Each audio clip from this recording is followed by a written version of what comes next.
The Last Tycoon by F. Scott Fitzgerald. Read by William Roberts. Chapter 1. Though I haven't ever been on the screen, I was brought up in pictures. Rudolph Valentino came to my 5th birthday party, or so I was told. I put this down only to indicate that even before the age of reason, I was in a position to watch the wheels go round. I was going to write my memoirs once, The Producer's Daughter. But at 18, you never quite get around to anything like that. It's just as well. It would have been as flat as an old column of Lolly Parsons. My father was in the picture business as another man might be in cotton or steel, and I took it tranquilly. At the worst, I accepted Hollywood with the resignation of a ghost assigned to a haunted house. I knew what you were supposed to think about it, but I was obstinately unhorrified. This is easy to say, but harder to make people understand. When I was at Bennington, some of the English teachers who pretended an indifference to Hollywood or its products really hated it way down deep, as a threat to their existence. Even before that, when I was in a convent, a sweet little nun asked me to get her a script of a screenplay so she could teach her class about movie writing, as she had taught them about the essay and the short story. I got the script for her, and I suppose she puzzled over it, but it was never mentioned in class, and she gave it back to me with an air of offended surprise and not a single comment. That's what I half expect to happen to this story. You can take Hollywood for granted like I did, or you can dismiss it with a contempt we reserve for what we don't understand. It can be understood too, but only dimly and in flashes. Not half a dozen men have ever been able to keep the whole equation of pictures in their heads. And perhaps the closest a woman can come to the setup is to try and understand one of those men. The world from an airplane, I knew. Father always had us travel back and forth that way from school and college. After my sister died when I was a junior, I traveled to and fro alone, and the journey always made me think of her, made me somewhat solemn and subdued. Sometimes there were picture people I knew on board the plane, and occasionally there was an attractive college boy, but not often during the Depression. I seldom really fell asleep during the trip, what with thoughts of Eleanor and the sense of that sharp rip between coast and coast, at least not till we had left those lonely little airports in Tennessee. This trip was so rough that the passengers divided early into those who turned in right away and those who didn't want to turn in at all. There were 2 of these latter right across from me, and I was pretty sure from their fragmentary conversation that they were from Hollywood, one of them because he looked like it, a middle-aged Jew who alternately talked with nervous excitement or else crouched as if ready to spring in a harrowing silence. The other a pale, plain, stocky man of 30, whom I was sure I had seen before. He had been to the house or something. But it might have been when I was a little girl, and so I wasn't offended that he didn't recognize me. The stewardess, she was tall, handsome, and flashing dark, a type they seemed to run to, asked me if she could make up my berth. And, dear, do you want an aspirin? She perched on the side of the seat and rocked precariously to and fro with the June hurricane. Or Nembutal? No. I've been so busy with everyone else that I've had no time to ask you. She sat down beside me and buckled us both in. Do you want some gum? This reminded me to get rid of the piece that had been boring me for hours. I wrapped it in a piece of magazine and put it into the automatic ash holder. I can always tell people are nice, the stewardess said approvingly, if they wrap their gum in paper before they put it in there. We sat for a while in the half-light of the swaying car. It was vaguely like a swanky restaurant at that twilight time between meals. We were all lingering, and not quite on purpose. Even the stewardess, I think, had to keep reminding herself why she was there. She and I talked about a young actress I knew, whom she had flown west with 2 years before. It was in the very lowest time of the Depression, and the young actress kept staring out the window in such an intent way that the stewardess was afraid she was contemplating a leap. It appeared, though, that she was not afraid of poverty, but only of revolution. "I know what Mother and I are going to do," she confided to the stewardess. "We're coming out to the Yellowstone, and we're just going to live simply till it all blows over. Then we'll come back. They don't kill artists, you know." The proposition pleased me. It conjured up a pretty picture of the actress and her mother being fed by kind Tory bears who brought them honey, and by gentle fawns who fetched extra milk from the does and then lingered near to make pillows for their heads at night. In turn, I told the stewardess about the lawyer and the director who told their plans to Father one night in those brave days. If the bonus army conquered Washington, the lawyer had a boat hidden in the Sacramento River, and he was going to row upstream for a few months and then come back, because they always needed lawyers after a revolution to straighten out the legal side. The director had tended more toward defeatism. He had an old suit, shirt, and shoes in waiting. He never did say whether they were his own or whether he got them from the prop department, and he was going to disappear into the crowd. I remember Father saying, "But they'll look at your hands. They'll know you haven't done manual work for years, and they'll ask you for your union card." And I remember how the director's face fell, and how gloomy he was while he ate his dessert, and how funny and puny they sounded to me. "Is your father an actor, Miss Brady?" asked the stewardess. "I've certainly heard the name." At the name Brady, both the men across the aisle looked up, sideways, that Hollywood look that always seems thrown over one's shoulder. Then the young, pale, stocky man unbuttoned his safety strap and stood in the aisle beside us. "Are you Cecilia Brady?" he demanded accusingly, as if I'd been holding out on him. "I thought I recognized you. I'm Wiley White."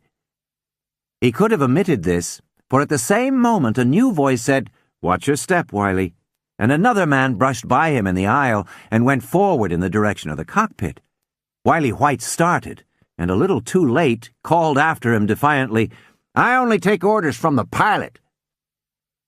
I recognized the kind of pleasantry that goes on between the powers in Hollywood and their satellites. The stewardess reproved him. "Not so loud, please. Some of the passengers are asleep." I saw now that the other man across the aisle, the middle-aged Jew, was on his feet also, staring with shameless economic lechery after the man who had just gone by, or rather at the back of the man, who gestured sideways with his hand in a sort of farewell as he went out of my sight. I asked the stewardess, "Is he the assistant pilot?" She was unbuckling our belt, about to abandon me to Wiley White. "No, that's Mr. Smith. He has the private compartment, the bridal suite. Only he has it alone. The assistant pilot is always in uniform." She stood up. "I want to find out if we're going to be grounded in Nashville." Wiley White was aghast. "Why?" "It's a storm coming up in the Mississippi Valley." "Does that mean we'll have to stay here all night?" "If this keeps up." A sudden dip indicated that it would. It tipped Wiley White into the seat opposite me, shunted the stewardess precipitately down in the direction of the cockpit, and plunked the Jewish man into a sitting position. After the studied, unruffled exclamations of distaste that befitted the air-minded, we settled down. There was an introduction. "Miss Brady, Mr. Schwartz," said Wiley White. "He's a great friend of your father's, too." Mr. Schwartz nodded so vehemently that I could almost hear him saying, "It's true. As God is my judge, it's true." He might have said this right out loud at one time in his life, but he was obviously a man to whom something had happened. Meeting him was like encountering a friend who had been in a fist fight or collision and got flattened. You stare at your friend and say, "What happened to you?" And he answers something unintelligible through broken teeth and swollen lips. He can't even tell you about it. Mr. Schwartz was physically unmarked. The exaggerated Persian nose and oblique eyeshadow were as congenital as the tip-tilted Irish redness around my father's nostrils. "Nashville," cried Wiley White. "That means we go to a hotel. We don't get to the coast till tomorrow night, if then. My God, I was born in Nashville." "I should think you'd like to see it again." "Never. I've kept away for 15 years. I hope I'll never see it again." But he would. for the plane was unmistakably going down, down, down, like Alice in the rabbit hole. Cupping my hand against the window, I saw the blur of the city far away on the left. The green sign, "Fasten your belts, no smoking," had been on since we first rode into the storm. "Did you hear what he said?" said Schwartz from one of his fiery silences across the aisle. "Hear what?" asked Wiley. "Hear what he's calling himself," said Schwartz. "Mr. Smith." "Why not?" asked Wiley. "Oh, nothing," said Schwartz quickly. "I just thought it was funny. Smith." I never heard a laugh with less mirth in it. Smith.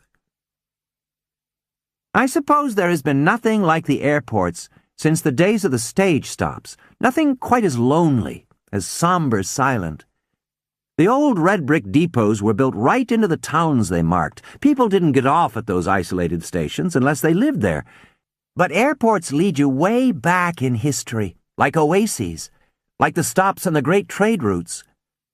The sight of air travelers strolling in ones and twos into midnight airports will draw a small crowd any night, up to 2. The young people look at the planes, the older ones look at the passengers with a watchful incredulity. In the big transcontinental planes, we were the coastal rich, who casually alighted from our cloud in mid-America. High adventure might be among us, disguised as a movie star, but mostly it wasn't. And I always wished fervently that we looked more interesting than we did, just as I often have at premieres when the fans look at you with scornful reproach because you're not a star. On the ground, Wiley and I were suddenly friends, because he held out his arm to steady me when I got out of the plane. From then on, he made a dead set for me, and I didn't mind. From the moment we walked into the airport, it had become plain that if we were stranded here, we were stranded here together. It wasn't like the time I lost my boy, the time my boy played the piano with that girl Raina in a little New England farmhouse near Bennington, and I realized at last I wasn't wanted. Guy Lombardo was on the air, playing Top Hat and Cheek to Cheek, and she taught him the melodies, the keys falling like leaves, and her hands splayed over his as she showed him a black chord. I was a freshman then. When we went into the airport, Mr. Schwartz was along with us too, but he seemed in a sort of dream. All the time we were trying to get accurate information at the desk, he kept staring at the door that led out to the landing field, as if he were afraid the plane would leave without him.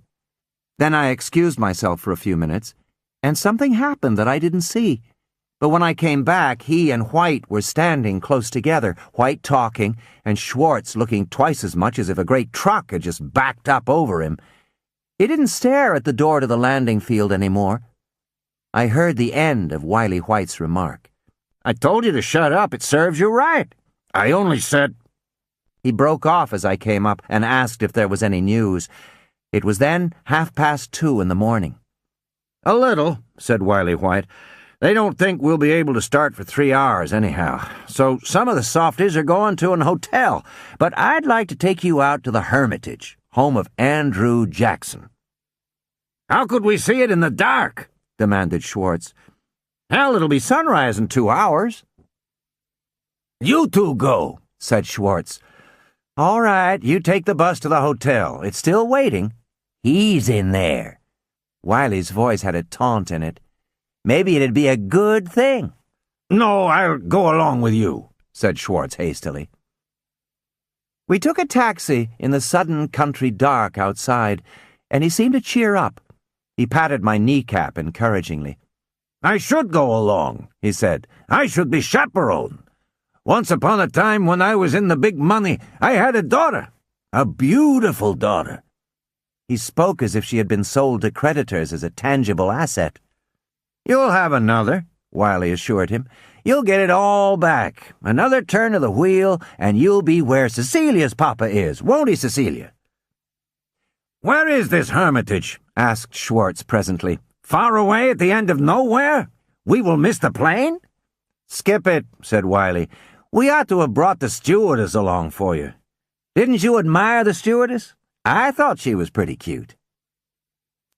We drove for a long time over a bright, level countryside, just a road and a tree, and a shack and a tree, and then suddenly along a winding twist of woodland. I could feel, even in the darkness, that the trees of the woodland were green, that it was all different from the dusty olive tint of California. Somewhere we passed a Negro driving 3 cows ahead of him, and they mooed as he scattered them to the side of the road. They were real cows, with warm, fresh, silky flanks, and the Negro grew gradually real out of the darkness, with his big brown eyes staring at us close to the car as Wiley gave him a quarter. He said, "Thank you, thank you," and stood there, and the cows mooed again into the night as we drove off. I thought of the first sheep I ever remember seeing, hundreds of them, and how our car drove suddenly into them on the back lot of the old Lemley studio. They were unhappy about being in pictures, but the men in the car with us kept saying, "Swell! Is that what you wanted, Dick? Isn't that swell?" And the man named Dick kept standing up in the car as if he were Cortez or Balboa, looking over that gray, fleecy undulation. If I ever knew what picture they were in, I have long forgotten. We had driven an hour. We crossed a brook over an old, rattly iron bridge laid with planks. Now there were roosters crowing, and blue-green shadows stirring every time we passed a farmhouse. "I told you it'd be morning soon," said Wiley. "I was born near here, the son of impoverished southern paupers. The family mansion is now used as an outhouse. We had 4 servants, my father, my mother, and my 2 sisters. I refused to join the guild, and so I went to Memphis to start my career, which has now reached a dead end." He put his arm around me. "Cecilia, will you marry me so I can share the Brady fortune?" He was disarming enough, so I let my head lie on his shoulder. "What do you do, Cecilia? Go to school?" "I go to Bennington. I'm a junior." "Oh, I beg your pardon. I should have known. But I never had the advantage of college training. But a junior? Why, I read in Esquire that juniors have nothing to learn, Cecilia. Why do people think that college girls don't apologize? Knowledge is power." "You'd know from the way you talked that we were on our way to Hollywood," I said. "It's always years and years behind the times." He pretended to be shocked.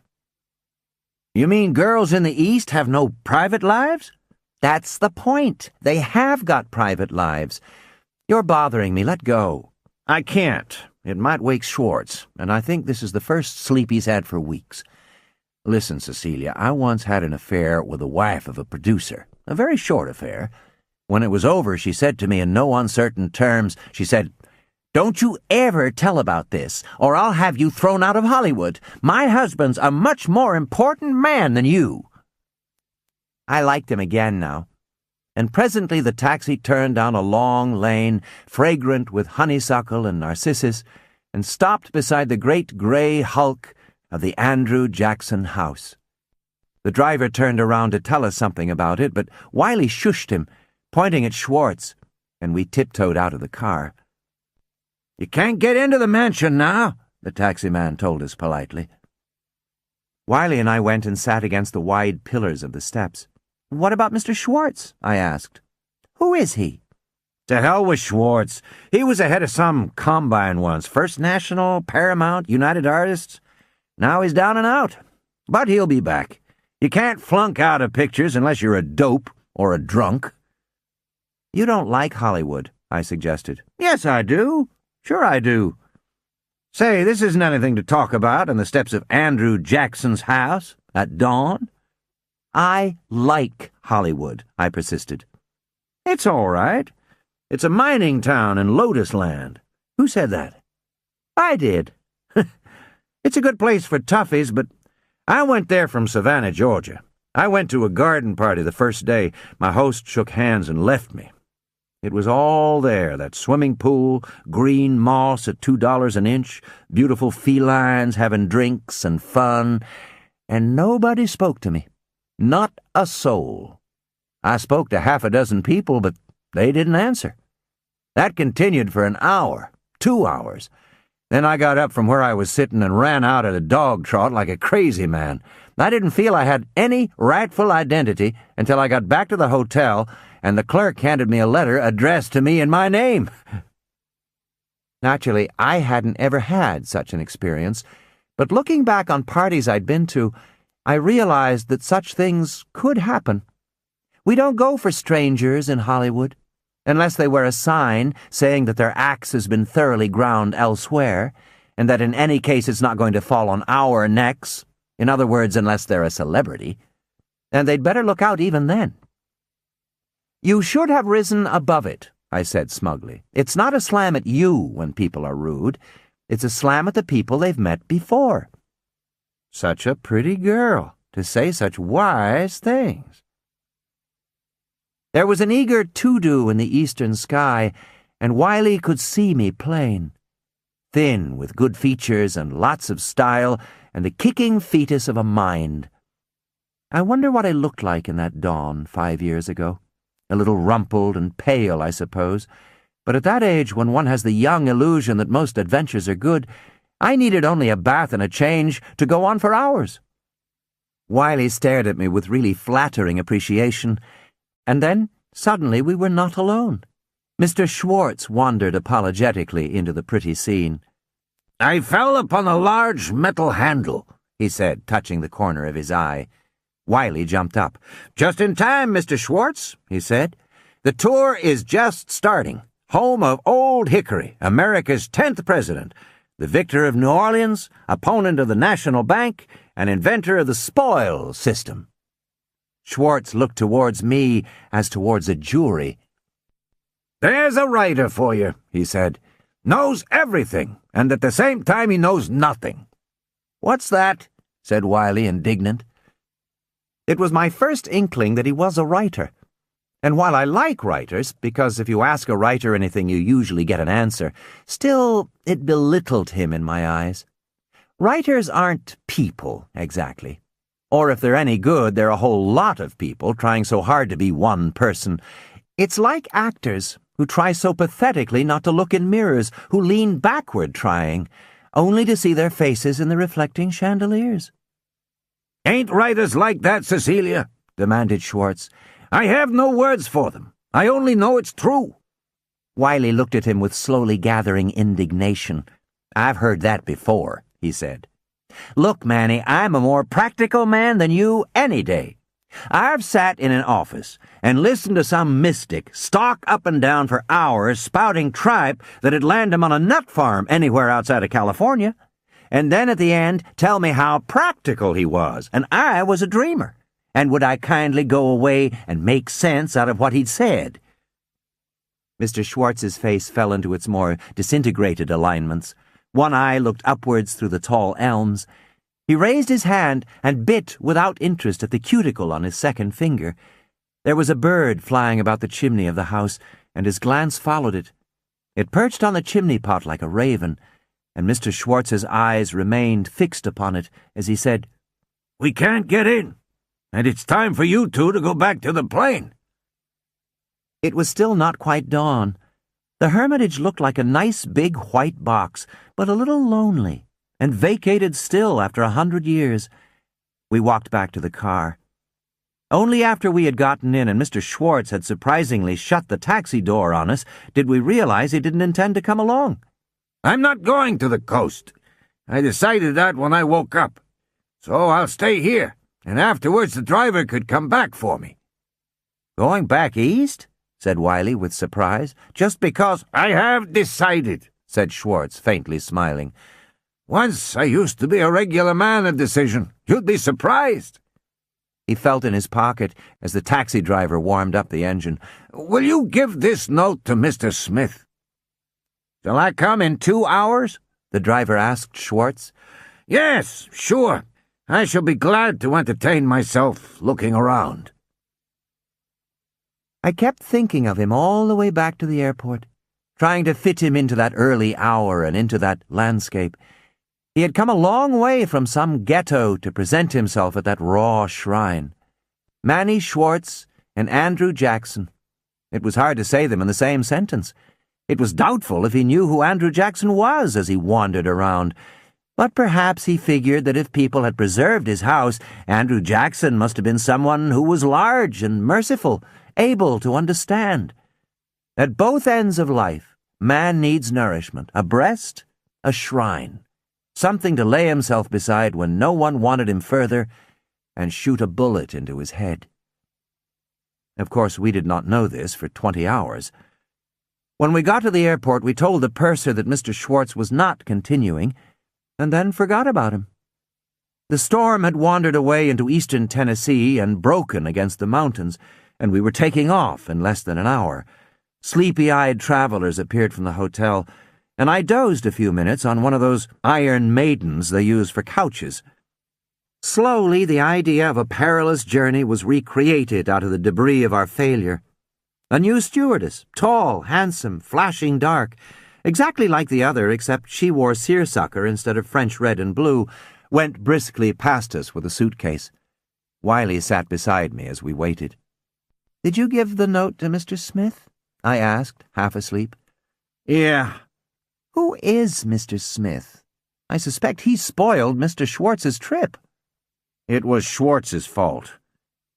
"I'm prejudiced against steamrollers," I said. "My father tries to be a steamroller around the house, and I tell him to save it for the studio." I wondered if I was being fair. Words are the palest counters at that time in the morning.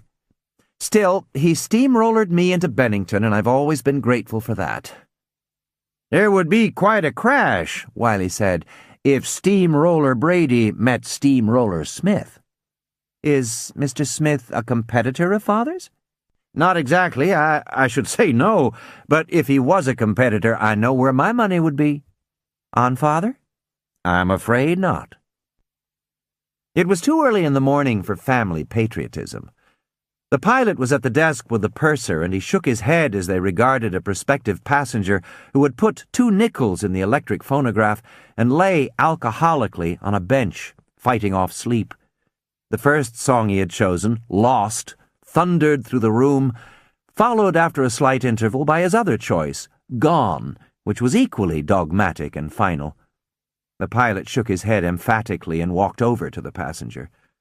"Afraid we're not going to be able to carry you this time, old man." "What?" The drunk sat up, awful-looking, yet discernibly attractive, and I was sorry for him in spite of his passionately ill-chosen music. "Go back to the hotel and get some sleep. There'll be another plane tonight." "Only going up in the air." "Not this time, old man." In his disappointment, the drunk fell off the bench, and above the phonograph a loudspeaker summoned us respectable people outside. In the corridor of the plane I ran into Monroe Starr and fell all over him, or wanted to. There was a man any girl would go for, with or without encouragement. I was emphatically without it, but he liked me and sat down opposite till the plane took off. "Let's all ask for our money back," he suggested. His dark eyes took me in, and I wondered what they would look like if he fell in love. They were kind, aloof, and though they often reasoned with you gently, somewhat superior. It was no fault of theirs if they saw so much. He darted in and out of the role of one of the boys with dexterity, but on the whole I should say he wasn't one of them. But he knew how to shut up, how to draw into the background, how to listen. From where he stood, and though he was not a tall man, it always seemed high up, he watched the multitudinous practicalities of his world like a proud young shepherd to whom night and day had never mattered. He was born sleepless, without a talent for rest or the desire for it. We sat in unembarrassed silence. I had known him since he became Father's partner a dozen years ago, when I was 7 and Starr was 22. Wiley was across the aisle, and I didn't know whether or not to introduce them, but Starr kept turning his ring so abstractedly that he made me feel young and invisible, and I didn't care. I never dared look quite away from him, or quite at him, unless I had something important to say, and I knew he affected many other people in the same manner. "I'll give you this ring, Cecilia." "I beg your pardon. I didn't realize that I was—" "I've got half a dozen like it." He handed it to me, a gold nugget with the letter S in bold relief. I had been thinking how oddly its bulk contrasted with his fingers, which were delicate and slender like the rest of his body, and like his slender face, with the arched eyebrows and the dark curly hair. He looked spiritual at times, but he was a fighter. Somebody out of his past knew him when he was one of a gang of kids in the Bronx, and gave me a description of how he walked always at the head of his gang, this rather frail boy, occasionally throwing a command backward out of the corner of his mouth. Starr folded my hand over the ring, stood up, and addressed Wiley. "Come up to the bridal suite," he said. "See you later, Cecilia." Before they went out of hearing, I heard Wiley's question, "Did you open Schwartz's note?" And Starr, "Not yet." I must be slow, for only then did I realize that Starr was Mr. Smith. Afterwards, Wiley told me what was in the note. Written by the headlights of the taxi, it was almost illegible. "Dear Monroe, you are the best of them all. I have always admired your mentality, so when you turn against me, I know it's no use. I must be no good, and am not going to continue the journey. Let me warn you once again, look out. I know. Your friend, Manny." Starr read it twice and raised his hand to the morning stubble on his chin. "He's a nervous wreck," he said. "There's nothing to be done, absolutely nothing. I'm sorry I was short with him, but I don't like a man to approach me telling me it's for my sake." "Maybe it was," said Wiley. "It's poor technique." "I'd fall for it," said Wiley. "I'm vain as a woman. If anybody pretends to be interested in me, I'll ask for more. I like advice." Starr shook his head distastefully. Wiley kept on ribbing him. He was one of those to whom this privilege was permitted. "You fall for some kinds of flattery," he said. "This little Napoleon stuff." "It makes me sick," said Starr. "But it's not as bad as some man trying to help you. If you don't like advice, why do you pay me?" "Well, that's a question of merchandise," said Starr. "I'm a merchant. I want to buy what's in your mind." "You're no merchant," said Wiley. "I knew a lot of them when I was a publicity man, and I agree with Charles Francis Adams." "What did he say?" "He knew them all, Gould, Vanderbilt, Carnegie, Astor, and he said there wasn't one he'd care to meet again in the hereafter." "Well, they haven't improved since then, and that's why I say you're no merchant." "Adams was probably a sour belly," said Starr. "He wanted to be head man himself, but he didn't have the judgment, or else the character." "He had brains," said Wiley rather tartly. "It takes more than brains. You writers and artists poop out and get all mixed up, and somebody has to come in and straighten you out." He shrugged his shoulders. "You seem to take things so personally, hating people and worshipping them, always thinking people are so important, especially yourselves. You just ask to be kicked around. I like people, and I like them to like me, but I wear my heart where God put it, on the inside." He broke off. "What did I say to Schwartz in the airport? Do you remember exactly?" "You said, 'Whatever you're after, the answer is no.'" Starr was silent. "He was sunk," said Wiley, "but I laughed him out of it. We took Billy Brady's daughter for a ride." Starr rang for the stewardess. "That pilot," he said, "would he mind if I sat up in front with him a while?" "That's against the rules, Mr. Smith. Ask him to step in here a minute when he's free." Starr sat up front all afternoon, while we slid off the endless desert and over the tablelands, dyed with many colors like the white sands we dyed with colors when I was a child. Then in the late afternoon, the peaks themselves, the mountains of the frozen Saw, slid under our propellers, and we were close to home. When I wasn't dozing, I was thinking that I wanted to marry Starr, that I wanted to make him love me. Oh, the conceit. What on earth did I have to offer? But I didn't think like that then. I had the pride of young women, which draws its strength from such sublime thoughts as, "I'm as good as she is." For my purposes, I was just as beautiful as the great beauties who must have inevitably thrown themselves at his head. My little spurt of intellectual interest was, of course, making me fit to be a brilliant ornament of any salon. I know now it was absurd.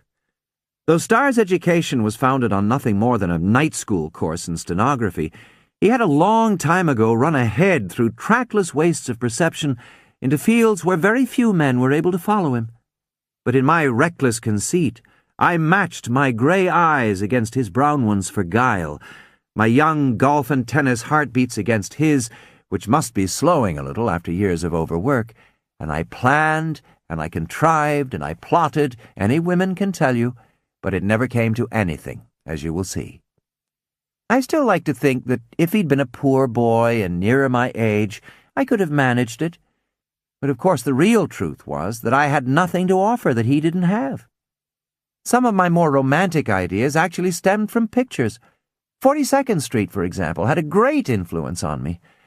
It's more than possible that some of the pictures which Starr himself conceived had shaped me into what I was. So it was rather hopeless. Emotionally, at least, people can't live by taking in each other's washing. But at that time it was different. Father might help. The stewardess might help. She might go up in the cockpit and say to Starr, "If I ever saw love, it's in that girl's eyes." The pilot might help. "Man, are you blind? Why don't you go back there?" Wiley White might help, instead of standing in the aisle looking at me doubtfully, wondering whether I was awake or asleep. "Sit down," I said. "What's new? Where are we?" "Up in the air." "Oh, so that's it. Sit down." I tried to show a cheerful interest. "What are you writing?" "Heaven help me, I am writing about a Boy Scout. The Boy Scout." "Is it Starr's idea?" "I don't know. He told me to look into it. He may have 10 writers working ahead of me or behind me, a system which he so thoughtfully invented." "So you're in love with him?" "I should say not," I said indignantly. "I've known him all my life." "Desperately? Well, I'll arrange it if you'll use all your influence to advance me. I want a unit of my own." I closed my eyes and drifted off. When I woke up, the stewardess was putting a blanket over me. "Almost there," she said. Out the window I could see by the sunset that we were in a greener land. "I just heard something funny," she volunteered, "up in the cockpit. That Mr. Smith, or Mr. Starr, I never remember seeing his name." "It's never on any pictures," I said. "Oh, well, he's been asking the pilots a lot about flying. I mean, he's interested, you know?" "I know. I mean, one of them told me he bet he could teach Mr. Starr solo flying in 10 minutes. He has such a fine mentality, that's what he said." I was getting impatient. "Well, what was so funny?" "Well, finally one of the pilots asked Mr. Smith if he liked his business, and Mr. Smith said, 'Sure, I like it. It's nice being the only sound nut in a hatful of cracked ones.'"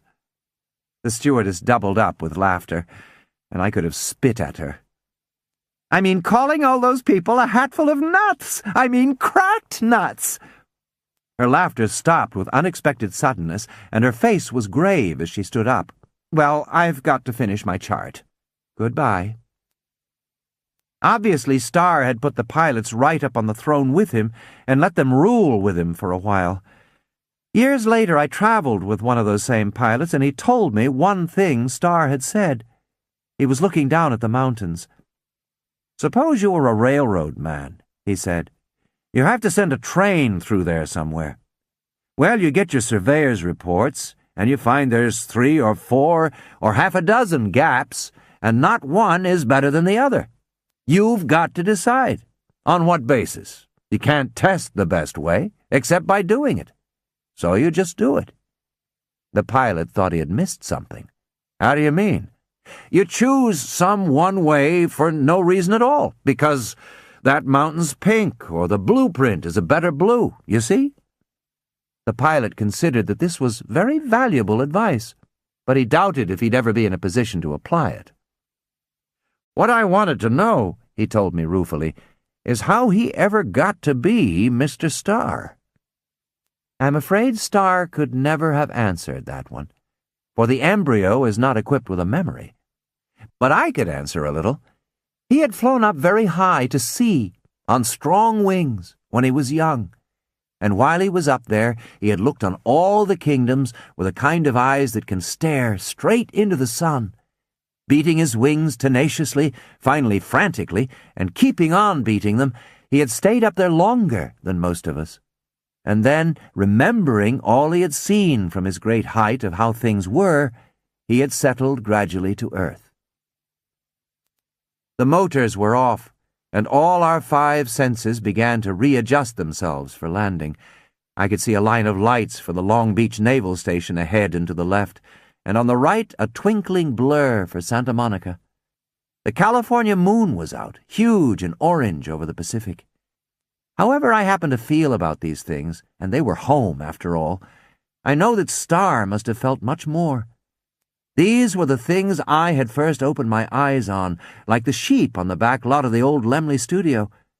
But this was where Starr had come to Earth, after that extraordinary illuminating flight where he saw which way we were going and how we looked doing it and how much of it mattered.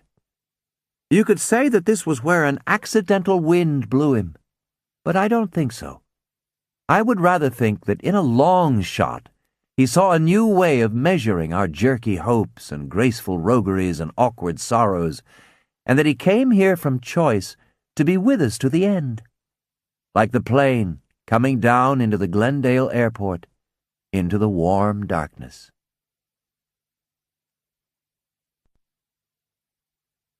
Chapter 2. It was 9 o'clock of a July night, and there were still some extras in the drugstore across from the studio. I could see them bent over the pin games inside as I parked my car. Old Johnny Swanson stood in the corner in his semi-cowboy clothes, staring gloomily past the moon. Once he had been as big in pictures as Tom Mix or Bill Hart. Now it was too sad to speak to him, and I hurried across the street and through the front gate. There is never a time when a studio is absolutely quiet. There is always a night shift of technicians in the laboratories and dubbing rooms, and people on the maintenance staff dropping in at the commissary, but the sounds are all different. The padded hush of tires, the quiet tick of a motor running idle, the naked cry of a soprano singing into a night-bound microphone. Around a corner I came upon a man in rubber boots, washing down a car in a wonderful white light, a fountain among the dead industrial shadows. I slowed up as I saw Mr. Marcus being hoisted into his car in front of the administration building because he took so long to say anything, even good night. And while I waited, I realized that the soprano was singing, "Come, come, I love you only," over and over. I remember this because she kept singing the same line during the earthquake. That didn't come for 5 minutes yet. Father's offices were in the old building with the long balconies and iron rails with their suggestion of a perpetual tightrope.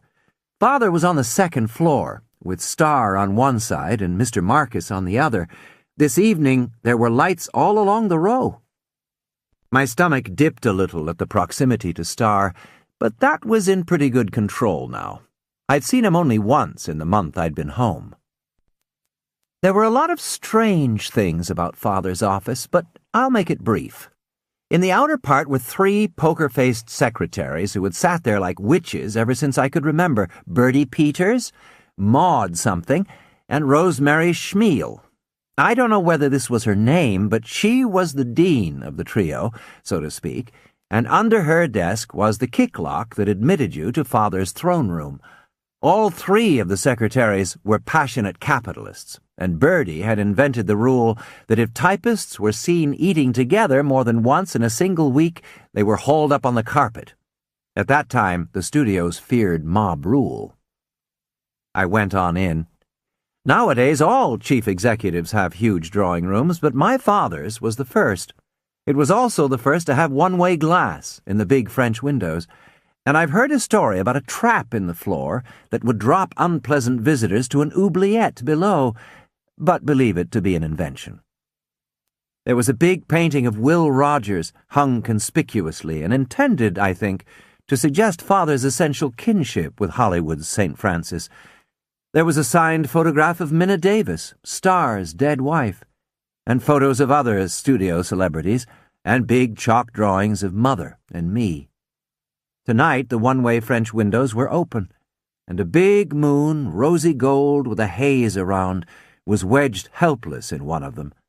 Father and Jacques Laborowitz and Rosemary Schmiel were down at the end around a big circular desk. What did Father look like?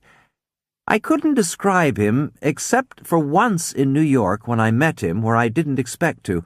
I was aware of a bulky, middle-aged man who looked a little ashamed of himself, and I wished he'd move on, and then I saw he was Father. Afterwards, I was shocked at my impression.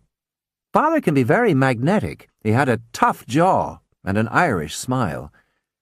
But as for Jacques Leborowitz, I shall spare you. Let me just say he was an assistant producer, which is something like a commissar, and let it go at that. Where Starr picked up such mental cadavers, or had them forced upon him, or especially how he got any use out of them, has always amazed me, as it amazed everyone fresh from the East who slapped up against them. Jacques Leborowitz had his points, no doubt, but so had the microscopic protozoa. So was a dog prowling for a bitch and a bone. Oh, my. From their expressions, I was sure they'd been talking about Starr. Starr had ordered something, or forbidden something, or defied Father, or junked one of Leborowitz's pictures, or something catastrophic, and they were sitting there in protest at night in a community of rebellion and helplessness. Rosemary Schmiel sat pad in hand, as if ready to write down their dejection. "I'm to drive you home dead or alive," I told Father. "All those birthday presents rotting away in their packages." "A birthday!" cried Jacques in a flurry of apology. "How old? I didn't know." 43, said Father distinctly. He was older than that. 4 years. And Jacques knew it. I saw him note it down in his account book to use sometime. Out here, these account books are carried open in the hand. One can see the entries being made without recourse to lip reading, and Rosemary Schmiel was compelled in emulation to make a mark on her pad.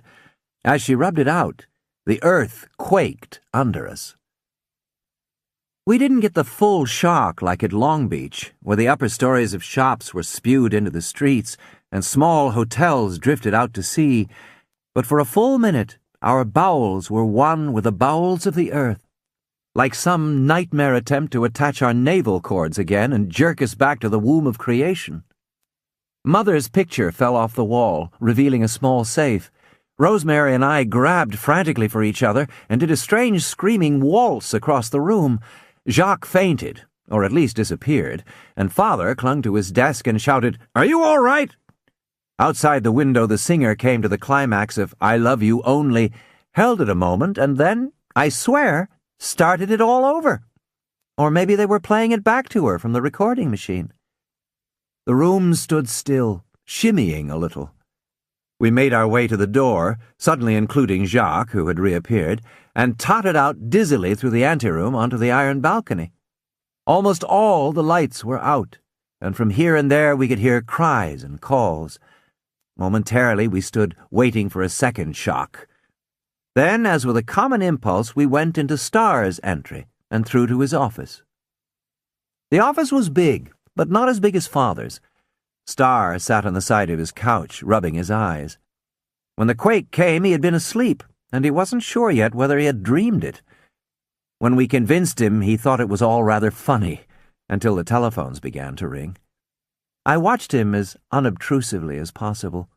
He was grey with fatigue while he listened to the phone and dictograph, but as the reports came in, his eyes began to pick up shine. "A couple of water mains have burst," he said to Father. "They're heading into the back lot." "Grey shooting in the French village," said Father. "It's flooded around the station, too, and in the jungle and the city corner. What the hell, nobody seems to be hurt."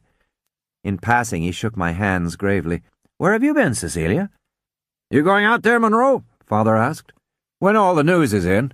One of the power lines is off, too. I've sent for Robinson." He made me sit down with him on the couch and tell about the quake again. "You look tired," I said, cute and motherly. "Yes," he agreed. "I've got no place to go in the evening, so I just work." "I'll arrange some evenings for you." "I used to play poker with a gang," he said thoughtfully, "before I was married, but they all drank themselves to death." Miss Doolan, his secretary, came in with fresh bad news. "Robbie'll take care of everything when he comes," Starr assured Father. He turned to me. "Now, there's a man, that Robinson. He was a troubleshooter, fixed the telephone wires in Minnesota blizzards. Nothing stumps him. He'll be here in a minute. You'll like Robbie." He said it as if it had been his lifelong intention to bring us together, and he had arranged the whole earthquake with just that in mind. "Yes, you'll like Robbie," he repeated. "When do you go back to college?" "I've just come home." "You get the whole summer?" "I'm sorry," I said. "I'll go back as soon as I can." I was in a mist. It hadn't failed to cross my mind that he might have some intention about me, but if it was so, it was in an exasperatingly early stage. I was merely a good property. And the idea didn't seem so attractive at that moment, like marrying a doctor. He seldom left the studio before 11. "How long," he asked my father, "before she graduates from college? That's what I was trying to say." And I think I was about to sing out eagerly that I didn't need to go back at all, that I was quite educated already, when the totally admirable Robinson came in. He was a bow-legged young redhead, all ready to go. "This is Robbie, Cecilia," said Starr. "Come on, Robbie." So I met Robbie. I can't say it seemed like fate, but it was. For it was Robbie who later told me how Starr found his love that night. Under the moon, the back lot was 30 acres of fairyland. Not because the locations really looked like African jungles and French chateaux and schooners at anchor and Broadway at night, but because they looked like the torn picture books of childhood, like fragments of stories dancing in an open fire. I never lived in a house with an attic, but a back lot must be something like that. And at night, of course, in an enchanted, distorted way, it all comes true. When Starr and Robbie arrived, clusters of lights had already picked out the danger spots in the flood. "We'll pump it out into the swamp on 36th Street, said Robbie after a moment. "It's city property, but isn't this an act of God? Say, look there!" On top of a huge head of the goddess Siva, 2 women were floating down the current of an impromptu river. The idol had come unloosed from a set of Burma, and it meandered earnestly on its way, stopping sometimes to waddle and bump in the shallows with the other debris of the tide. The 2 refugees had found sanctuary along a scroll of curls on its bald forehead, and seemed at first glance to be sightseers on an interesting bus ride through the scene of the flood. "Will you look at that, Monroe?" said Robbie. "Look at those dames!" Dragging their legs through sudden bogs, they made their way to the bank of the stream. Now they could see the women, looking a little scared but brightening at the prospect of rescue. "We ought to let 'em drift out to the waste pipe," said Robbie gallantly, "but DeMille needs that head next week." He wouldn't have hurt a fly, though, and presently he was hip-deep in the water fishing for them with a pole and succeeding only in spinning it in a dizzy circle. Help arrived, and the impression quickly got around that one of them was very pretty, and then that they were people of importance. But they were just strays, and Robbie waited disgustedly to give them hell while the thing was brought finally into control and beached. "Put that head back," he called up to them. "You think it's a souvenir?" One of the women came sliding smoothly down the cheek of the idol, and Robbie caught her and set her on solid ground. The other one hesitated and then followed. Robbie turned to Starr for judgment. "What do we do with him, Chief?" Starr did not answer. Smiling faintly at him from not 4 feet away was the face of his dead wife, identical even to the expression. Across the 4 feet of moonlight, the eyes he knew looked back at him. A curl blew a little on a familiar forehead. The smile lingered, changed a little according to pattern. The lips parted. The same. An awful fear went over him, and he wanted to cry aloud. Back from the still, sour room, the muffled glide of the limousine hearse, the falling, concealing flowers, from out there in the dark, here now, warm and glowing. The river passed him in a rush. The great spotlight swooped and blinked, and then he heard another voice speak that was not Minna's voice. "We are sorry," said the voice. "We followed a truck in through a gate." A little crowd had gathered, electricians, grips, truckers, and Robbie began to nip at them like a sheepdog. "Get the big pumps on the tanks on stage 4. Put a cable around this head, wrapped it up in a couple of 2x4s. Get the water out of the jungle first, for Christ's sake. The big A pipe, lay it down! All that stuff is plastic! Starr stood watching the two women as they threaded their way after a policeman towards an exit gate. Then he took a tentative step to see if the weakness had gone out of his knees. A loud tractor came bumping through the slush, and men began streaming by him, every second one glancing at him, smiling, speaking. Hello, Monroe. Hello, Mr. Starr. Wet night, Mr. Starr. Monroe, Monroe. Starr, Starr, Starr. He spoke and waved back as the people streamed by in the darkness, looking, I suppose, a little like the Emperor and the Old Guard. There is no world so, but it has its heroes, and Starr was the hero. Most of these men had been here a long time, through the beginnings and the great upset when sound came, and the 3 years of depression. He had seen that no harm came to them. The old loyalties were trembling now. There were clay feet everywhere. But still, he was their man, the last of the princes, and their greeting was a sort of low cheer as they went by. Chapter 3. Between the night I got back and the quake, I'd made many observations.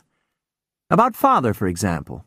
I loved Father, in a sort of irregular graph with many low swoops, but I began to see that his strong will didn't fill him out as a passable man. Most of what he accomplished boiled down to shrewd. He had acquired with luck and shrewdness a quarter interest in a booming circus, together with young Starr. That was his life's effort. All the rest was an instinct to hang on.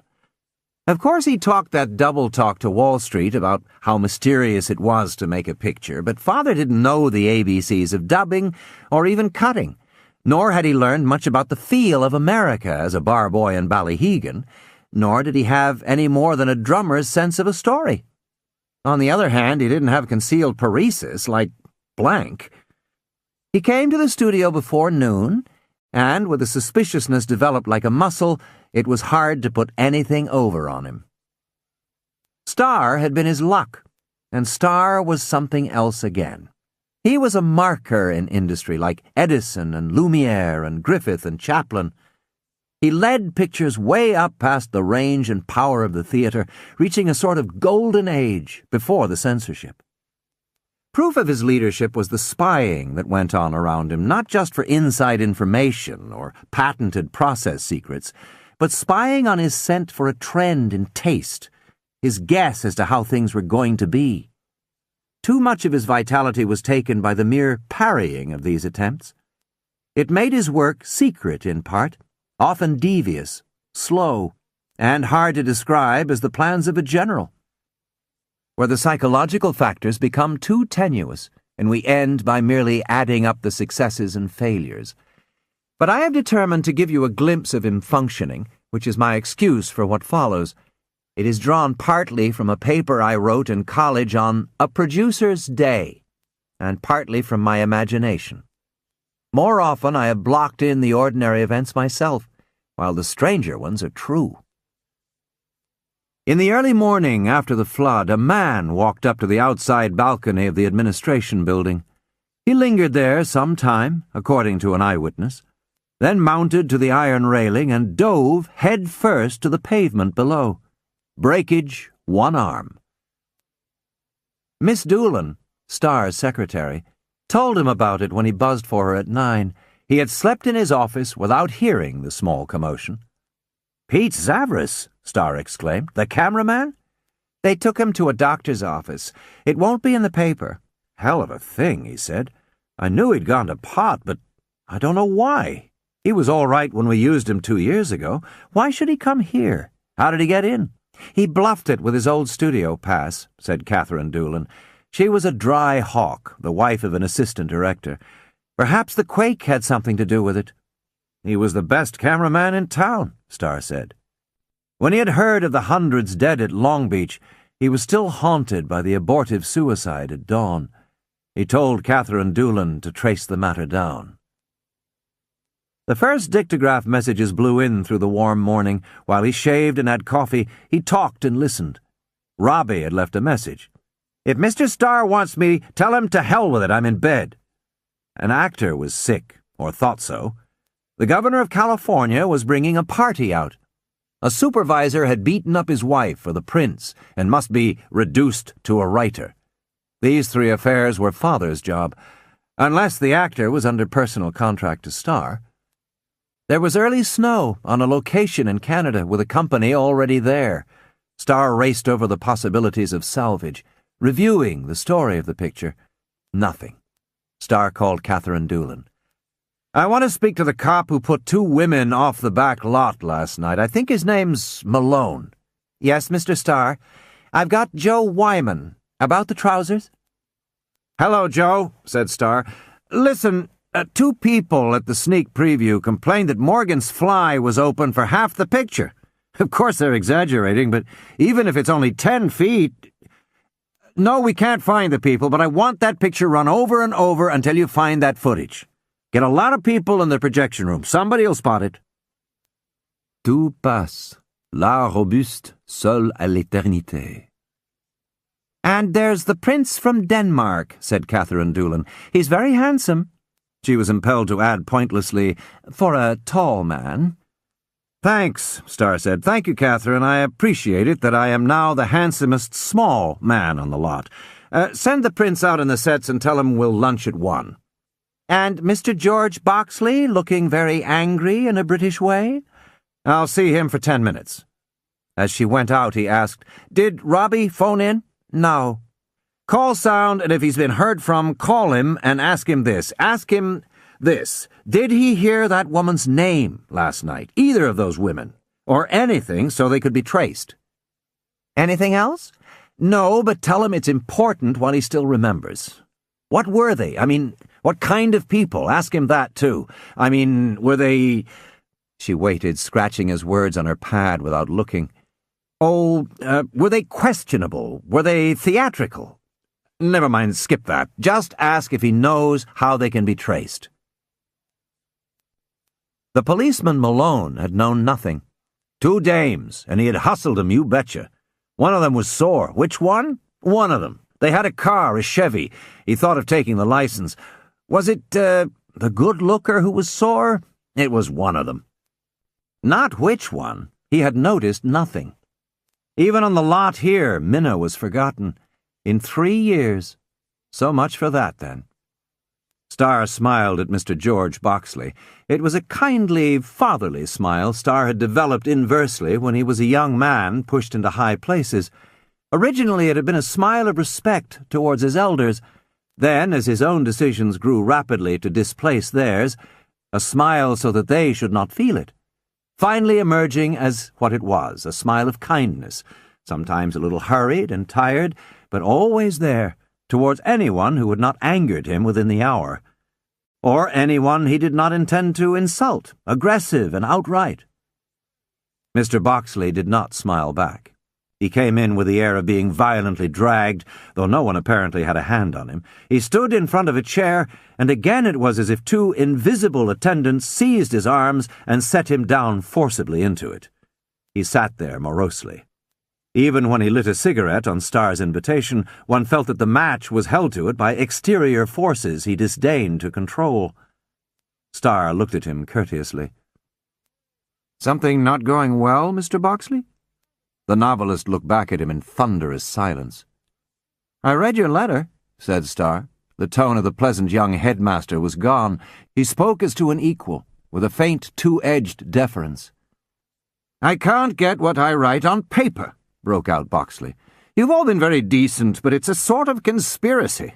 Those 2 hacks you've teamed with me listen to what I say, but they spoil it. They seem to have a vocabulary of about 100 words." "Why don't you write it yourself?" asked Starr. "I have. I sent you some." "But it was just talk. Back and forth," said Starr mildly. "Interesting talk, but nothing more." Now it was all the 2 ghostly attendants could do to hold Boxley in the deep chair. He struggled to get up. He uttered a single quiet bark, which had some relation to laughter, but none to amusement, and said, "I don't think you people read things. The men are dueling when the conversation takes place. At the end, one of them falls into a well and has to be hauled up in a bucket." He barked again and subsided. Would you write that in a book of your own, Mr. Boxley? What? Naturally not. You'd consider it too cheap. Movie standards are different, said Boxley, hedging. Do you ever go to them? No, almost never. Isn't it because people are always dueling and falling down wells? Yes, and wearing strained facial expressions and talking incredible and unnatural dialogue. Skip the dialogue for a minute, said Starr. Granted, your dialogue is more graceful than what these hacks can write. That's why we brought you out here. But let's imagine something that isn't either bad dialogue or jumping down a well. Has your office got a stove in it that lights with a match? I think it has, said Boxley stiffly, but I never use it. Suppose you're in your office. You've been fighting duels of writing all day, and you're too tired to fight or write any more. You're sitting there staring, dull, like we all get sometimes. A pretty stenographer that you've seen before comes into the room and you watch her, idly. She doesn't see you, though you're very close to her. She takes off her gloves, opens her purse, and dumps it out on a table. Starr stood up, tossing his keyring on his desk. She has 2 dimes and a nickel, and a cardboard matchbox. She leaves the nickel on the desk, puts the 2 dimes back into her purse, and takes her black gloves to the stove, opens it, and puts them inside. There is 1 match in the matchbox, and she starts to light it, kneeling by the stove. You notice that there's a stiff wind blowing in the window, but just then your telephone rings. The girl picks it up, says hello, listens, and says deliberately into the phone, "I've never owned a pair of black gloves in my life." She hangs up, kneels by the stove again, and just as she lights the match, you glance around very suddenly and see that there's another man in the office watching every move the girl makes. Starr paused. He picked up his keys and put them in his pocket. "Go on," said Boxley, smiling. "What happens?" "I don't know," said Starr. "I was just making pictures." Boxley felt he was being put in the wrong. "It's just melodrama," he said. "Not necessarily," said Starr. "In any case, nobody has moved violently, or talked cheap dialogue, or had any facial expression at all. There was only 1 bad line, and a writer like you could improve it, but you were interested." "What was the nickel for?" asked Boxley evasively. "I don't know," said Starr. Suddenly he laughed. "Oh, yes. The nickel was for the movies." The 2 invisible attendants seemed to release Boxley. He relaxed, leaned back in his chair, and laughed.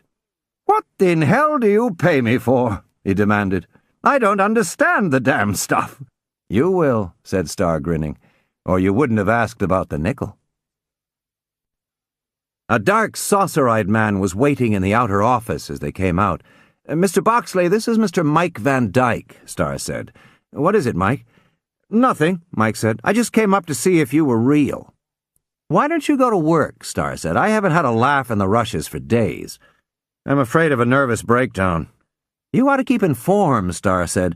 "Let's see you peddle your stuff." He turned to Boxley. "Mike's a gag man. He was out here when I was in the cradle. Mike, show Mr. Boxley a double wing, clutch, kick, and scram."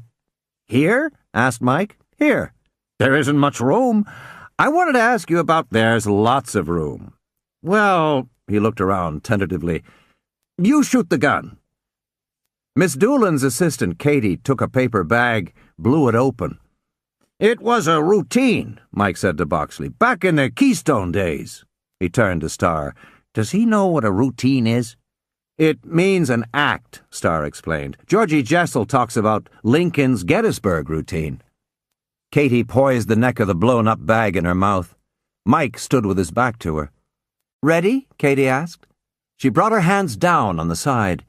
Immediately, Mike grabbed his bottom with both hands, jumped in the air, slid his feet out on the floor one after the other, remaining in place and flapping his arms twice like a bird. "Double wing," said Starr, and then ran out the screen door which the office boy held open for him and disappeared past the window of the balcony. "Mr. Starr," said Miss Doolan, "Mr. Hanson is on the phone from New York." 10 minutes later, he clicked his dictograph and Miss Doolan came in. There was a male Starr waiting to see him in the outer office, Miss Doolan said. "Tell him I went out by the balcony," Starr advised her. All right. He's been in 4 times this week. He seems very anxious. Did he give you any hint of what he wanted? Isn't it something he can see Mr. Brady about? He didn't say. You have a conference coming up. Miss Maloney and Mr. White are outside. Mr. Broaca is next door in Mr. Rindmoon's office. Send Mr. Rodriguez in, said Starr. Tell him I can see him only for a minute. When the handsome actor came in, Starr remained standing. What is it that can't wait? He asked pleasantly. The actor waited carefully till Miss Doolan had gone out. Monroe, I'm through, he said. I had to see you. Through, said Starr. Have you seen Variety? Your pictures held over at Roxy's and did $37,000 in Chicago last week. That's the worst of it. That's the tragedy. I get everything I want, and now it means nothing. Well, go on, explain. There's nothing between Esther and me anymore. There never can be again. A row. Oh, no, worse. I can't bear to mention it. My head's in a daze. I wander around like a madman. I go through my part as if I was asleep. I haven't noticed it, said Starr. You were great in your rushes yesterday. Was I? That just shows you nobody ever guesses. Are you trying to tell me that you and Esther are separating? I suppose it'll come to that. Yes, inevitably it will. What was it? Demanded Starr impatiently. Did she come in without knocking? Oh, there's nobody else. It's just me. I'm through. Starr got it suddenly. How do you know? It's been true for 6 weeks. It's your imagination, said Starr. Have you been to a doctor? The actor nodded. I've tried everything. One day in desperation, I went down to Clarice. But it was hopeless. I'm washed up. Starr had an impish temptation to tell him to go to Brady about it. Brady handled all matters of public relations. Or was this private relations? He turned away for a moment, got his face in control, turned back. I've been to Pat Brady, said the Starr, as if guessing the thought. He gave me a lot of phony advice, and I tried it all, but nothing doing. Esther and I sit opposite each other at dinner, and I'm ashamed to look at her. She's been a good sport about it, but I'm ashamed. I'm ashamed all day long. I think Rainy Day grossed $25,000 in Des Moines and broke all records in St. Louis and did $27,000 in Kansas City. My fan mail's way up, and there I am, afraid to go home at night, afraid to go to bed. Starr began to be faintly oppressed. When the actor first came in, Starr had intended to invite him to a cocktail party, but now it scarcely seemed appropriate. What would he want with a cocktail party with this hanging over him? In his mind's eye he saw him wandering haunted from guest to guest with a cocktail in his hand, and his grosses up $27,000. So I came to you, Monroe. I never saw a situation where you didn't know a way out. I said to myself, even if he advises me to kill myself, I'll ask Monroe. The buzzer sounded on Starr's desk. He switched on the dictograph and heard Miss Doolan's voice. 5 minutes, Mr. Starr. I'm sorry, said Starr. I'll need a few minutes more. 500 girls marched to my house from the high school, the actor said gloomily. When I stood behind the curtains and watched them, I couldn't go out. You sit down, said Starr. We'll take plenty of time and talk this over.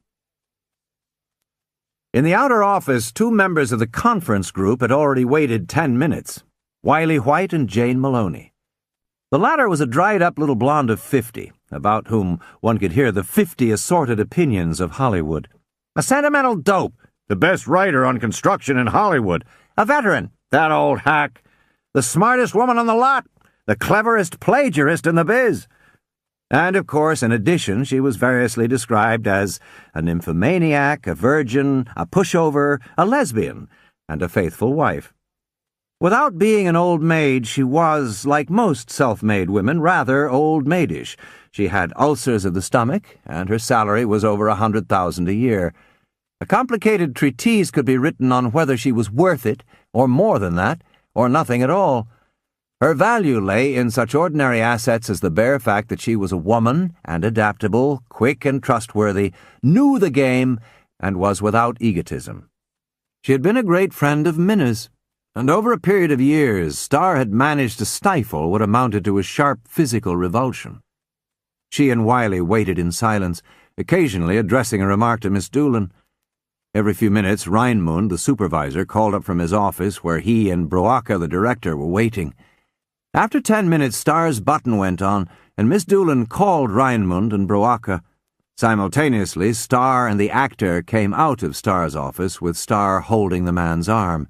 He was so wound up now that when Wiley White asked him how he was, he opened his mouth and began to tell him then and there. "Oh, I've had an awful time," he said, but Starr interrupted sharply. "No, you haven't. Now you go along and do the role the way I said. Thank you, Monroe." Jane Maloney looked after him without speaking. "Somebody been catching flies on him?" she asked, a phrase for stealing scenes. "I'm sorry I kept you waiting," Starr said. "Come on in." End of Disc 1. Disc 2. It was noon already, and the conferees were entitled to exactly an hour of Starr's time. No less, for such a conference could only be interrupted by a director who was held up in his shooting. Seldom much more, because every 8 days the company must release a production as complex and costly as Reinhardt's Miracle. Occasionally, less often than 5 years ago, Starr would work all through the night on a single picture. But after such a spree, he felt badly for days. If he could go from problem to problem, there was a certain rebirth of vitality with each change, and like those sleepers who can wake whenever they wish, he had set his psychological clock to run 1 hour. The cast assembled included, besides the writers, Reinmund, one of the most favored of the supervisors, and John Broaka, the picture's director. Broaka, on the surface, was all engineer, large and without nerves, quietly resolute, popular. He was an ignoramus, and Starr often caught him making the same scenes over and over. One scene about a rich girl occurred in all his pictures with the same action, the same business. A bunch of large dogs entered the room and jumped around the girl. Later, the girl went to a stable and slapped a horse on the rump. The explanation was probably not Freudian. More likely that at a drab moment in youth he had looked through a fence and seen a beautiful girl with dogs and horses. As a trademark for glamour, it was stamped on his brain forever. Reinmund was a handsome young opportunist, with a fairly good education. Originally a man of some character, he was being daily forced by his anomalous position into devious ways of acting and thinking. He was a bad man now, as men go. At 30 he had none of the virtues which either Gentile Americans or Jews are taught to think admirable, but he got his pictures out in time, and by manifesting an almost homosexual fixation on Starr, seemed to have dulled Starr's usual acuteness. Starr liked him, considered him a good all-round man. Wiley White, of course, in any country would have been recognizable as an intellectual of the second order. He was civilized and voluble, both simple and acute, half dazed and half saturnine. His jealousy of Starr showed only in unguarded flashes and was mingled with admiration and even affection. "The production date for this picture is 2 weeks from Saturday," said Starr. "I think basically it's all right, much improved." Reinmund and the two writers exchanged a glance of congratulation. "Except for one thing," said Starr thoughtfully. "I don't see why it should be produced at all, and I've decided to put it away." There was a moment of shocked silence, and then murmurs of protest, stricken queries. "It's not your fault," Starr said. "I thought there was something there that wasn't there, that was all." He hesitated, looking regretfully at Reinmund. "It's too bad. It was a good play. We paid $50,000 for it." "What's the matter with it, Monroe?" asked Broaka bluntly. "Well, it hardly seems worthwhile to go into it," said Starr. Reinmund and Wiley White were both thinking of the professional effect on them.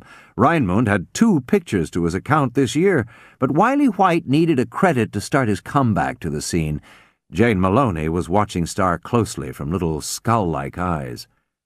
"Couldn't you give us some clue?" Reinmund asked. "This is a good deal of a blow, Monroe." "I just wouldn't put Margaret Sullivan in it," said Starr, "or Coleman either. I wouldn't advise them to play it." "Specifically, Monroe," begged Wiley White, "what didn't you like? The scenes, the dialogue, the humor, construction?" Starr picked up the script from his desk, let it fall as if it were physically too heavy to handle. "I don't like the people," he said.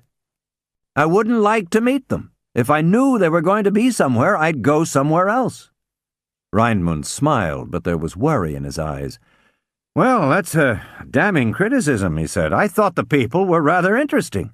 "So did I," said Broaka. "I thought M was very sympathetic." "Did you?" asked Starr sharply. "I could just barely believe she was alive. And when I came to the end, I said to myself, so what?" "There must be something to do," Reinmund said. "Naturally, we feel bad about this. This is the structure we agreed on." "But it's not the story," said Starr. "I've told you many times that the first thing I decide is the kind of story I want. We change in every other regard, but once that is set, we've got to work towards it with every line and movement. This is not the kind of story I want. The story we bought had shine and glow. It was a happy story. This is all full of doubt and hesitation. The hero and heroine stop loving each other over trifles. Then they start up again over trifles. After the first sequence, you don't care if she never sees him again or he her." "That's my fault," said Wiley suddenly. "You see, Monroe, I don't think stenographers have the same dumb admiration for their bosses they had in 1929. They've been laid off. They've seen their bosses jittery. The world has moved on, that's all." Starr looked at him impatiently, gave a short nod. "That's not under discussion," he said. "The premise of this story is that the girl did have a dumb admiration for her boss, if you want to call it that, and there wasn't any evidence that he'd ever been jittery. When you make her doubt him in any way, you have a different kind of story. Or rather, you haven't anything at all. These people are extroverts, get that straight, and I want them to extrovert all over the lot. When I want to do a Eugene O'Neill play, I'll buy one." Jane Maloney, who had never taken her eyes off Starr, knew it was going to be all right now. If he had really been going to abandon the picture, he wouldn't have gone at it like this. She had been in this game longer than any of them except Broaka, with whom she had had a 3-day affair 20 years ago. Starr turned to Reinmund. "You ought to have understood from the casting, Riney, what kind of a picture I wanted. I started marking the lines that Corliss and McElway couldn't say and got tired of it. Remember this in the future. If I order a limousine, I want that kind of a car. And the fastest midget racer you ever saw wouldn't do. Now," he looked around, "shall we go any farther? Now that I've told you I don't even like the kind of picture this is, shall we go on? We've got 2 weeks. At the end of that time, I'm going to put Corliss and McElway into this or something else. Is it worthwhile?" "Well, naturally," said Reinmund. "I think it is. I feel bad about this. I should have warned Wiley. I thought he had some good ideas." "Monroe's right," said Broaka bluntly. "I felt this was wrong all the time, but I couldn't put my finger on it." Wiley and Rose looked at him contemptuously and exchanged a glance. "Do you writers think you can get hot on it again?" asked Starr, not unkindly. "Or shall I try somebody fresh?" "I'd like another shot," said Wiley. "How about you, Jane?" She nodded briefly. "What do you think of the girl?" asked Starr. "Well, naturally, I'm prejudiced in her favor." "You better forget it," said Starr warningly. 10 million Americans would put thumbs down on that girl if she walked on the screen. We've got 1 hour and 25 minutes on the screen. You show a woman being unfaithful to a man for 1/3 of that time, and you've given the impression that she's 1/3 whore." "Is that a big proportion?" asked Jane slyly, and they laughed. "It is for me," said Starr thoughtfully, "even if it wasn't for the Hayes office. If you want to paint a scarlet letter on her back, it's all right, but that's another story. Not this story. This is a future wife and mother. However, he pointed his pencil at Wiley White, this has as much passion as that Oscar on my desk." "What the hell?" said Wiley. "She's full of it. Why, she goes to—" "She's loose enough," said Starr, "but that's all. There's one scene in the play better than all this you cooked up, and you've left it out. When she's trying to make the time pass by changing her watch." "It didn't seem to fit," Wiley apologized. "Now," said Starr, "I've got about 50 ideas. I'm going to call Miss Doolan." He pressed a button. "And if there's anything you don't understand, speak up." Miss Doolan slid in almost imperceptibly. Pacing the floor swiftly, Starr began. In the first place, he wanted to tell them what kind of girl she was, what kind of a girl he approved of here. She was a perfect girl, with a few small faults, as in the play, but a perfect girl not because the public wanted her that way, but because it was the kind of girl that he, Starr, liked to see in this sort of picture. Was that clear? It was no character role. She stood for health, vitality, ambition, and love. What gave the play its importance was entirely a situation in which she found herself. She became possessed of a secret that affected a great many lives. There was a right thing and a wrong thing to do. At first it was not plain which was which, but when it was, she went right away and did it. That was the kind of story this was. Thin, clean, and shining. No doubts. She has never heard the word labor troubles, he said with a sigh. She might be living in 1929. Is it plain what kind of girl I want? It's very plain, Monroe. Now about the things she does, said Starr. At all times, at all moments when she is on the screen in our sight, she wants to sleep with Ken Willard. Is that plain, Wiley? Passionately plain. Whatever she does, it is in place of sleeping with Ken Willard. If she walks down the street, she is walking to sleep with Ken Willard. If she eats her food, it is to give her strength to sleep with Ken Willard. But at no time do you give the impression that she would even consider sleeping with Ken Willard unless they were properly sanctified. I'm ashamed of having to tell you these kindergarten facts, but they have somehow leaked out of the story. He opened the script and began to go through it page by page. Miss Doolan's notes would be typed in quintuplicate and given to them, but Jane Maloney made notes of her own. Brawaka put his hand up to his half-closed eyes. He could remember when a director was something out here, when writers were gag men or eager and ashamed young reporters full of whiskey. A director was all there was then. No supervisor, no star. He started wide awake as he heard his name. It would be nice, John, if you could put the boy on a pointed roof and let him walk around and keep the camera on him. You might get a nice feeling. Not danger, not suspense, not pointing for anything. A kid on the roof, in the morning. Brawaka brought himself back into the room. All right, he said. Just an element of danger. Not exactly, said Starr. He doesn't start the fall off the roof. Break into the next scene with it. Through the window, suggested Jane Maloney. He could climb in his sister's window. That's a good transition, said Starr. Right into the diary scene. Brawaka was wide awake now. I'll shoot up at him, he said. Let him go away from the camera. Just a fixed shot from quite a distance. Let him go away from the camera. Don't follow him. Pick him up in a close shot and let him go away again. No attention on him except against the whole roof and the sky. He liked the shot. It was a director's shot that didn't come up on every page anymore. He might use a crane. It would be cheaper in the end than building the roof on the ground with a process sky. That was one thing about Starr. The literal sky was the limit. He had worked with Jews too long to believe legends that they were small with money. In the third sequence, have him hit the priest, Starr said. What? Wiley cried. And have the Catholics on our neck? I've talked to Joe Breen. Priests have been hit. It doesn't reflect on them. His quiet voice ran on, stopped abruptly as Miss Doolan glanced at the clock. Is that too much to do before Monday? He asked Wiley. Wiley looked at Jane, and she looked back, not even bothering to nod. He saw their weekend melting away. But he was a different man from when he entered the room. When you were paid $1,500 a week, emergency work was one thing you did not skimp, not when your picture was threatened. As a freelance writer, Wiley had failed from lack of caring, but here was Starr to care for all of them. The effect would not wear off when he left the office, nor anywhere within the walls of the lot. He felt a great purposefulness. The mixture of common sense, wise sensibility, theatrical ingenuity, and a certain half-naive conception of the commonweal which Starr had just stated aloud inspired him to do his part, to get his block of stone in place, even if the effort were foredoomed, the result as dull as a pyramid.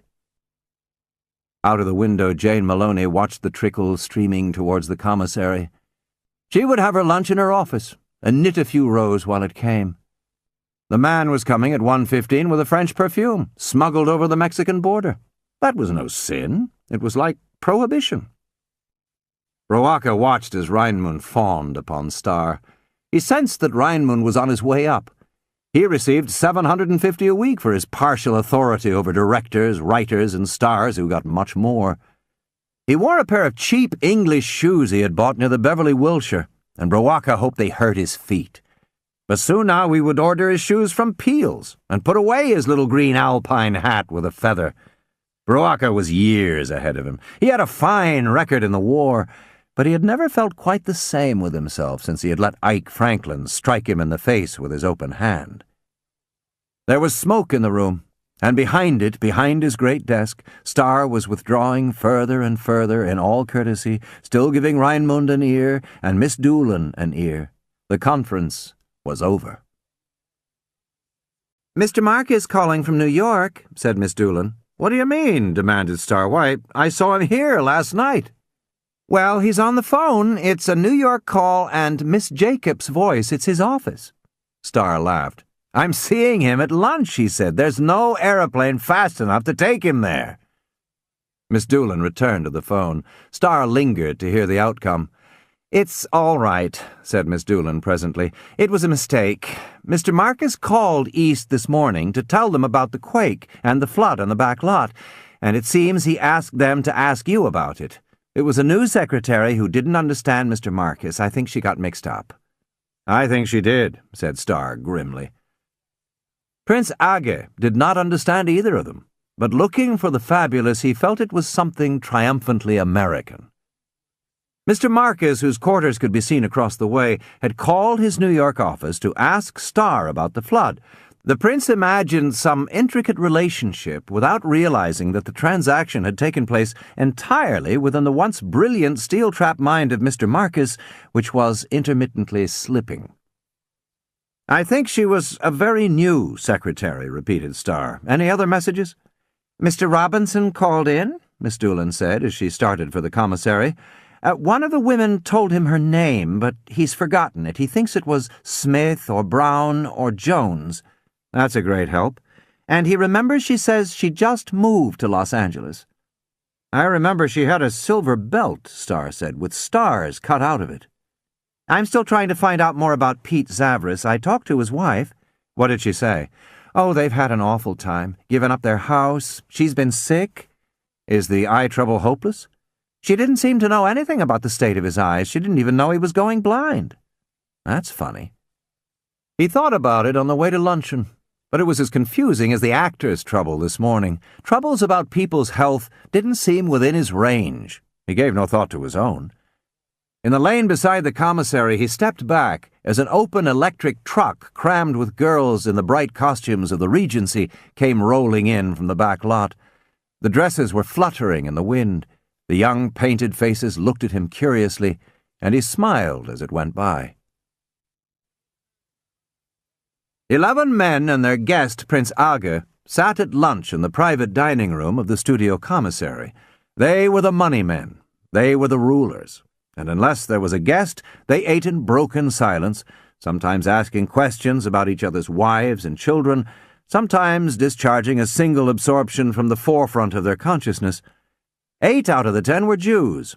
5 of the 10 were foreign-born, including a Greek and an Englishman. And they had all known each other for a long time. There was a rating in the group, from old Marcus down to old Lienbaum, who had bought the most fortunate block of stock in the business and never was allowed to spend over $1 million a year producing. Old Marcus still managed to function with disquieting resilience. Some never-atrophying instinct warned him of danger, of gangings up against him.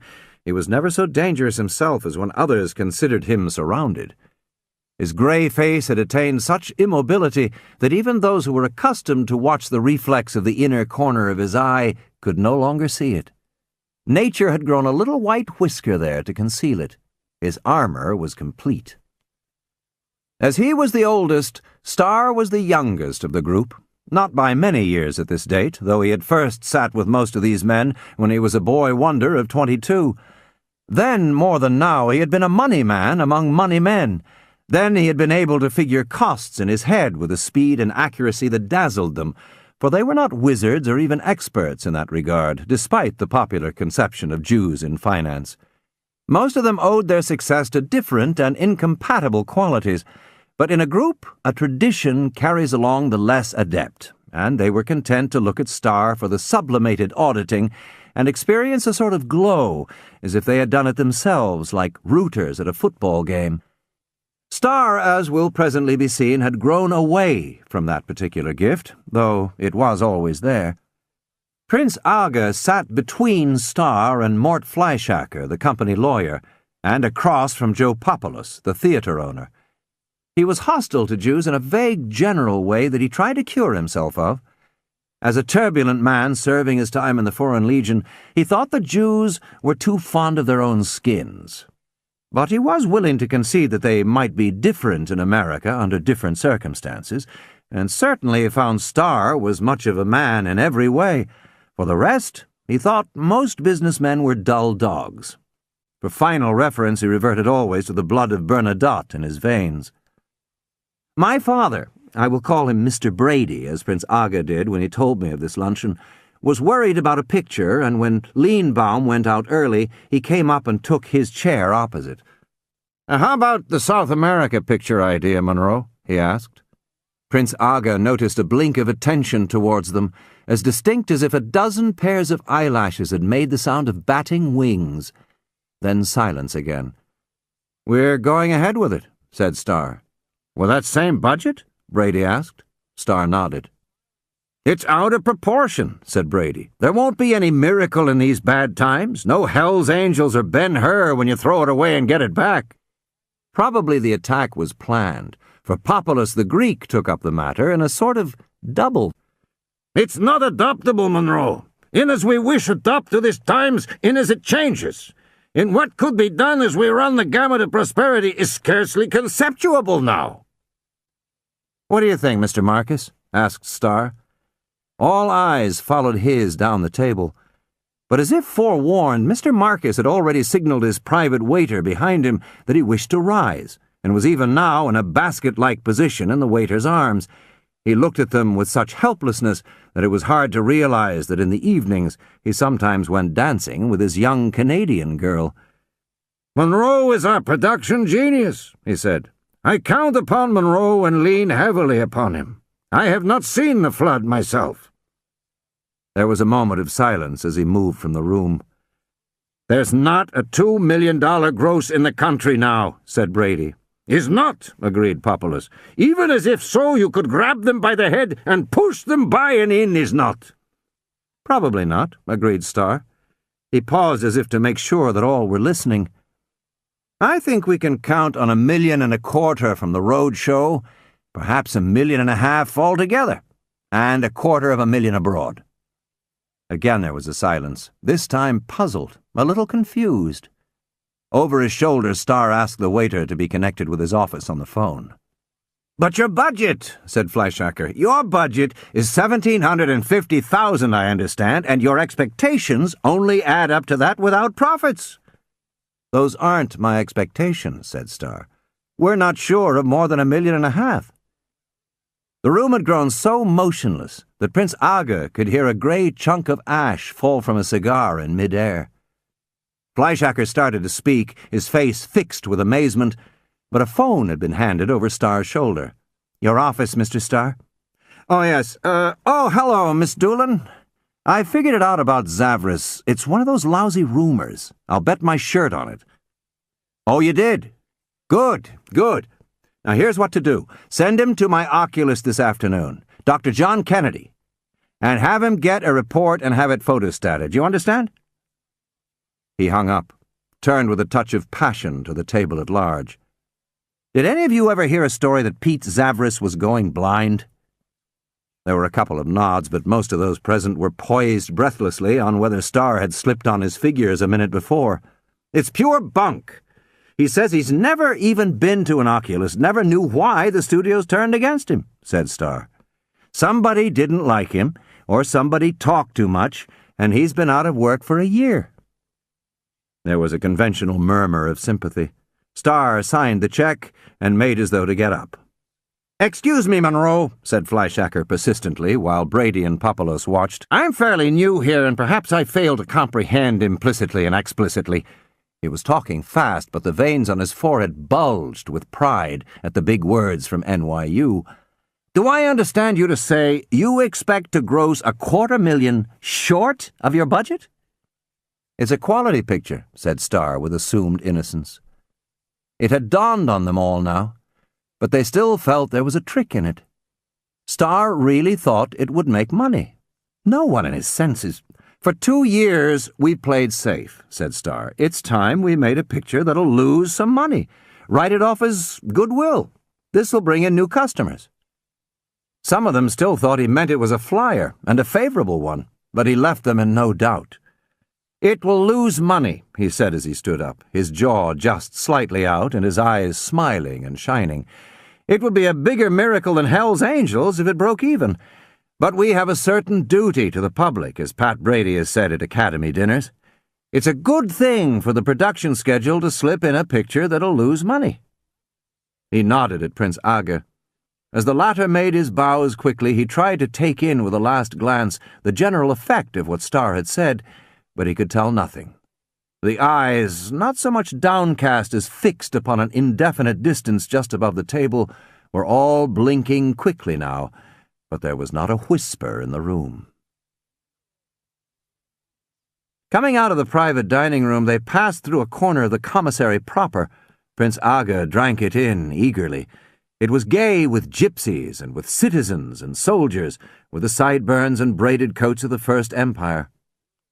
From a little distance, they were men who lived and walked 100 years ago, and Aga wondered how he and the men of his time would look as extras in some future costume picture. Then he saw Abraham Lincoln, and his whole feeling suddenly changed. He had been brought up in the dawn of Scandinavian socialism, when Nikolai's biography was much read. He had been told Lincoln was a great man whom he should admire, and he hated him instead because he was forced upon him. But now, seeing him sitting here, his legs crossed, his kindly face fixed on a 40-cent dinner, including dessert, his shawl wrapped around him as if to protect himself from the erratic air cooling, now Prince Aga, who was in America at last, stared as a tourist at the mummy of Lenin in the Kremlin. This, then, was Lincoln. Starr had walked on far ahead of him, turned, waiting for him, but still Aga stared. This, then, he thought, was what they all meant to be. Lincoln suddenly raised a triangle of pie and jammed it in his mouth, and a little frightened, Prince Aga hurried to join Starr. "I hope you're getting what you want," said Starr, feeling he had neglected him. "We'll have some rushes in half an hour, and then you can go on to as many sets as you want." "I should rather stay with you," said Prince Aga. "I'll see what there is for me," said Starr. "Then we'll go on together." There was the Japanese consul on the release of a spy story which might offend the national sensibilities of Japan. There were phone calls and telegrams. There was some further information from Robbie. "Now he remembers the name of the woman. He's sure it was Smith," said Miss Doolan. "He asked her if she wanted to come on the lot and get some dry shoes, but she said no, so she can't sue." "That's pretty bad for a total recall. Smith. That's a great help." He thought a moment. "Ask the phone company for a list of Smiths that have taken new phones here in the last month. Call them all." "All right." Chapter 4. "How are you, Monroe?" said Red Riding Hood. "I'm glad you came down." Starr walked past him, heading across the great stage, towards the set of a brilliant room that would be used tomorrow. Director Riding Hood followed, realizing after a moment that however fast he walked, Starr managed to be a step or two ahead. He recognized the indication of displeasure. He had used it himself. He had had his own studio once, and he had used everything. There was no stop Starr could pull that would surprise him. His task was the delivery of situations, and Starr, by effective business, could not outplay him on his own grounds.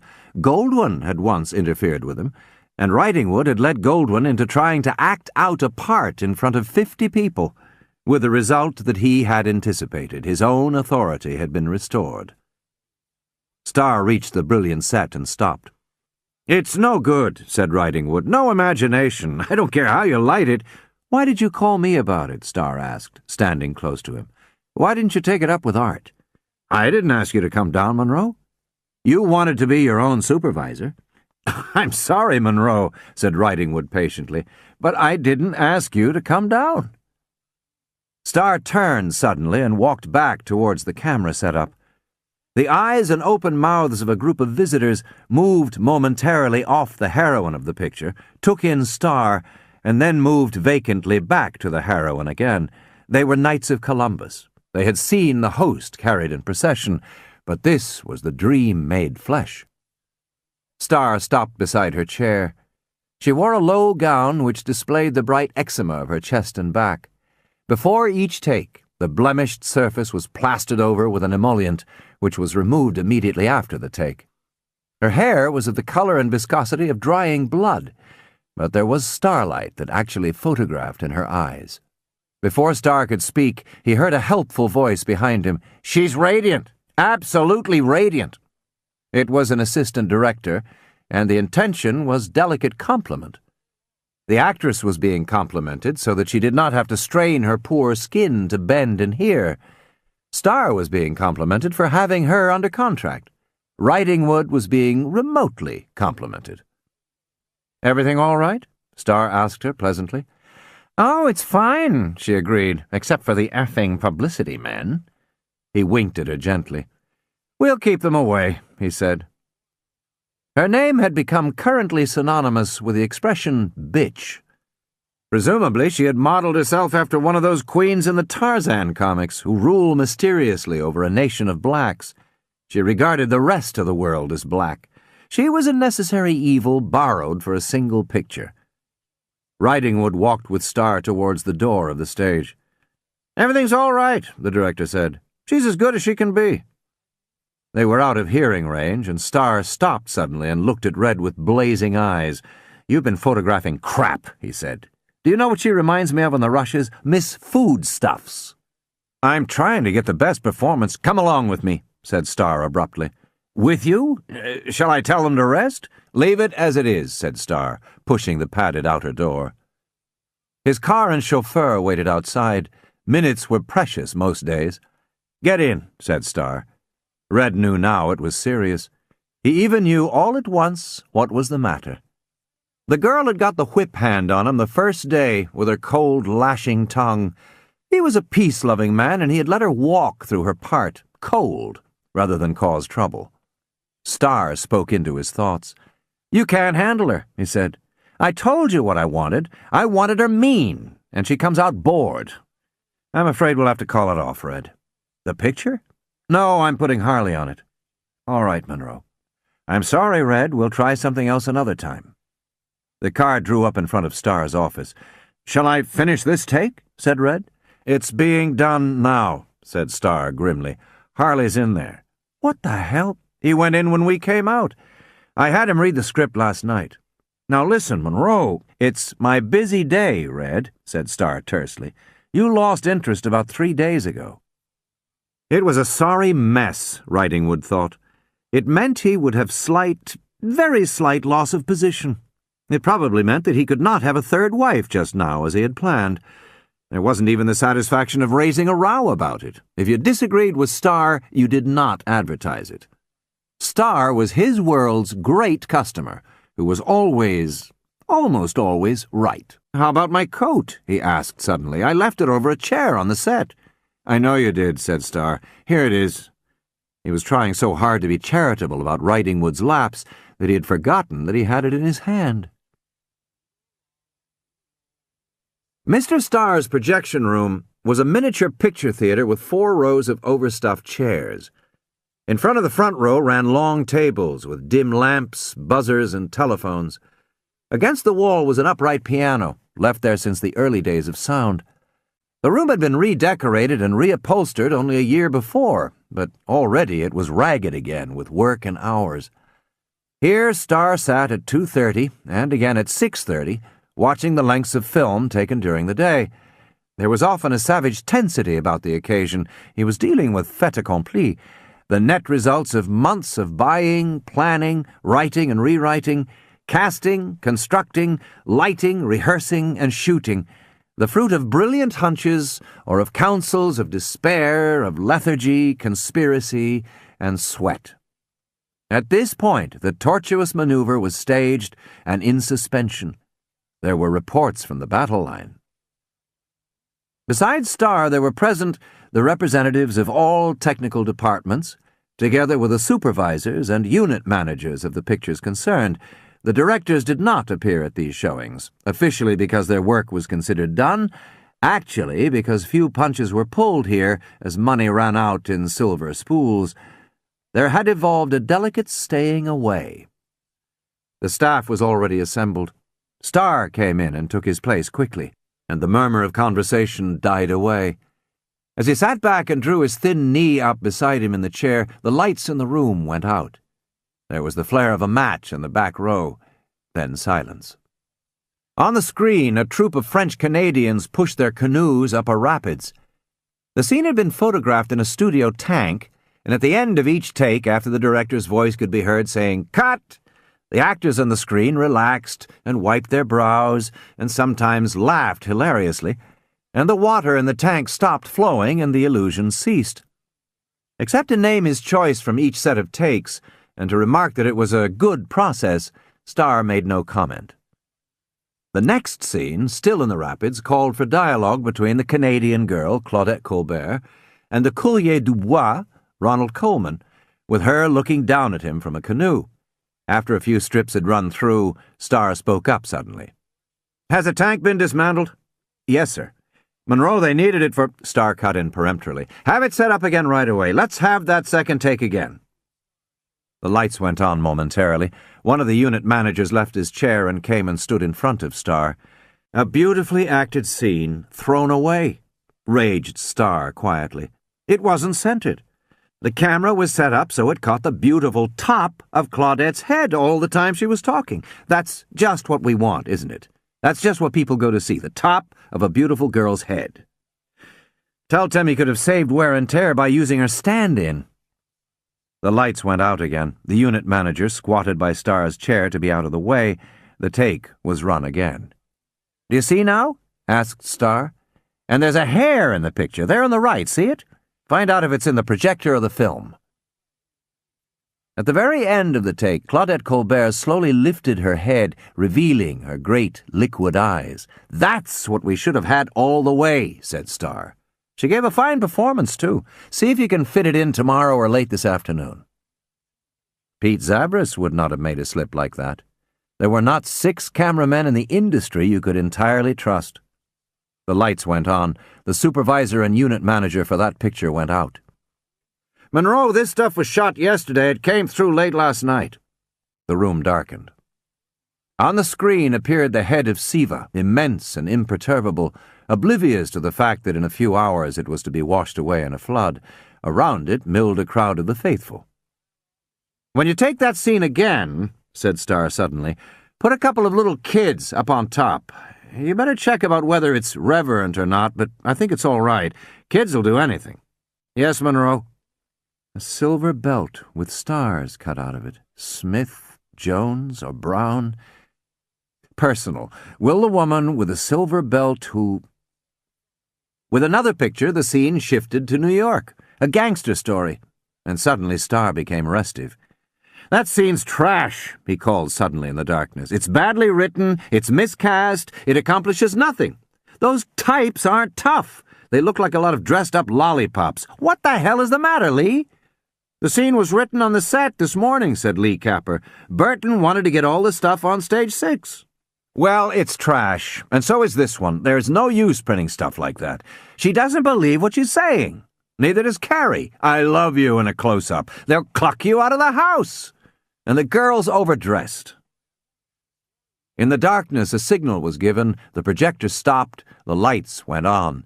The room waited in utter silence. Starr's face was expressionless. "Who wrote the scene?" he asked after a minute. "Wiley White. Is he sober?"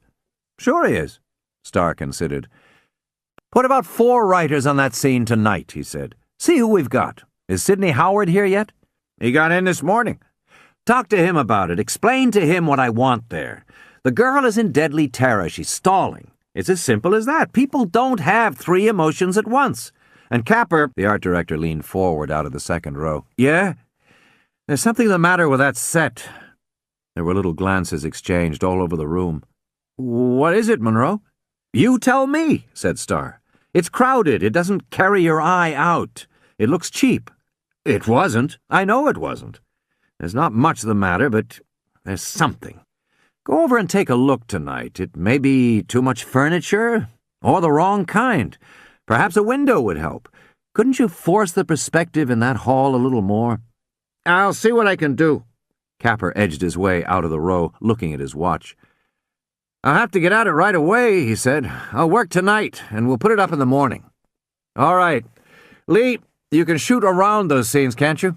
I think so, Monroe. I take the blame for this. Have you got the fight stuff? Coming up now. Starr nodded. Capper hurried out, and the room went dark again. On the screen, 4 men staged a terrific socking match in a cellar. Starr laughed. Look at Tracy, he said. Look at him go down after that guy. I bet he's been in a few. The men fought over and over. Always the same fight. Always at the end they faced each other, smiling, sometimes touching the opponent in a friendly gesture on the shoulder. The only one in danger was the stuntman, a pug who could have murdered the other 3. He was in danger only if they swung wild and didn't follow the blows he had taught them. Even so, the youngest actor was afraid for his face, and the director had covered his flinches with ingenious angles and interpositions. And then 2 men met endlessly in a door, recognized each other, and went on. They met, they started, they went on. Then a little girl read underneath a tree, with a boy reading on a limb of the tree above. The little girl was bored and wanted to talk to the boy. He would pay no attention. The core of the apple he was eating fell on the little girl's head. A voice spoke up out of the darkness. It's pretty long, isn't it, Monroe? Not a bit, said Starr. It's nice. It has a nice feeling. I just thought it was long. Sometimes 10 feet can be too long. Sometimes a scene 200 feet can be too short. I want to speak to the cutter before he touches this scene. This is something that'll be remembered in the picture. The oracle had spoken. There was nothing to question or argue. Starr must be right, always. Not most of the time, but always. Or the structure would melt down like gradual butter. Another hour passed. Dreams hung in fragments at the far end of the room, suffered analysis, passed, to be dreamed in crowds, or else discarded. The end was signaled by 2 tests, a character man and a girl. After the rushes, which had a tense rhythm of their own, the tests were smooth and finished. The observers settled in their chairs. Starr's foot slipped to the floor. Opinions were welcome. One of the technical men let it be known that he would willingly cohabit with a girl. The rest were indifferent. Somebody sent up a test of that girl 2 years ago. She must be getting around, but she isn't getting any better. But the man's good. Can't we use him as the old Russian prince in Steps? He is an old Russian prince, said the casting director, but he's ashamed of it. He's a Red, and that's one part he says he wouldn't play. It's the only part he could play, said Starr. The lights went on. Starr rolled his gum into its wrapper and put it in an ashtray. He turned questioningly to his secretary. The process is on stage 2, she said. He looked in briefly at the processes, moving pictures taken against a background of other moving pictures by an ingenious device. There was a meeting in Marcus' office on the subject of Manon with a happy ending, and Starr had his say on that as he had had before. It had been making money without a happy ending for a century and a half. He was obdurate. At this time in the afternoon he was at his most fluent, and the opposition faded into another subject. They would lend 12 stars to the benefit for those the quake had made homeless at Long Beach. In a sudden burst of giving, 5 of them, all at once, made up a purse of $25,000. They gave well, but not as poor men give. It was not charity. At his office there was word from the oculist to whom he had sent Pete Zavris that the cameraman's eyes were 19/20, approximately perfect. He had written a letter that Zavris was having photostated.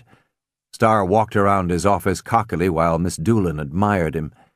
Prince Aga had dropped in to thank him for his afternoon on the sets, and while they talked, a cryptic word came from a supervisor that some writers named Tarleton had found out and were about to quit. "These are good writers," Starr explained to Prince Aga, "and we don't have good writers out here." "Why, you can hire anyone," exclaimed his visitor in surprise. "Oh, we hire them, but when they get out here, they're not good writers, so we have to work with the material we have." "Such as what?" "Anybody that'll accept the system and stay decently sober. We have all sorts of people. Disappointed poets, one-hit playwrights, college girls. We put them on an idea in pairs, and if it slows down, we put 2 more writers working behind them. I've had as many as 3 pairs working independently on the same idea." "Do they like that?" "Not if they know about it. They're not geniuses. None of them could make as much any other way. But these Tarletons are a husband and wife team from the East, pretty good playwrights. They've just found out they're not alone on the story, and it shocks them. Shocks their sense of unity. That's the word they'll use." "But what does make the unity?" Starr hesitated. His face was grim, except that his eyes twinkled. "I'm the unity," he said. "Come and see us again." He saw the Tarletons. He told them he liked their work, looking at Mrs. Tarleton as if he could read her handwriting through the typescript. He told them kindly that he was taking them from the picture and putting them on another, where there was less pressure, more time. As he had half expected, they begged to stay on the first picture, seeing a quicker credit, even though it was shared with others. The system was a shame, he admitted, gross, commercial, to be deplored. He had originated it, a fact that he did not mention. When they had gone, Miss Doolan came in, triumphant. "Mr. Starr, the lady with the belt is on the phone." Starr walked into his office alone and sat down behind his desk, and picked up the phone with a great sinking of his stomach. He did not know what he wanted. He had not thought about the matter as he had thought about the matter of Pete Zavras. At first, he'd only wanted to know if they were professional people, if the woman was an actress who had got herself up to look like Minna, as he had once had a young actress made up like Claudette Colbert and photographed her from the same angles. "Hello?" he said. "Hello?" As he searched the short, rather surprised word for a vibration of last night, the feeling of terror began to steal over him, and he choked it off with an effort of will. "Well, you were hard to find," he said. "Smith. And you moved here recently. That was all we had, and the silver belt." "Oh, yes," the voice said, still uneasy, unpoised. "I had on a silver belt last night." "Now, where from here?" "Who are you?" the voice said, with a touch of flurried bourgeois dignity. "My name is Monroe Starr," he said. A pause. It was a name that never appeared on the screen, and she seemed to have trouble placing it. "Oh, yes. Yes, you were the husband of Minna Davis." "Yes." Was it a trick? As the whole vision of last night came back to him, the very skin with that peculiar radiance as if phosphorus had touched it, he thought whether it might not be a trick to reach him from somewhere. Not Minna, and yet Minna. The curtains blew suddenly into the room, the papers whispered on his desk, and his heart cringed faintly at the intense reality of the day outside his window. If he could go out now this way, what would happen if he saw her again? The starry veiled expression, the mouth strongly formed for poor, brave human laughter. "I'd like to see you. Would you like to come to the studio?" Again the hesitancy, then a blank refusal. "Oh, I don't think I ought to. I'm awfully sorry." This last was purely formal, a brush-off, a final axe. Ordinary skin-deep vanity came to Starr's aid, adding persuasion to his urgency. "I'd like to see you," he said. "There's a reason." "Well, I'm afraid that— Could I come and see you?" A pause again, not from hesitation, he felt, but to assemble her answer. "There's something you don't know," she said finally. "Oh, you're probably married." He was impatient. "It has nothing to do with that. I asked you to come here openly. Bring your husband if you have one." It's quite impossible." "Why?" "I feel silly even talking to you, but your secretary insisted. I thought I'd dropped something in the flood last night and you'd found it." I want very much to see you for 5 minutes. To put me in the movies? That wasn't my idea. There was such a long pause that he thought he had offended her. Where could I meet you? She asked unexpectedly. Here? At your house? No, somewhere outside. Suddenly Starr could think of no place. His own house, a restaurant? Where did people meet? A house of assignation, a cocktail bar? I'll meet you somewhere at 9 o'clock, she said. That's impossible, I'm afraid. Then never mind. All right, then, 9 o'clock, but can we make it near here? There's a drugstore on Wilshire. It was 5:45. There were 2 men outside who had come every day at this time, only to be postponed. This was an hour of fatigue. The men's business was not so important that it must be seen to, nor so insignificant that it could be ignored, so he postponed it again and sat motionless at his desk for a moment, thinking about Russia. Not so much about Russia, as about the picture about Russia, which would consume a hopeless half-hour presently.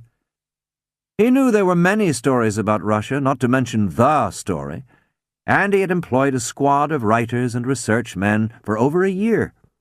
But all the stories involved had the wrong feel. He felt it could be told in terms of the American 13 states, but it kept coming out different, in new terms, that opened unpleasant possibilities and problems.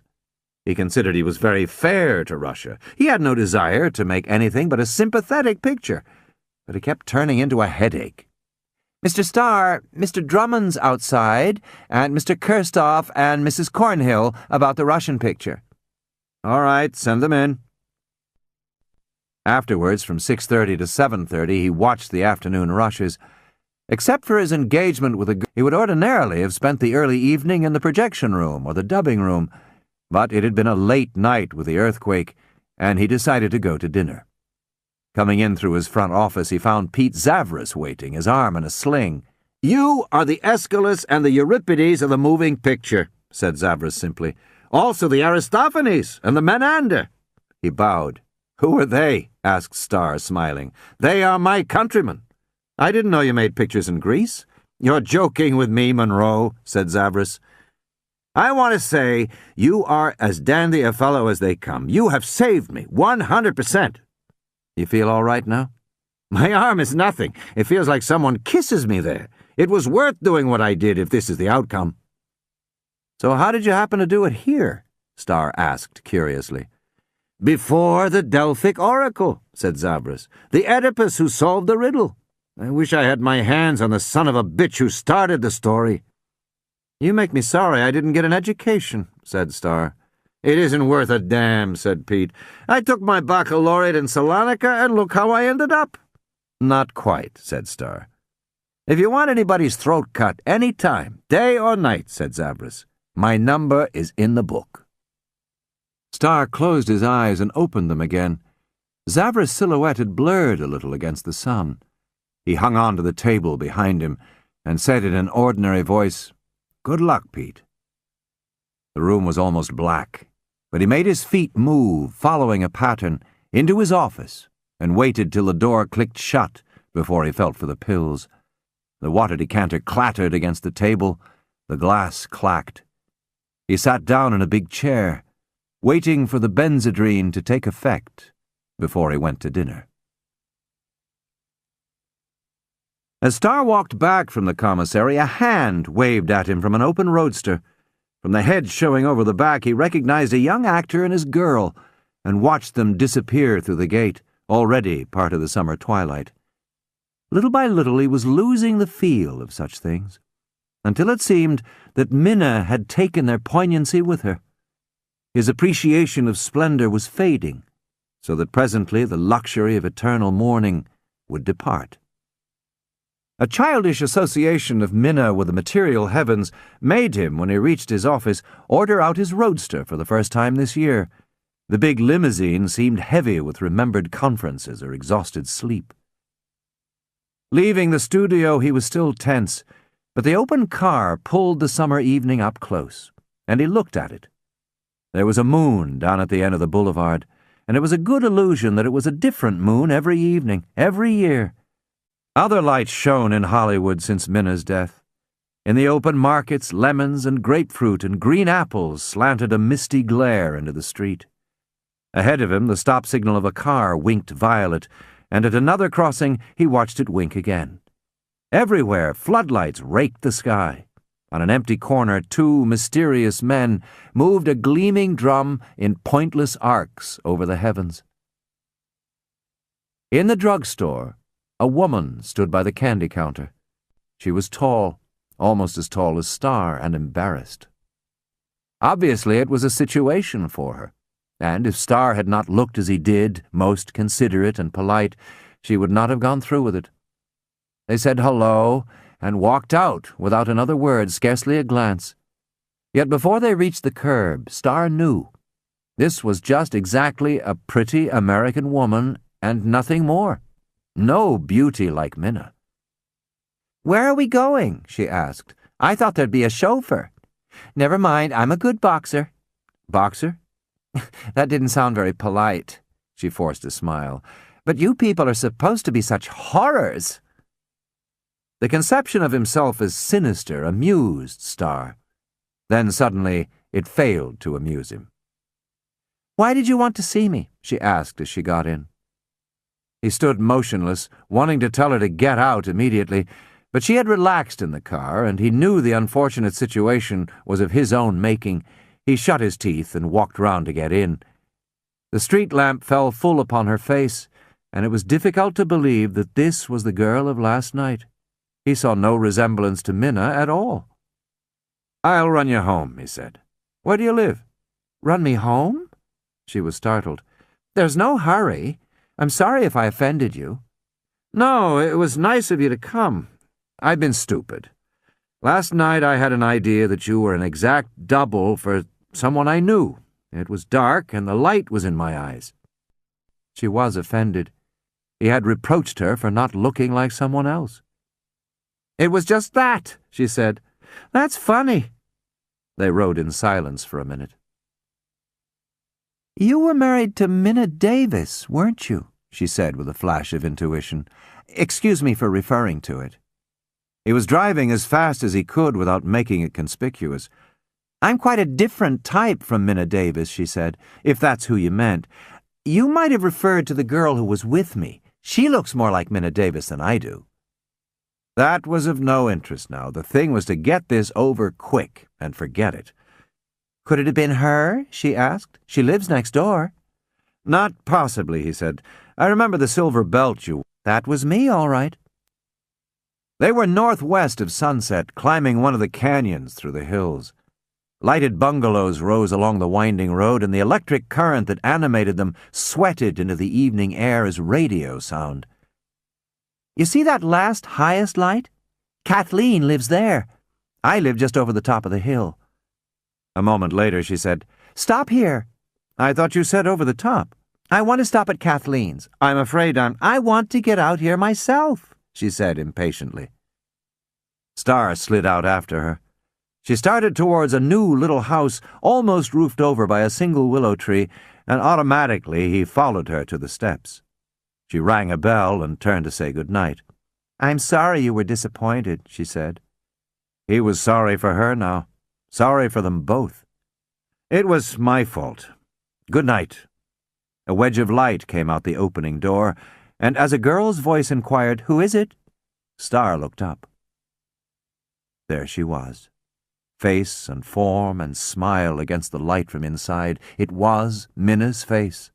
The skin with its peculiar radiance, as if phosphorus had touched it, the mouth with its warm line that never counted costs, and over all the haunting jollity that had fascinated a generation. With a leap, his heart went out of him, as it had the night before. Only this time it stayed out there with a vast beneficence. "Oh, Edna, you can't come in," the girl said. "I've been cleaning, and the house is full of ammonia smell." Edna began to laugh, bold and loud. "I believe it was you he wanted to see, Kathleen," she said. Star's eyes and Kathleen's met and tangled. For an instant they made love, as no one ever dares to do after. Their glance was slower than an embrace, more urgent than a call. "He telephoned me," said Edna. "It seems he thought—" Star interrupted, stepping forward into the light. "I was afraid we were rude at the studio yesterday evening." But there were no words for what he really said. She listened closely without shame. Life flared high in them both. Edna seemed at a distance and in darkness. "You weren't rude," said Kathleen. A cool wind blew the brown curls around her forehead. "We had no business there." "I hope you'll both," Star said, "come and make a tour of the studio."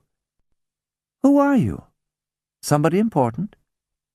"He was Minna Davis's husband. He's a producer," said Edna, as if it were a rare joke. "And this isn't at all what he just told me. I think he has a crush on you." "Shut up, Edna," said Kathleen sharply. As if suddenly realizing her offensiveness, Edna said, "Phone me, will you?" and stalked away towards the road. But she carried their secret with her. She had seen a spark pass between them in the darkness. "I remember you," Kathleen said to Star. "You got us out of the flood." Now what? The other woman was more missed in her absence. They were alone, and on too slim a basis for what had passed already. They existed nowhere. His world seemed far away. She had no world at all, except the idol's head, the half-open door. "You're Irish," he said, trying to build one for her. She nodded. "I've lived in London a long time. I didn't think you could tell." The wild green eyes of a bus sped up the road in the darkness. They were silent until it went by. "Your friend Edna didn't like me," he said. "I think it was the word producer." "She's just come out here, too. She's a silly creature who means no harm. I shouldn't be afraid of you." She searched his face. She thought, like everyone, that he seemed tired. Then she forgot it at the impression he gave of a brazier out of doors on a cool night. "I suppose the girls are all after you to put them on the screen." "They've given up," he said. This was an understatement. They were all there, he knew, just over the threshold, but they had been there so long that their clamoring voices were no more than the sound of traffic in the street. But his position remained more than royal. A king could make only one queen. Star, at least so they supposed, could make many. "I'm thinking that it would turn you into a cynic," she said. "You didn't want to put me in pictures?" "No." "That's good. I'm no actress. Once in London a man came up to me in the Carlton and asked me to make a test, but I thought a while and finally I didn't go." They had been standing nearly motionless, as if in a moment he would leave and she would go in. Star laughed suddenly. "I feel as if I had my foot in the door, like a collector." She laughed too. "I'm sorry I can't ask you in. Shall I get my reefer and sit outside?" "No." He scarcely knew why he felt it was time to go. He might see her again, he might not.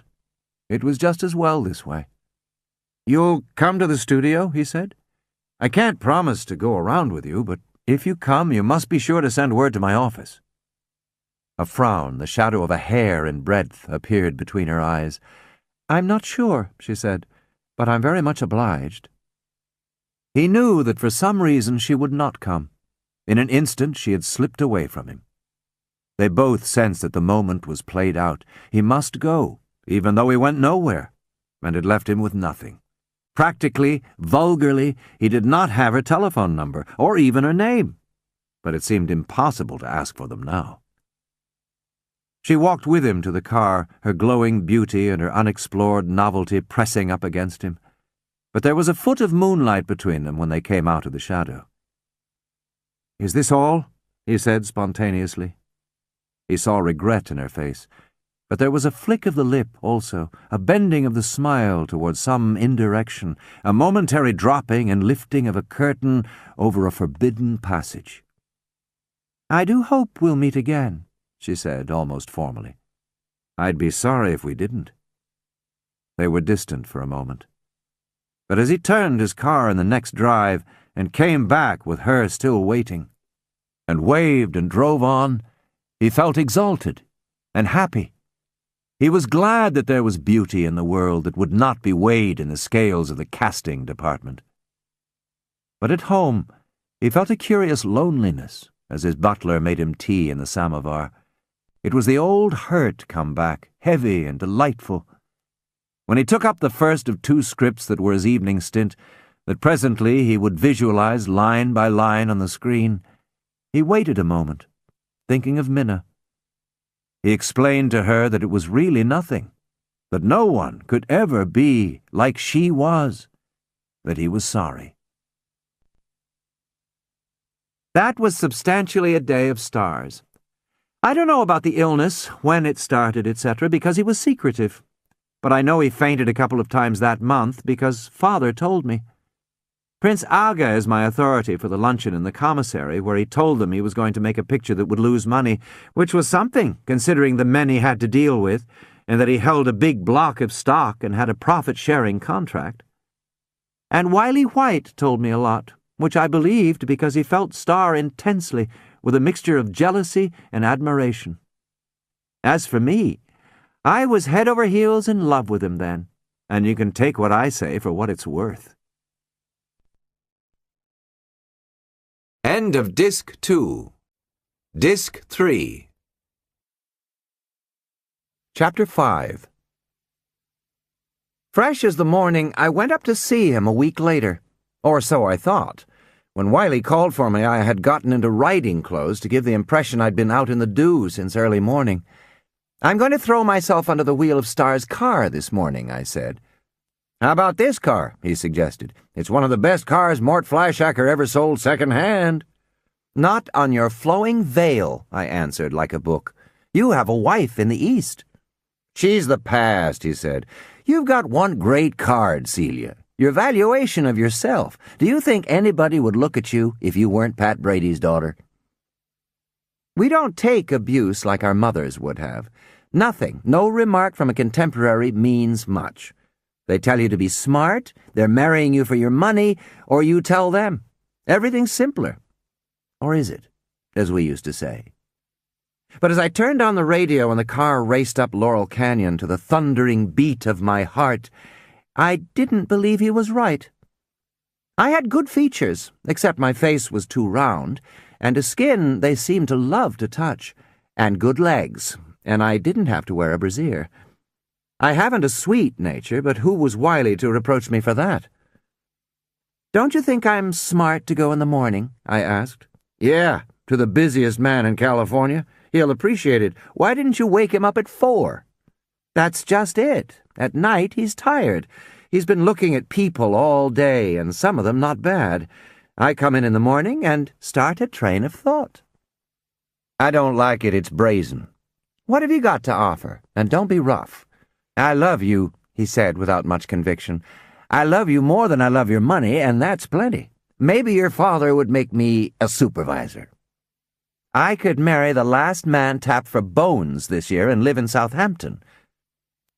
I turned the dial and got either Gone or Lost. There were good songs that year. The music was getting better again. When I was young, during the Depression, it wasn't so hot, and the best numbers were from the 20s, like Benny Goodman playing Blue Heaven, or Paul Whiteman with When Day Is Done. There were only the bands to listen to. But now I liked almost everything, except Father singing Little Girl, You've Had a Busy Day to try to create a sentimental father and daughter feeling. Lost and Gone were the wrong mood, so I turned again and got Lovely to Look At, which was my kind of poetry. I looked back as we crossed the crest of the foothills, with the air so clear you could see the leaves on Sunset Mountain 2 miles away. It's startling to you sometimes, just air, unobstructed, uncomplicated air. Lovely to look at, delightful to know, I sang. "Are you going to sing for Star?" Wiley said. "If you do, get in a line about my being a good supervisor." "Oh, this'll be only Star and me," I said. "He's going to look at me and think, I've never really seen her before." "We don't use that line this year," he said. Then he'll say, "Little Cecilia," like he did the night of the earthquake. He'll say he never noticed I had become a woman. You won't have to do a thing. I'll stand there and bloom. After he kisses me, as you would a child. That's all in my script, complained Wiley, and I've got to show it to him tomorrow. He'll sit down and put his face in his hands and say he never thought of me like that. You mean you get in a little fast work during the kiss? I bloom, I told you. How often do I have to tell you I bloom? It's beginning to sound pretty randy to me, said Wiley. How about laying off? I got to work this morning. Then he says it seems as if he was always meant to be this way. Right in the industry, producer's blood. He pretended to shiver. I'd hate to have a transfusion of that. Then he says, I know all his lines, said Wiley. What I want to know is what you say. Somebody comes in, I went on, and you jump up quickly off the casting couch, smoothing your skirts. Do you want me to walk out and get home? We were in Beverly Hills, getting very beautiful now with the tall Hawaiian pines. Hollywood is a perfectly zoned city, so you know exactly what kind of people, economically, live in each section. From executives and directors, through technicians in their bungalows, right down to extras. This was the executive section, and a very fancy lot of pastry. It wasn't as romantic as the dingiest village of Virginia or New Hampshire, but it looked nice this morning. They asked me how I knew, sang the radio. My true love was true. My heart was fire, and smoke was in my eyes and everything. But I figured my chance at about 50-50. I would walk right up on him as if I was either going to walk through him or kiss him on the mouth and stop a bare foot away and say, hello, with disarming understatement. And I did, though of course it wasn't like I expected. Star's beautiful dark eyes looking back into mine, knowing I'm dead sure everything I was thinking, and not a bit embarrassed. I stood there an hour, I think, without moving, and all he did was twitch the side of his mouth and put his hands in his pockets. Will you go with me to the ball tonight? I asked. What ball? The screenwriters' ball down at the Ambassador. Oh, yes, he considered. I can't go with you. I might just come in late. We've got a sneak preview in Glendale. How different it all was from what you'd planned. When he sat down, I went over and put my head among his telephones, like a sort of desk appendage, and looked at him, and his dark eyes looked back so kind and nothing. Men don't often know those times when a girl could be had for nothing. All I succeeded in putting into his head was, why don't you get married, Celia? Maybe he'd bring up Robbie again, try to make a match there. What could I do to interest an interesting man? I asked him. Tell him you're in love with him. Should I chase him? Yes, he said, smiling. I don't know. If it isn't there, it isn't there. I'd marry you, he said unexpectedly. I'm lonesome as hell, but I'm too old and tired to undertake anything. I went around the desk and stood beside him. Undertake me? He looked up in surprise, understanding for the first time that I was in deadly earnest. Oh, no, he said. He looked almost miserable for a minute. Pictures are my girl. I haven't got much time. He corrected himself quickly. I mean, any time. You couldn't love me. It's not that, he said, and right out of my dream, but with a difference. I never thought of you that way, Celia. I've known you so long. Somebody told me you were going to marry Wiley White. And you had no reaction? Yes, I did. I was going to speak to you about it. Wait till he's been sober for 2 years. I'm not even considering it, Monroe. We were way off the track, and just as in my daydream, somebody came in, only I was quite sure Star had pressed a concealed button. I'll always think of that moment, when I felt Miss Doolan behind me with her pad, as the end of childhood, the end of the time when you cut out pictures. What I was looking at wasn't Star, but a picture of him I cut out, over and over. The eyes that flashed a sophisticated understanding at you, and then darted up too soon into his wide brow with its 10,000 plots and plans. The face that was aging from within, so that there were no casual furrows of worry and vexation, but a drawn asceticism as if from a silent self-set struggle or a long illness. It was handsomer to me than all the rosy tan from Coronado to Del Monte. He was my picture, as sure as if he had been pasted on the inside of my old locker in school. That's what I told Wiley White, and when a girl tells the man she likes second best about the other one, then she's in love. I noticed the girl long before Star arrived at the dance. Not a pretty girl, for there are none of those in Los Angeles. One girl can be pretty, but a dozen are only a chorus. Nor yet a professional beauty. They do all the breathing for everyone, and finally even the men have to go outside for air. Just a girl, with the skin of one of Raphael's corner angels, and a style that made you look back twice to see if it were something she had on. I noticed her, and forgot her. She was sitting back behind the pillars at a table whose ornament was a faded semi-star, who, in hopes of being noticed and getting a bit, rose and danced regularly with some scarecrow males. It reminded me shamefully of my first party, where Mother made me dance over and over with the same boy to keep in the spotlight. The semi-star spoke to several people at our table, but we were busy being cafe society, and she got nowhere at all. From our angle it appeared that they all wanted something. "You're expected to fling it around," said Wiley, "like in the old days. When they find out you're hanging on to it, they get discouraged. That's what all this brave gloom is about. The only way to keep their self-respect is to be Hemingway characters. But underneath, they hate you in a mournful way, and you know it." He was right. I knew that since 1933, the rich could only be happy alone together. I saw Star come into the half-light at the top of the wide steps, and stand there with his hands in his pockets, looking around. It was late, and the lights seemed to have burned a little lower, though they were the same. The floor show was finished except for a man who still wore a placard which said that at midnight in the Hollywood Bowl, Sonia Henney was going to skate on hot soup. You could see the sign as he danced becoming less funny on his back. A few years before, there would have been drunks around. The faded actress seemed to be looking for them hopefully over her partner's shoulder. I followed her with my eyes when she went back to her table, and there, to my surprise, was Star, talking to the other girl. They were smiling at each other as if this was the beginning of the world. Star had expected nothing like this when he stood at the head of the steps a few minutes earlier. The sneak preview had disappointed him, and afterwards he had had a scene with Jacques Leborowitz right in front of the theatre, for which he was now sorry.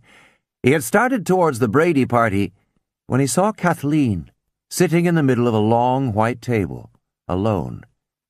Immediately things changed. As he walked towards her, the people shrank back against the walls till they were only murals. The white table lengthened and became an altar where the priestess sat alone. Vitality swelled up in him, and he could have stood a long time across the table from her, looking and smiling. The incumbents of the table were crawling back. Star and Kathleen danced. When she came close, his several visions of her blurred. She was momentarily unreal. Usually a girl's skull made her real, but not this time. Star continued to be dazzled as they danced out along the floor to the last edge, where they stepped through a mirror into another dance, with new dancers whose faces were familiar, but nothing more. In this new region he talked, fast and urgently. "What's your name?" "Kathleen Moore." "Kathleen Moore," he repeated. "I have no telephone, if that's what you're thinking." "When will you come to the studio?" "It's not possible, truly." "Why isn't it? Are you married?" "No."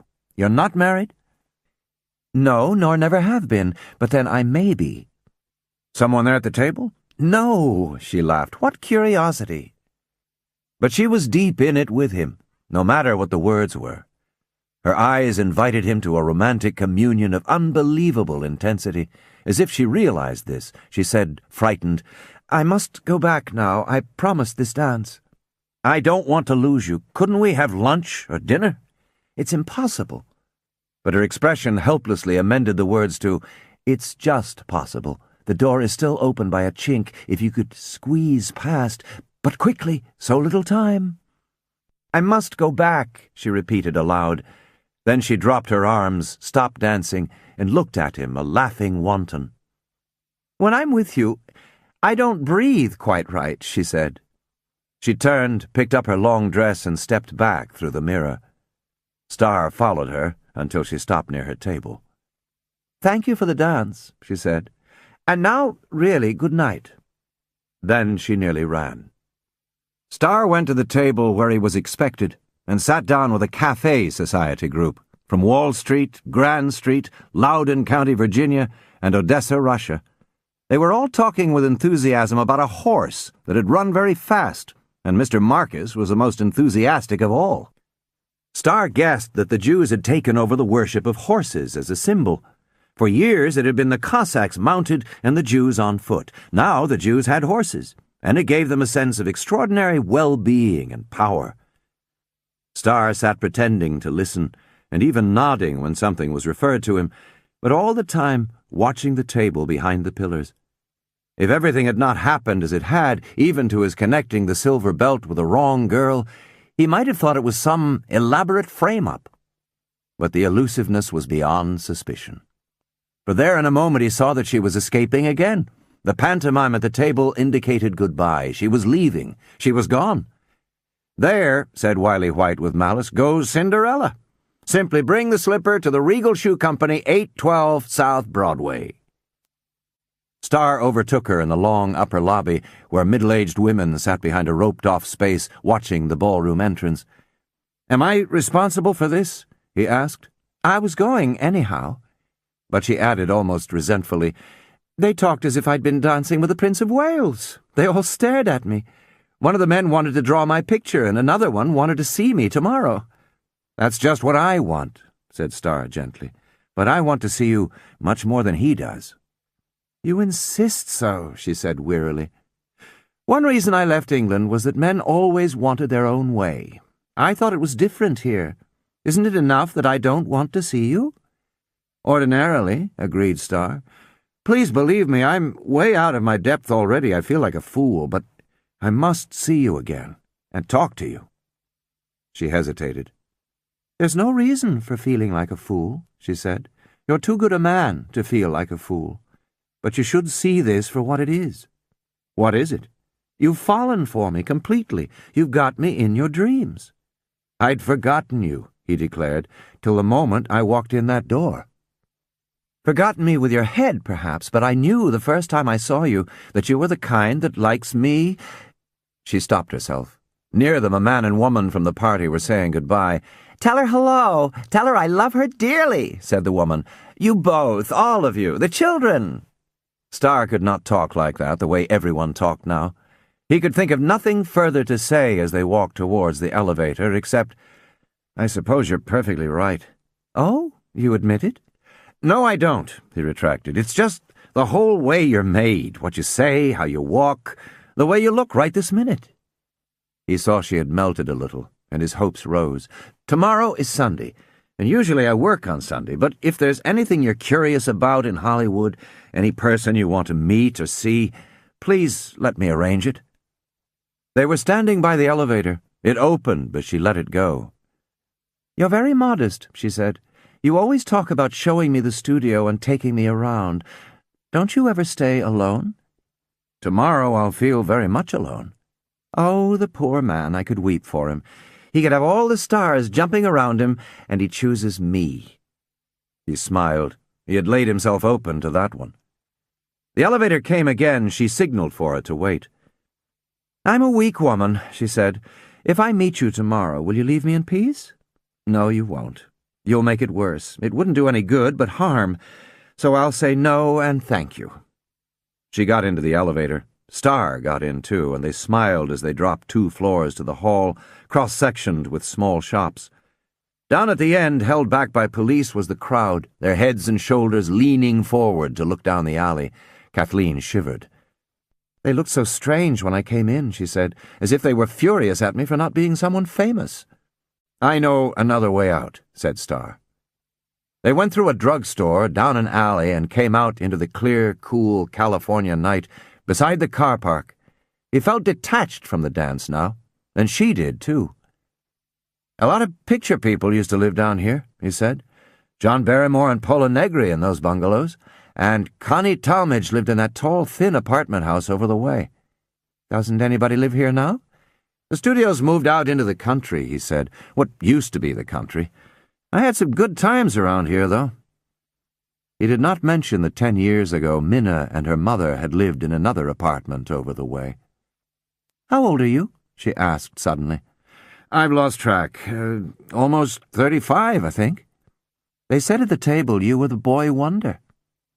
"I'll be that when I'm 60, he said grimly. "You will meet me tomorrow, won't you?" "I'll meet you," she said. "Where?" Suddenly there was no place to meet. She would not go to a party at anyone's house, nor to the country, nor swimming, though she hesitated, nor to a well-known restaurant. She seemed hard to please, but he knew there was some reason. He would find out in time. It occurred to him that she might be the sister or daughter of someone well-known who was pledged to keep in the background. He suggested that he come for her, and they could decide. "That wouldn't do," she said. "What about right here, the same spot?" He nodded, pointing up at the arch under which they stood. He put her into her car, which would have brought $80 from any kindly dealer, and watched it rasp away. Down by the entrance a cheer went up as a favorite emerged, and Starr wondered whether to show himself and say good night. This is Celia taking up the narrative in person. Starr came back finally, it was about 3:30, and asked me to dance. "How are you?" he asked me, just as if he hadn't seen me that morning. "I got involved in a long conversation with a man." It was secret, too, he cared that much about it. "I took him for a drive," he went on innocently. "I didn't realize how much this part of Hollywood had changed." "Has it changed?" "Oh, yes," he said. "Changed completely. Unrecognizable. I couldn't tell you exactly, but it's all changed, everything. It's like a new city." After a moment he amplified, "I had no idea how much it had changed." "Who was the man?" I ventured. "An old friend," he said vaguely. "Someone I knew a long time ago." I had made Wiley try to find out quietly who she was. He had gone over, and the ex-star had asked him excitedly to sit down. No, she didn't know who the girl was. A friend of someone. Even the man who had brought her didn't know. So Starr and I danced to the beautiful music of Glenn Miller playing I'm on a Seesaw. It was good dancing now, with plenty of room. But it was lonely. Lonelier than before the girl had gone. For me, as well as for Starr, she took the evening with her, took along the stabbing pain I had felt, left the great ballroom empty and without emotion. Now it was nothing, and I was dancing with an absent-minded man who told me how much Los Angeles had changed. They met next afternoon, as strangers in an unfamiliar country. Last night was gone. The girl he had danced with was gone. A misty rose and blue hat with a trifling veil came along the terrace to him and paused, searching his face. Starr was strange, too, in a brown suit and a black tie that blocked him out more tangibly than a formal dinner coat, or when he was simply a face and a voice in the darkness the night they had first met. He was the first to be sure it was the same person as before. The upper part of the face was Minna's, luminous, with creamy temples and opalescent brown. The cool-colored curly hair. He could have put his arm around her and pulled her close with an almost family familiarity. Already he knew the down on her neck, the very set of her backbone, the corners of her eyes, and how she breathed, the very texture of the clothes that she would wear. "Did you wait here all night?" she said in a voice that was like a whisper. I didn't move, didn't stir. Still the problem remained, the same one. There was no special place to go. "I'd like tea," she suggested, "if it's some place you're not known." "That sounds as if one of us had a bad reputation." "Doesn't it?" she laughed. "We'll go to the shore," Starr suggested. "There's a place there where I got out once and was chased by a trained seal." "Do you think the seal could make tea?" "Well, he's trained, and I don't think he'll talk. I don't think his training got that far. What in hell are you trying to hide?" After a moment she said lightly, "Perhaps the future," in a way that might mean anything or nothing at all. As they drove away, she pointed at her jalopy in the parking lot. "Do you think it's safe?" "I doubt it. I noticed some black-bearded foreigners snooping around." Kathleen looked at him alarmed. "Really?" She saw he was smiling. "I believe everything you say," she said. "You've got such a gentle way about you that I don't see why they're all so afraid of you." She examined him with approval, fretting a little about his pallor, which was accentuated by the bright afternoon. "Do you work very hard? Do you really always work on Sundays?" He responded to her interest, impersonal yet not perfunctory. "Not always. Once we had a house with a pool and all, and people came on Sunday. I played tennis and swam. I don't swim any more." "Why not? It's good for you. I thought all Americans swam." "My legs got very thin a few years ago, and it embarrassed me. There were other things I used to do, lots of things. I used to play handball when I was a kid, and sometimes out here. I had a court that was washed away in a storm." "You have a good build," she said, in formal compliment, meaning only that he was made with thin grace. He rejected this with a shake of his head. "I enjoy working most," he said. "My work is very congenial." "Did you always want to be in the movies?" "No. When I was young, I wanted to be a chief clerk, the one who knew where everything was." She smiled. "That's odd, and now you're much more than that." "No, I'm still a chief clerk," Starr said. "That's my gift, if I have one. Only when I got to be it, I found out that no one knew where anything was, and I found out that you had to know why it was where it was and whether it should be left there. They began throwing it all at me, and it was a very complex office. Pretty soon I had all the keys, and they wouldn't have remembered what locks they fitted if I'd given them back." They stopped for a red light, and a newsboy bleated at him, "Mickey Mouse murdered! Randolph Hearst declares war on China!" "We'll have to buy this paper," she said. As they drove on, she straightened her hat and preened herself. Seeing him looking at her, she smiled. She was alert and calm, qualities that were currently at a premium. There was lassitude in plenty. California was filling up with weary desperados, and there were tense young men and women who lived back east in spirit while they carried on a losing battle against the climate. But it was everyone's secret that sustained effort was difficult here, a secret that Starr scarcely admitted to himself, but he knew that people from other places spurted a pure rill of new energy for a while. They were very friendly now. She had not made a move or a gesture that was out of keeping with her beauty, that pressed it out of its contour one way or another. It was all proper to itself. He judged her as he would a shot in a picture.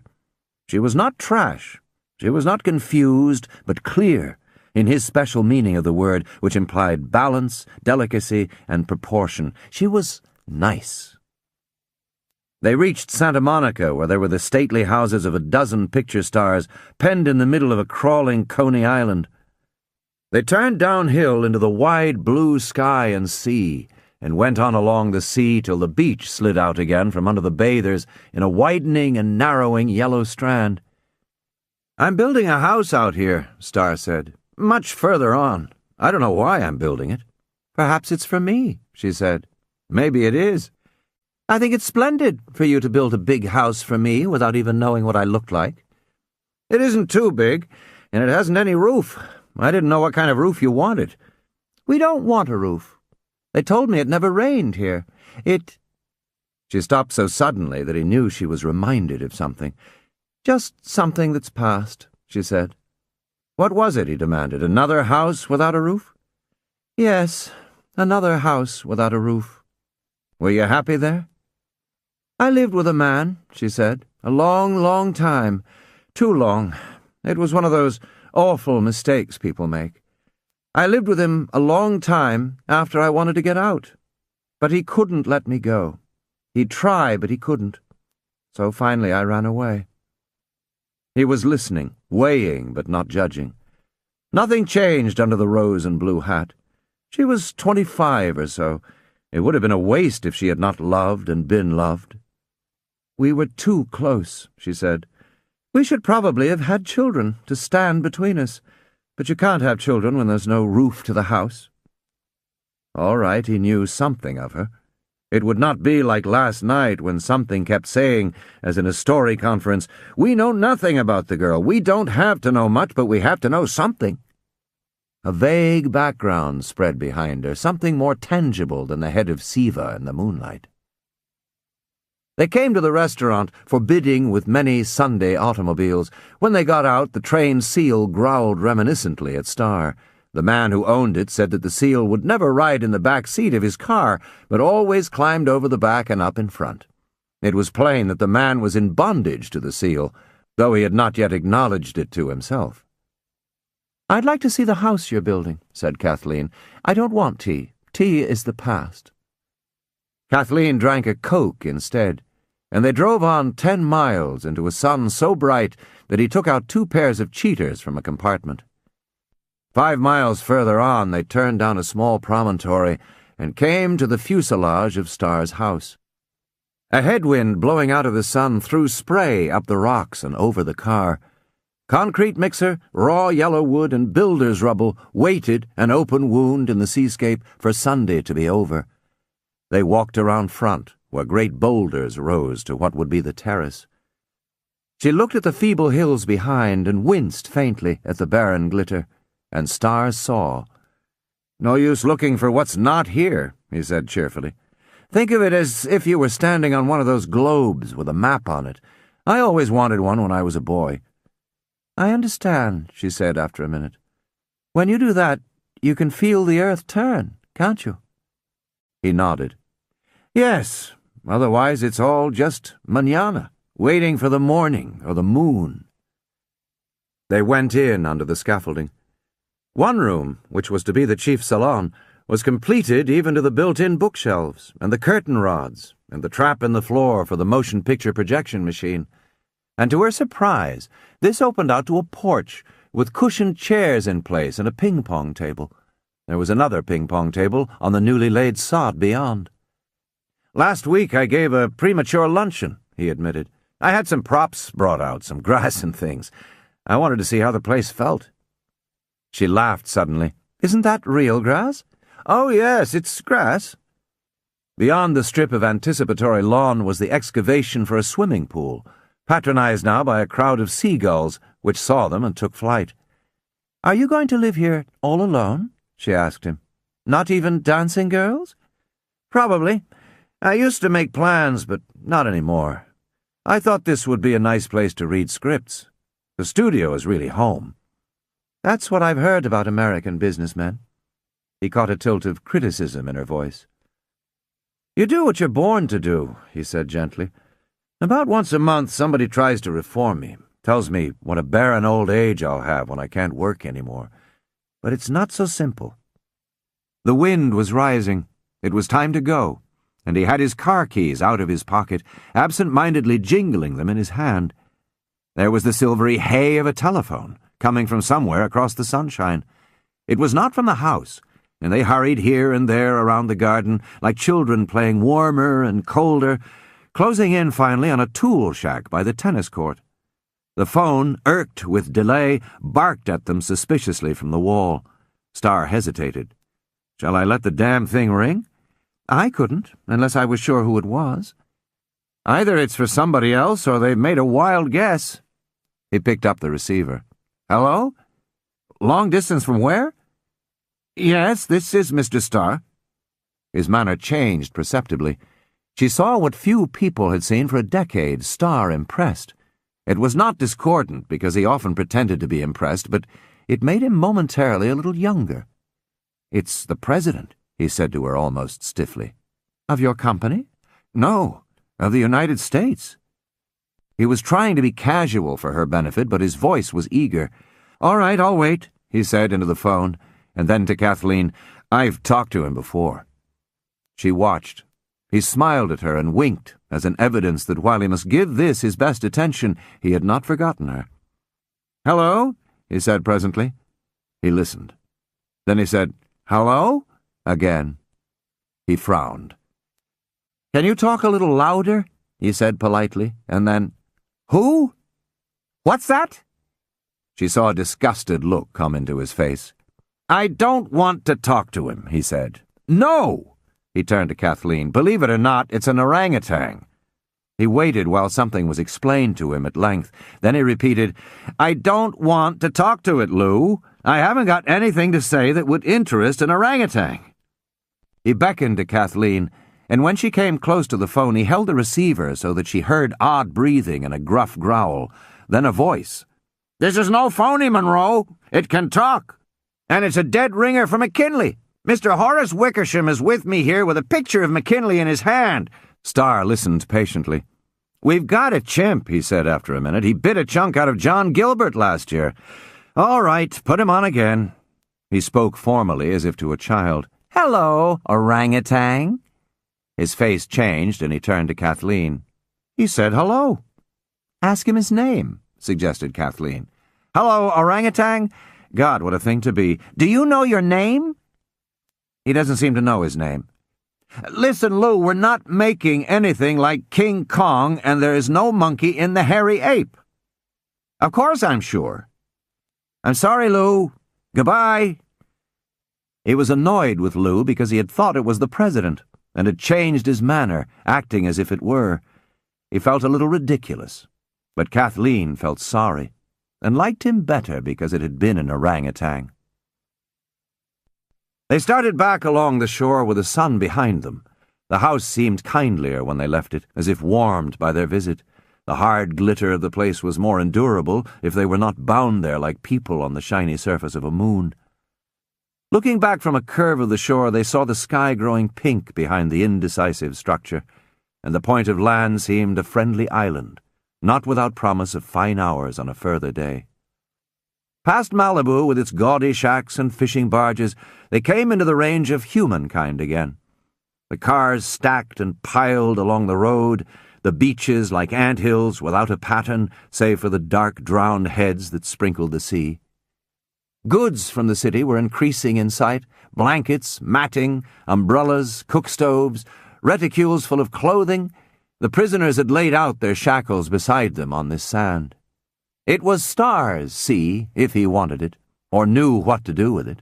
Only by sufferance did these others wet their feet and fingers in the wild, cool reservoirs of man's world. Starr turned off the road by the sea and up a canyon and along a hill road, and the people dropped away. The hill became the outskirts of the city. Stopping for gasoline, he stood beside the car. "We could have dinner," he said, almost anxiously. "You have work you could do." "No, I haven't planned anything." "Couldn't we have dinner?" He knew that she had nothing to do either, no planned evening or special place to go. She compromised. "Do you want to get something in that drugstore across the street?" He looked at it tentatively. "Is that really what you want?" "I like to eat in American drugstores. It seems so queer and strange." They sat on high stools and had tomato broth and hot sandwiches. It was more intimate than anything they had done, and they both felt a dangerous sort of loneliness, and felt it in each other. They shared in various scents of the drugstore, bitter and sweet and sour, and the mystery of the waitress, with only the outer part of her hair dyed and black beneath. And when it was over, the still life of their empty plates, a sliver of potato, a sliced pickle, and an olive stone. It was dusk in the street. It seemed nothing to smile at him now when they got into the car. "Thank you so much. It's been a nice afternoon." It was not far from her house. They felt the beginning of the hill, and the louder sound of the car in second was the beginning of the end. Lights were on in the climbing bungalows. He turned on the headlights of the car. Starr felt heavy in the pit of his stomach. "We'll go out again." "No," she said quickly, as if she had been expecting this. "I'll write you a letter. I'm sorry I've been so mysterious. It was really a compliment because I like you so much. You should try not to work so hard. You ought to marry again." "Oh, that isn't what you should say," he broke out protestingly. "This has been you and me today. It may have meant nothing to you. It meant a lot to me. I'd like time to tell you about it." But if he were to take time, it must be in her house, for they were there, and she was shaking her head as the car drew up to the door. "I must go now. I do have an engagement. I didn't tell you." "That's not true, but it's all right."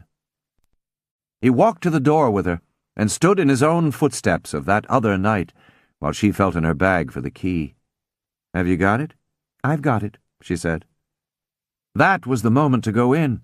But she wanted to see him once more, and she leaned her head to the left, then to the right, trying to catch his face against the last twilight.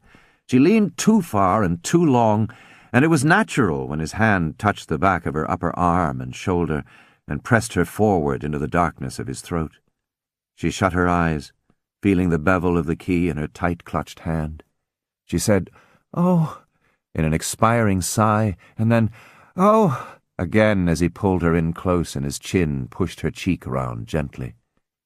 They were both smiling just faintly, and she was frowning too, as the inch between them melted into darkness.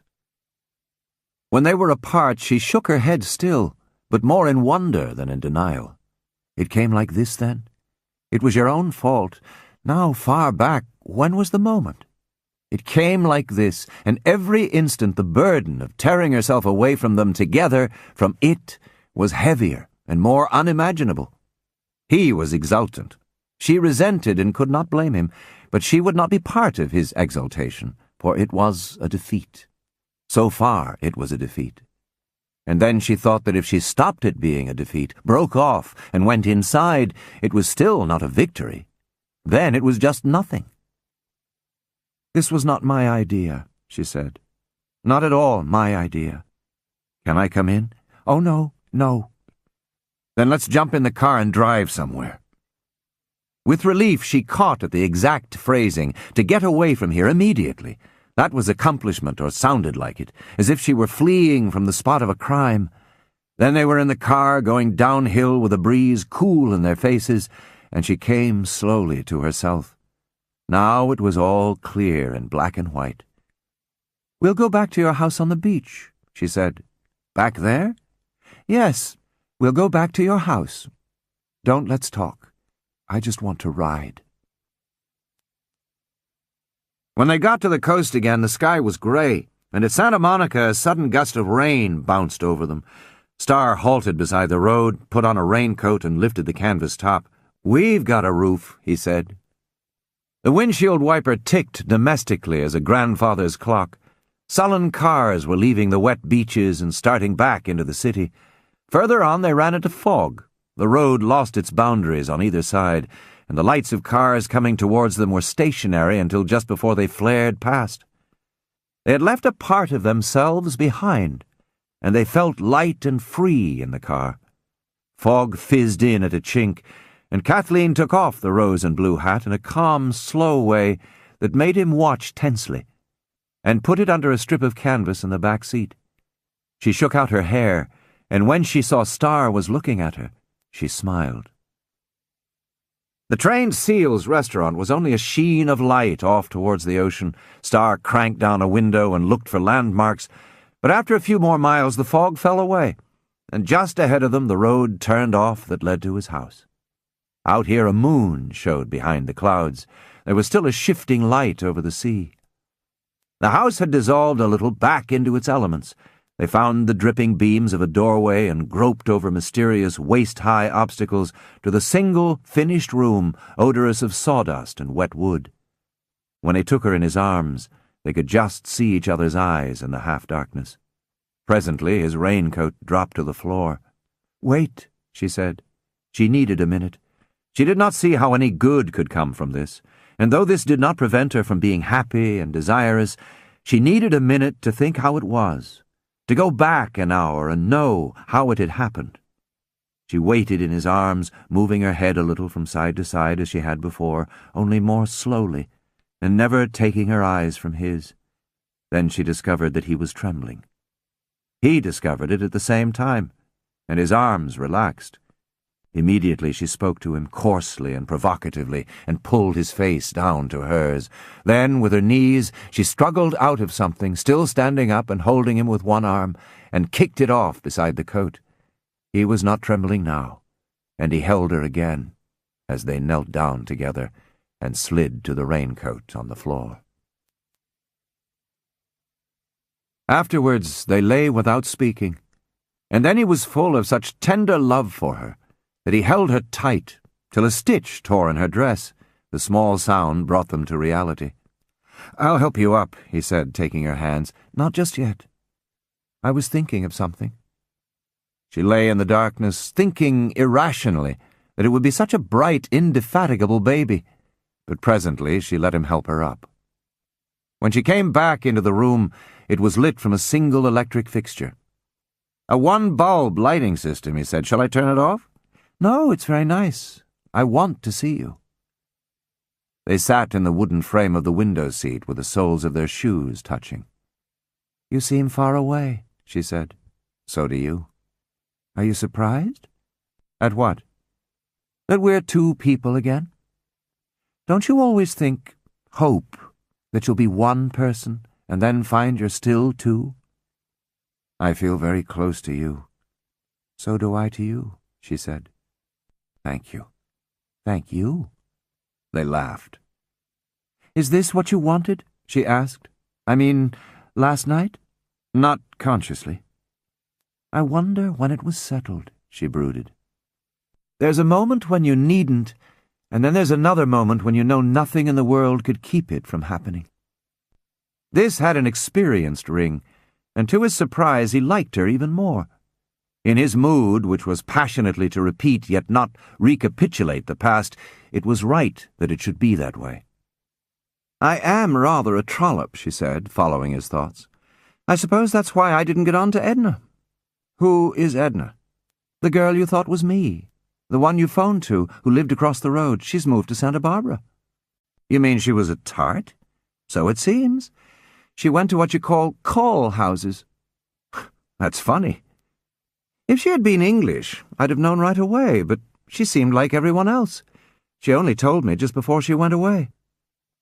He saw her shiver and got up, putting the raincoat around her shoulders. He opened a closet, and a pile of pillows and a beach mattress fell out on the floor. There was a box of candles, and he lit them around the room, attaching the electric heater where the bulb had been. "Why was Edna afraid of me?" he asked suddenly.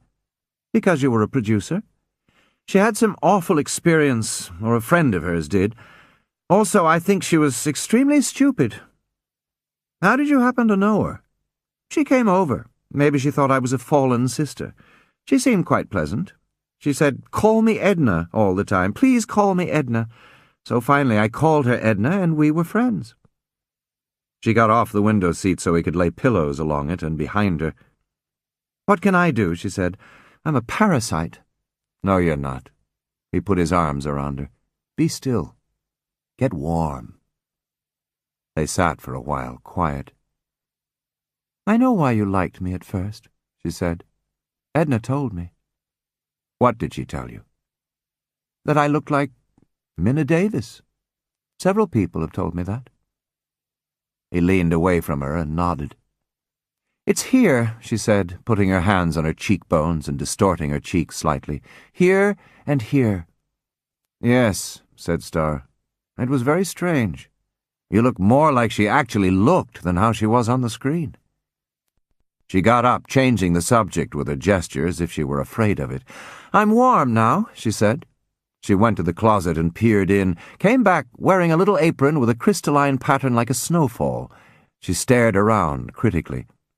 "Of course, we've just moved in," she said, "and there's a sort of echo."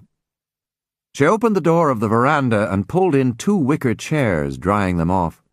He watched her move intently, yet half afraid that her body would fail somewhere and break the spell. He had watched women in screen tests and seen their beauty vanish second by second, as if a lovely statue had begun to walk with the meager joints of a paper doll.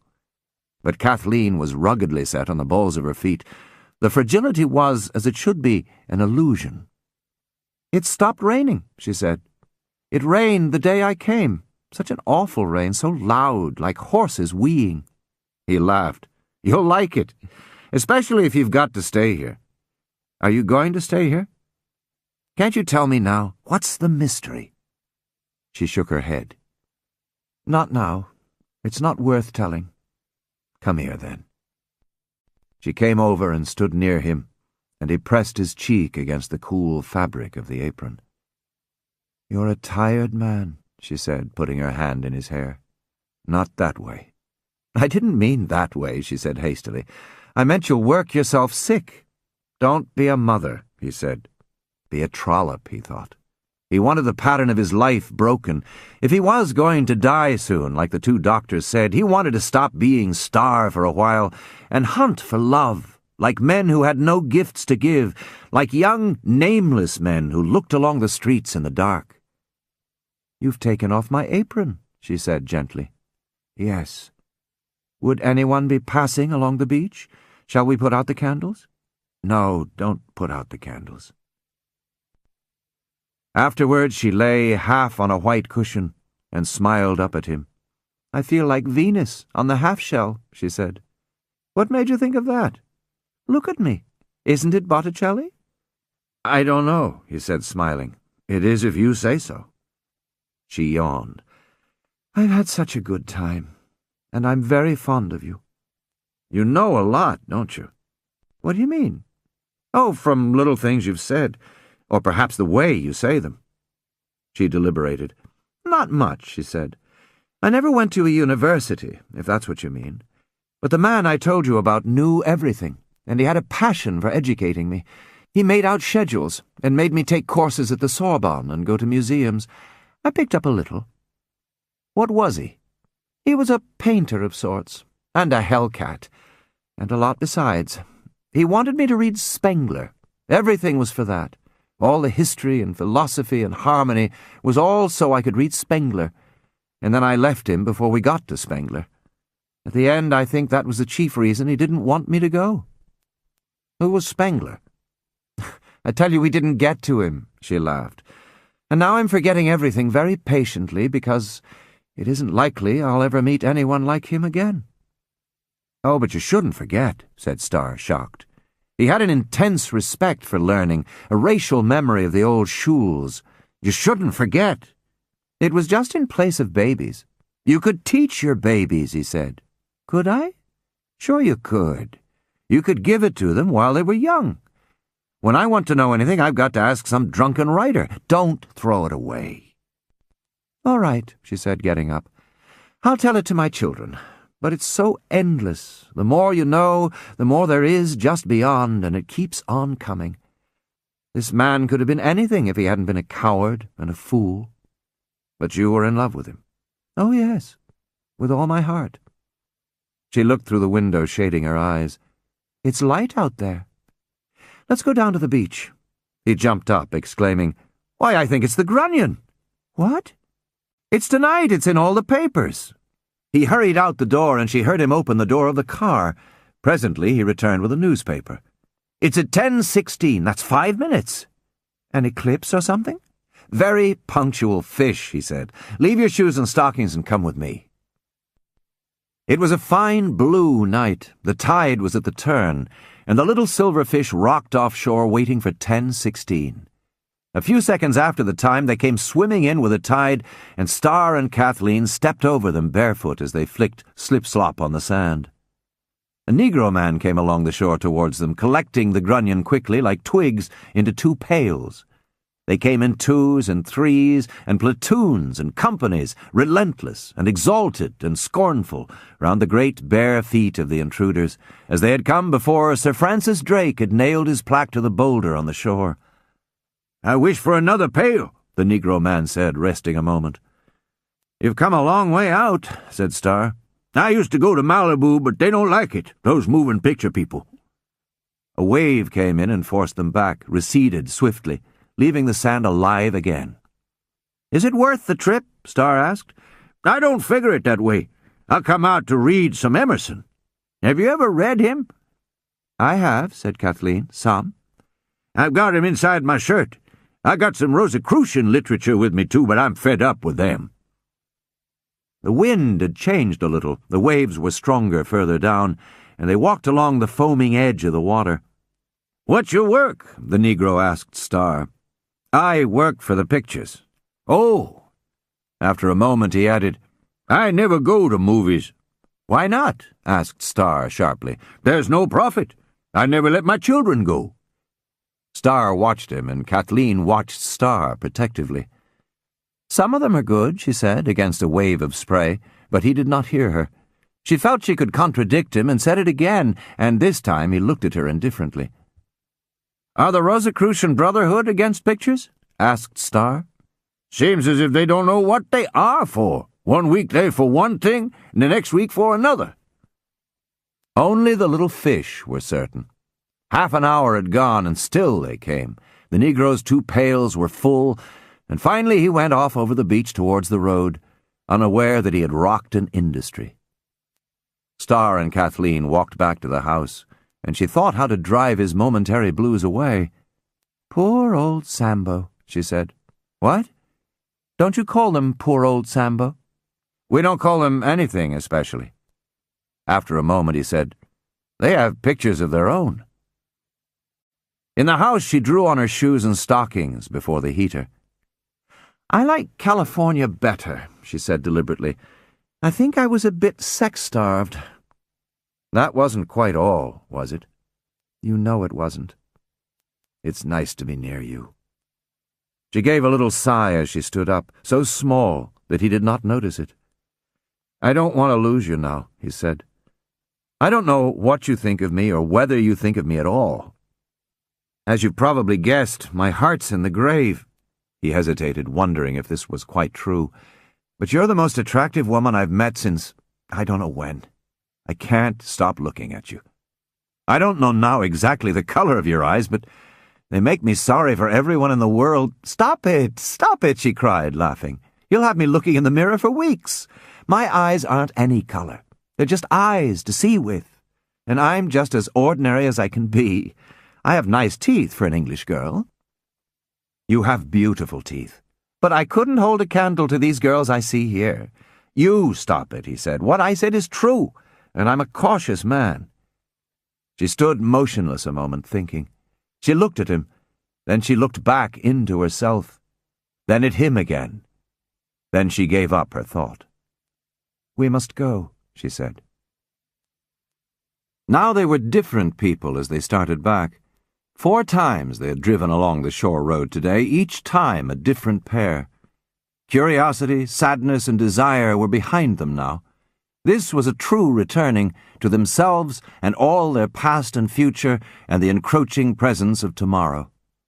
He asked her to sit close in the car, and she did, but they did not seem close, because for that you have to seem to be growing closer. Nothing stands still.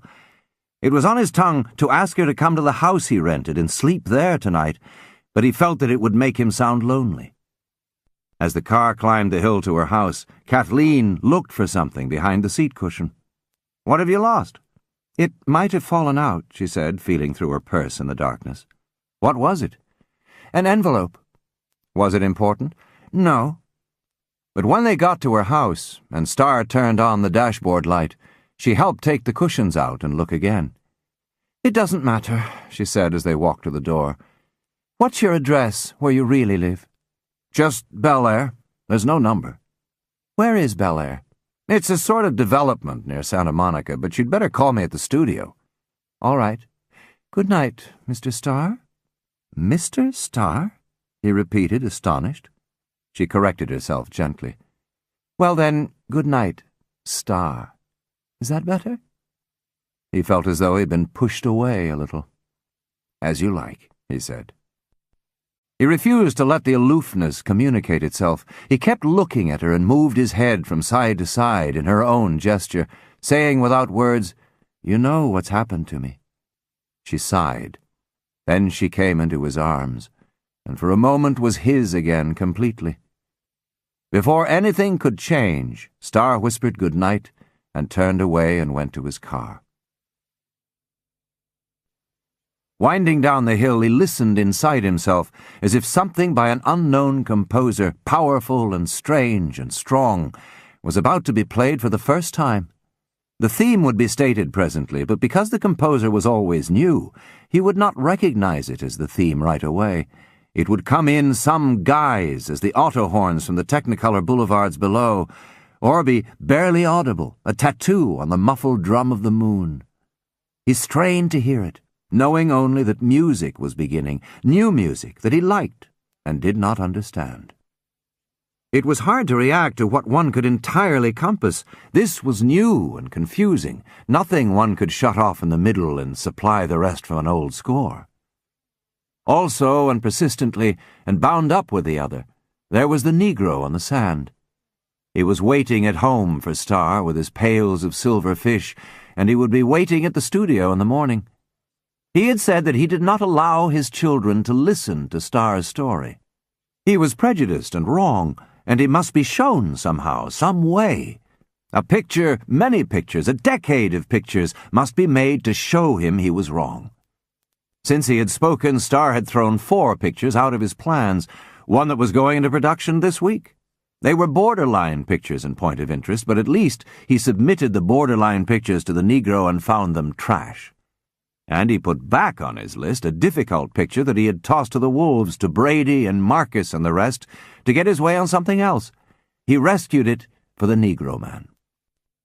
When he drove up to his door, the porch lights went on, and his Filipino came down the steps to put away the car. In the library, Star found a list of phone calls. Laborwitz, Marcus, Harlow, Reinmund, Fairbanks, Brady, Coleman, Skouras, Fleischacker, etc. The Filipino came into the room with a letter. "This fell out of the car," he said. "Thanks," said Star. "I was looking for it." "Will you be running a picture tonight, Mr. Star?" "No, thanks. You can go to bed." The letter, to his surprise, was addressed to Monroe Star, Esquire. He started to open it.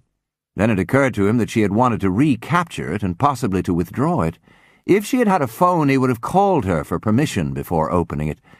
He held it for a moment. It had been written before they met. It was odd to think that whatever it said was now invalidated. It possessed the interest of a souvenir by representing a mood that was gone. Still, he did not like to read it without asking her. He put it down beside a pile of scripts and sat down with a top script in his lap. He was proud of resisting his first impulse to open the letter. It seemed to prove that he was not losing his head. He had never lost his head about Minna, even in the beginning. It had been the most appropriate and regal match imaginable. She had loved him always, and just before she died, all unwilling and surprised, his tenderness had burst and surged forward, and he had been in love with her. In love with Minna and death together, with a world in which she looked so alone that he wanted to go with her there. But falling for dames had never been an obsession. His brother had gone to pieces over a dame, or rather over dame after dame after dame. But Star in his younger days had them once, and never more than once, like one drink. He had quite another sort of adventure reserved for his mind, something better than a series of emotional sprees. Like many brilliant men, he had grown up dead cold. Beginning at about 12, probably, with a total rejection common to those of extraordinary mental powers, the see here, this is all wrong, a mess, all a lie and a sham, he swept it all away, everything, as men of his type do. And then, instead of being a son of a bitch, as most of them are, he looked around at the barrenness that was left and said to himself, "This will never do." And so he had learned tolerance, kindness, forbearance, and even affection. Like lessons. The Filipino boy brought in a carafe of water and bowls of nuts and fruit, and said good night. Star opened the first script and began to read. He read for 3 hours, stopping from time to time, editing without a pencil. Sometimes he looked up, warm from some very vague, happy thought that was not in the script, and it took him a minute each time to remember what it was. Then he knew it was Kathleen, and he looked at the letter. It was nice to have a letter. It was 3 o'clock when a vein began to bump in the back of his hand, signaling that it was time to quit. Kathleen was really far away now with a waning night. The different aspects of her telescoped into the memory of a single thrilling stranger, bound to him only by a few slender hours. It seemed perfectly all right to open the letter. Dear Mr. Star, in half an hour I will be keeping my date with you. When we say goodbye, I will hand you this letter. It is to tell you that I am to be married soon, and that I won't be able to see you after today. I should have told you last night, but it didn't seem to concern you, and it would seem silly to spend this beautiful afternoon telling you about it and watching your interest fade. Let it fade all at once, now. I will have told you enough to convince you that I am nobody's prize potato.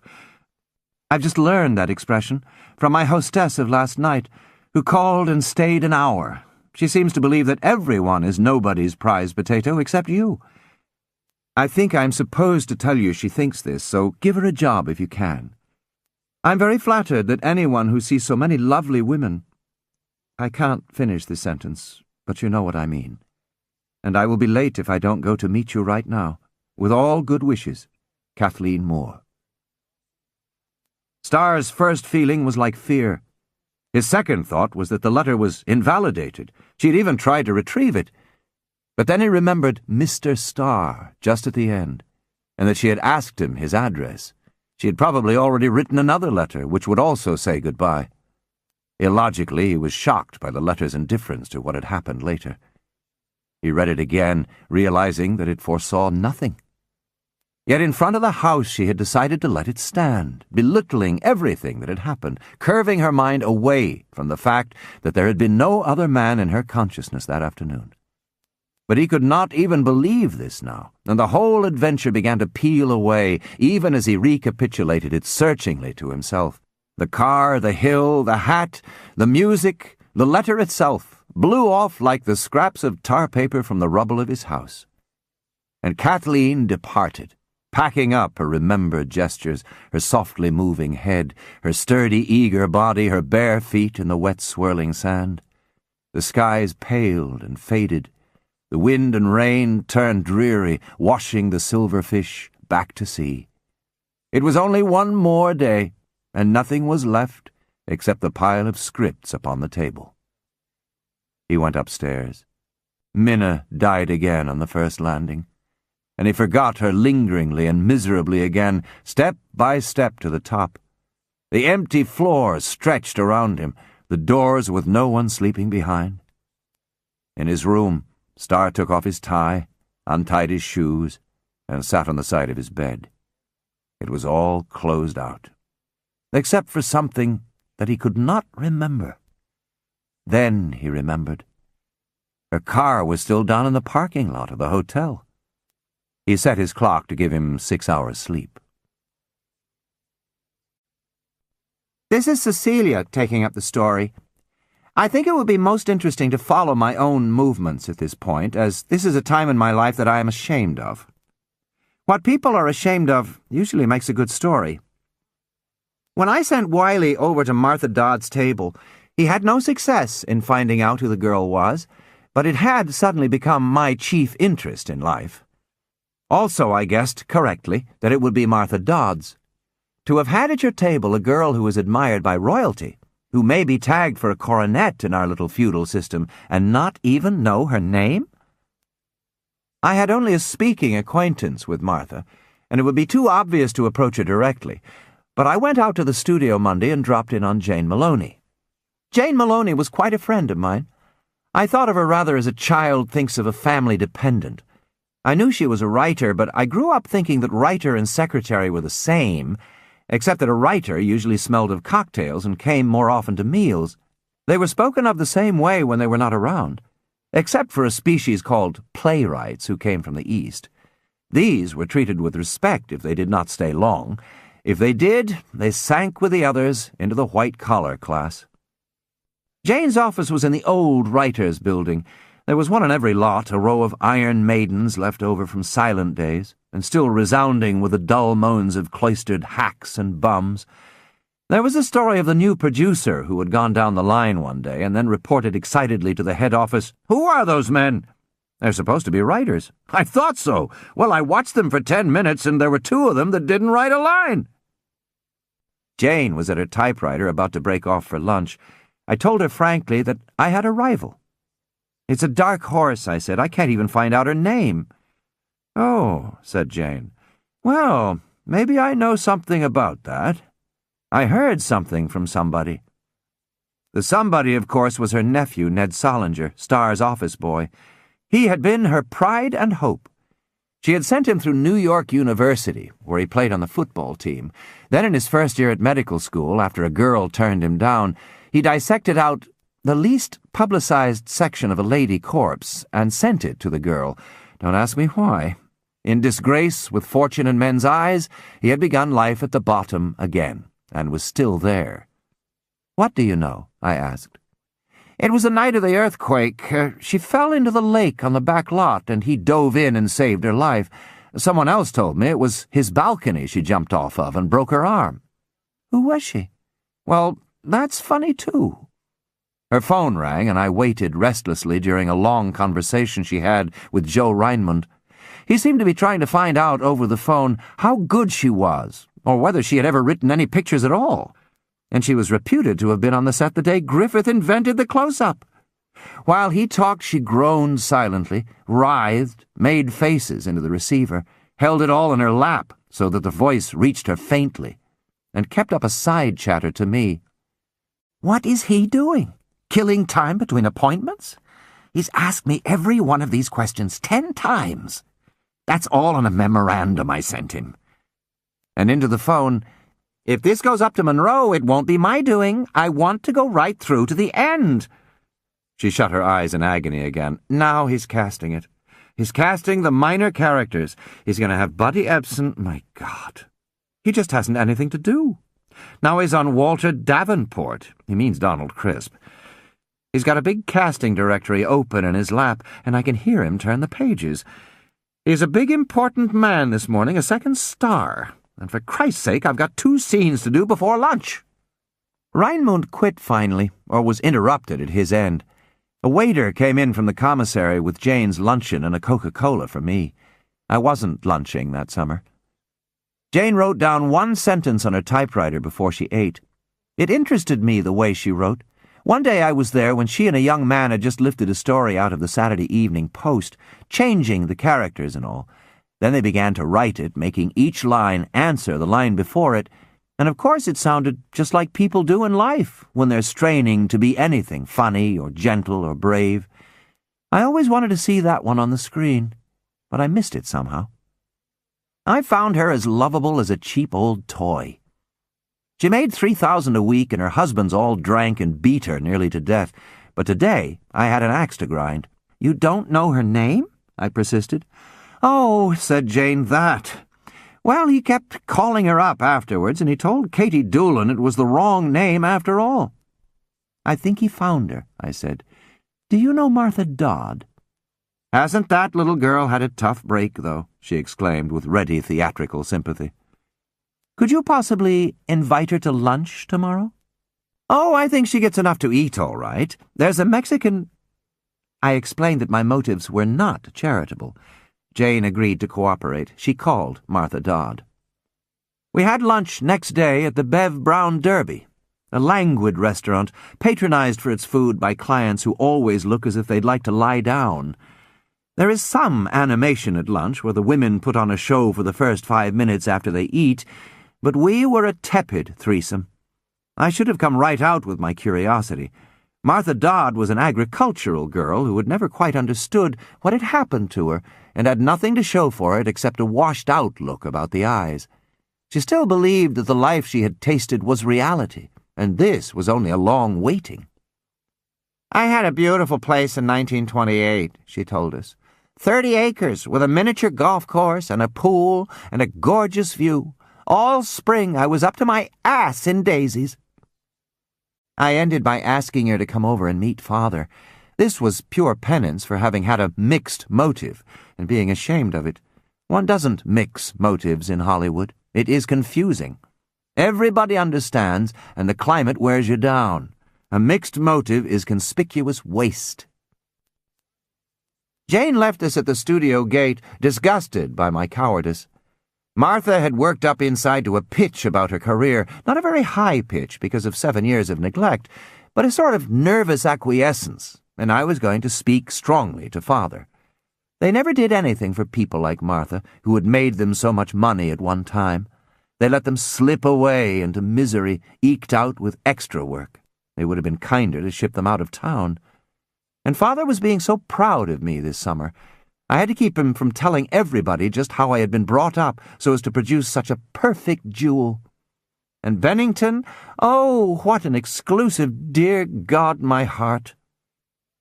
I assured him there was the usual proportion of natural-born skivvies and biddies tastefully concealed by throwovers from Sex Fifth Avenue, but Father had worked himself up to practically an alumnus. You've had everything, he used to say happily. Everything included roughly the 2 years in Florence, where I managed against heavy odds to be the only virgin in school, and the courtesy debut in Boston, Massachusetts. I was a veritable flower of the fine old Coston Gross aristocracy. So I knew he would do something for Martha Dodd, and as I went into his office, I had great dreams of doing something for Johnny Swanson, the cowboy, too, and Evelyn Brent, and all sorts of discarded flowers. Father was a charming and sympathetic man, except for that time I had seen him unexpectedly in New York, and there was something touching about his being my father. After all, he was my father. He would do anything in the world for me. Only Rosemary Schmiel was in the outer office, and she was on Bertie Peters' phone. She waved for me to sit down, but I was full of my plans, and telling Martha to take it easy, I pressed the clicker under Rosemary's desk and went towards the open door. "Your father's in conference," Rosemary called. "Not in conference, but I ought to—" By this time I was through the door, and a little vestibule, and another door, and caught Father in his shirt sleeves, very sweaty and trying to open a window. It was a hot day, but I hadn't realized it was that hot, and thought he was ill. "No, I am all right," he said. "What is it?" I told him. I told him the whole theory of people like Martha Dodd, walking up and down his office. How could he use them and guarantee them regular employment? He seemed to take me up excitedly, and kept nodding and agreeing, and I felt closer to him than I had for a long time. I came close and kissed him on the cheek. He was trembling and his shirt was soaked through. "You're not well," I said, "or you're in some sort of stew." "No, I'm not at all." "What is it?" "Oh, it's Monroe," he said. "That goddamn little Vine Street Jesus, he's in my hair night and day." "What's happened?" I asked, very much cooler. "Oh, he sits like a little goddamn priest or rabbi, and says what he'll do and he won't do. I can't tell you now. I'm half crazy. Why don't you go along?" "I won't have you like this." "Go along, I tell you." I sniffed, but he never drank. "Go and brush your hair," I said. "I want you to see Martha Dodd." "In here? I'd never get rid of her." "Out there, then. Go wash up first. Put on another shirt." With an exaggerated gesture of despair, he went into the little bathroom adjoining. It was hot in the office, as if it had been closed for hours, and maybe that was making him sick, so I opened 2 more windows. "You go along," Father called from behind the closed door of the bathroom. "I'll be there presently." "Be awfully nice to her," I said. "No charity." As if it were Martha speaking for herself, a long, low moan came from somewhere in the room. I was startled, then transfixed as it came again, not from the bathroom where Father was, not from outside, but from a closet in the wall across from me. How I was brave enough I don't know, but I ran across to it and opened it. And Father's secretary, Bertie Peters, tumbled out stark naked, just like a corpse in the movies. With her came a gust of stifling, stuffy air. She flopped sideways on the floor, with a one hand still clutching some clothes, and lay on the floor, bathed in sweat, just as Father came in from the bathroom. I could feel him standing behind me, and without turning I knew exactly how he looked, for I had surprised him before. "Cover her up," I said, covering her up myself with a rug from the couch. "Cover her up!" I left the office. Rosemary Schmiel saw my face as I came out, and responded with a terrified expression. I never saw her again, or Bertie Peters either. As Martha and I went out, Martha asked, "What's the matter, dear?" And when I didn't say anything, "You did your best. Probably it was the wrong time. I'll tell you what I'll do. I'll take you to see a very nice English girl. Did you see the girl that Star danced with at our table the other night?" So, at the price of a little immersion in the family drains, I had what I wanted. I don't remember much about our call. She wasn't at home was one reason. The screen door of her house was unlocked, and Martha went in calling, "Kathleen?" with bright familiarity. The room we saw was bare and formal as an hotel. There were flowers about, but they did not look like scent flowers. Also, Martha found a note on the table which said, "Leave the dress. Have gone looking for a job. Will drop by tomorrow." Martha read it twice, but it didn't seem to be for Star, and we waited 5 minutes. People's houses are very still when they are gone. Not that I expect them to be jumping around, but I leave the observation for what it's worth, very still. Prim, almost, with just a fly holding down the place, and paying no attention to you, and the corner of a curtain blowing. "I wonder what kind of a job," said Martha. "Last Sunday she went somewhere with Star." But I was no longer interested. It seemed awful to be here. Producer's blood, I thought in horror. And in quick panic I pulled her out into the placid sunshine. It was no use. I felt just black and awful. I'd always been proud of my body. I had a way of thinking of it as geometric, which made everything it did seem all right. And there was probably not any kind of place, including churches and offices and shrines, where people had not embraced. But no one had ever stuffed me naked into a hole in the wall in the middle of a business day. End of Disc 3. Disc 4. "If you were in a drugstore," said Star, "having a prescription filled—" "You mean a chemist's?" Boxley asked. "If you were in a chemist's," conceded Star, "and you were getting a prescription for some member of your family who was very sick—" "Very ill?" queried Boxley. "Very ill. Then whatever caught your attention through the window, whatever distracted you and held you, would probably be material for pictures." "A murder outside the window, you mean?" "There you go," said Star, smiling. "It might be a spider working on the pane." "Of course. I see." "I'm afraid you don't, Mr. Boxley. You see it for your medium, but not for ours. You keep the spiders for yourself, and you try to pin the murders on us." "I might as well leave," said Boxley. "I'm no good to you. I've been here 3 weeks, and I've accomplished nothing. I make suggestions, but no one writes them down." "I want you to stay. Something in you doesn't like pictures, doesn't like telling a story this way." "It's such a damned bother," exploded Boxley. "You can't let yourself go." He checked himself. He knew that Star, the helmsman, was finding time for him in the middle of a constant stiff blow, that they were talking in the always creaking rigging of a ship sailing in great awkward tacks along an open sea. Or else, it seemed at times, they were in a huge quarry, where even the newly cut marble bore the tracery of old pediments, half-obliterated inscriptions of the past. "I keep wishing you could start over," Boxley said. "It's this mass production." "That's the condition," said Star. "There's always some lousy condition. We're making a life of Rubens. Suppose I ask you to do portraits of rich dopes like Bill Brady and me and Gary Cooper and Marcus, when you wanted to paint Jesus Christ. Wouldn't you feel you had a condition?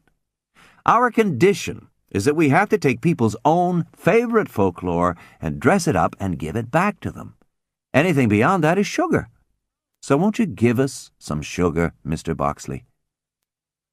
Boxley knew he could sit with Wiley White tonight at the Troc raging at Star, but he had been reading Lord Charnwood, and he recognized that Star, like Lincoln, was a leader carrying on a long war on many fronts. Almost single-handed, he had moved pictures sharply forward through a decade, to a point where the content of the A productions was wider and richer than that of the stage. Star was an artist only as Mr. Lincoln was a general perforce, and as a layman. "Come down to Leborowitz's office with me," said Star. "They sure need some sugar there." In Leborowitz's office, 2 writers, a shorthand secretary, and a hushed supervisor sat in a tense, smoky stalemate, where Star had left them 3 hours before. He looked at the faces one after another and found nothing. Leborowitz spoke with awed reverence for his defeat. "We've just got too many characters, Monroe." Star snorted affably. "That's the principal idea of the picture." He took some change out of his pocket, looked up at the suspended light, and tossed up $50, which clanked into the bowl. He looked at the coins in his hands and selected a quarter. Leborowitz watched miserably. He knew this was a favorite trick of Star's, and he saw the sands running out. At the moment, everybody's back was towards him. Suddenly, he brought up his hands from their placid position under the desk and threw them high in the air, so high that they seemed to leave his wrist, and then he caught them neatly as they were descending. After that, he felt better. He was in control. One of the writers had taken out some coins also, and presently rules were defined. You have to toss your coin through the chains without hitting them. Whatever falls into the light is the kitty. They played for half an hour, all except Boxley, who sat aside and dug into the script, and the secretary, who kept tally. She calculated the cost of the four men's time, arriving at a figure of $1,600. At the end, Leborowitz was winner by $5.50, and a janitor brought in a stepladder to take the money out of the light. Boxley spoke up suddenly. "You have the stuffings of a turkey here," he said. "What? It's not pictures." They looked at him in astonishment. Starr concealed a smile. "So we've got a real picture man here," exclaimed Leborowitz. "A lot of beautiful speeches," said Boxley boldly, "but no situations. After all, you know, it's not going to be a novel, and it's too long. I can't exactly describe how I feel, but it's not quite right, and it leaves me cold." He was giving them back what had been handed him for 3 weeks. Starr turned away, watching the others out of the corner of his eye. "We don't need less characters," said Boxley. "We need more. As I see it, that's the idea." "That's the idea," said the writers. "Yes, that's the idea," said Leborowitz. Boxley was inspired by the attention he had created. "Let each character see himself in the other's place," he said. "The policeman is about to arrest the thief when he sees that the thief actually has his face. I mean, show it that way. You could almost call the thing, 'Put yourself in my place.'" Suddenly they were at work again, taking up this new theme in turn, like hepcats in a swing band, and going to town with it. They might throw it out again tomorrow, but life had come back for a moment. Pitching the coins had done it as much as Boxley. Starr had recreated the proper atmosphere, never consenting to be a driver of the driven, but feeling like and acting like and even sometimes looking like a small boy getting up a show. He left them, touching Boxley on the shoulder in passing, a deliberate accolade. He didn't want them to gang up on him and break his spirit in an hour. Dr. Bayer was waiting in his inner office. With him was a colored man with a portable cardiograph like a huge suitcase. Starr called it the lie detector. Starr stripped to the waist, and the weekly examination began. "How have you been feeling?" "Oh, the usual," said Starr. "Been hard at it, getting any sleep?" "No, about 5 hours. If I go to bed early, I just lie there." "Take the sleeping pills." "The yellow ones give me a hangover." "Take 2 red ones, then." "That's a nightmare." "Take 1 of each, the yellow first." "All right, I'll try." "How've you been?" "Say, I take care of myself, Monroe. I save myself." "The hell you do. You're up all night sometimes." "Then I sleep all next day." After 10 minutes, Bayer said, "Seems okay. The blood pressure's up 5 points." "Good," said Starr. "That's good, isn't it?" "That's good. I'll develop the cardiographs tonight. When are you coming away with me?" "Oh, sometime," said Starr lightly. "In about 6 weeks, things'll ease up." Bayer looked at him with a genuine liking that had grown over 3 years. "You got better in 33 when you laid up," he said. "Even for 3 weeks." "I will again." No, he wouldn't, Bayer thought. With Minna's help, he had enforced a few short rests years ago, and lately he had hinted around trying to find who Starr considered his closest friends, who could take him away and keep him away. It would almost surely be useless. He was due to die very soon now. Within 6 months, one could say definitely. What was the use of developing the cardiograms? You couldn't persuade a man like Starr to stop and lie down and look at the sky for 6 months. He would much rather die. He said differently, but what it added up to was the definite urge towards total exhaustion that he had run into before. Fatigue was a drug as well as a poison, and Starr apparently derived some rare, almost physical pleasure from working light-headed with weariness. It was a perversion of the life force he had seen before, but he had almost stopped trying to interfere with it. He had cured a man or so, a hollow triumph of killing and preserving the shell. "You hold your own," he said. They exchanged a glance. Did Starr know? Probably. But he did not know when. He did not know how soon now. "If I hold my own, I can't ask more," said Starr. The colored man had finished packing the apparatus. "Next week, same time?" "Okay, Bill," said Starr. "Goodbye." As the door closed, Starr switched open the dictograph. Miss Doolan's voice came through immediately. "Do you know a Miss Kathleen Moore?" "What do you mean?" he asked, startled. "A Miss Kathleen Moore is on the line. She said you asked her to call." "Well, my God," he exclaimed. He was swept with indignant rapture. It had been 5 days. This would never do at all. "She's on now?" "Yes." "Well, all right then." In a moment he heard the voice up close to him. "Are you married?" he asked, low and surly. "No, not yet." His memory blocked out her face and form. As he sat down, she seemed to lean down to his desk, keeping level with his eyes. "What's on your mind?" he asked in the same surly voice. It was hard to talk that way. "You did find the letter?"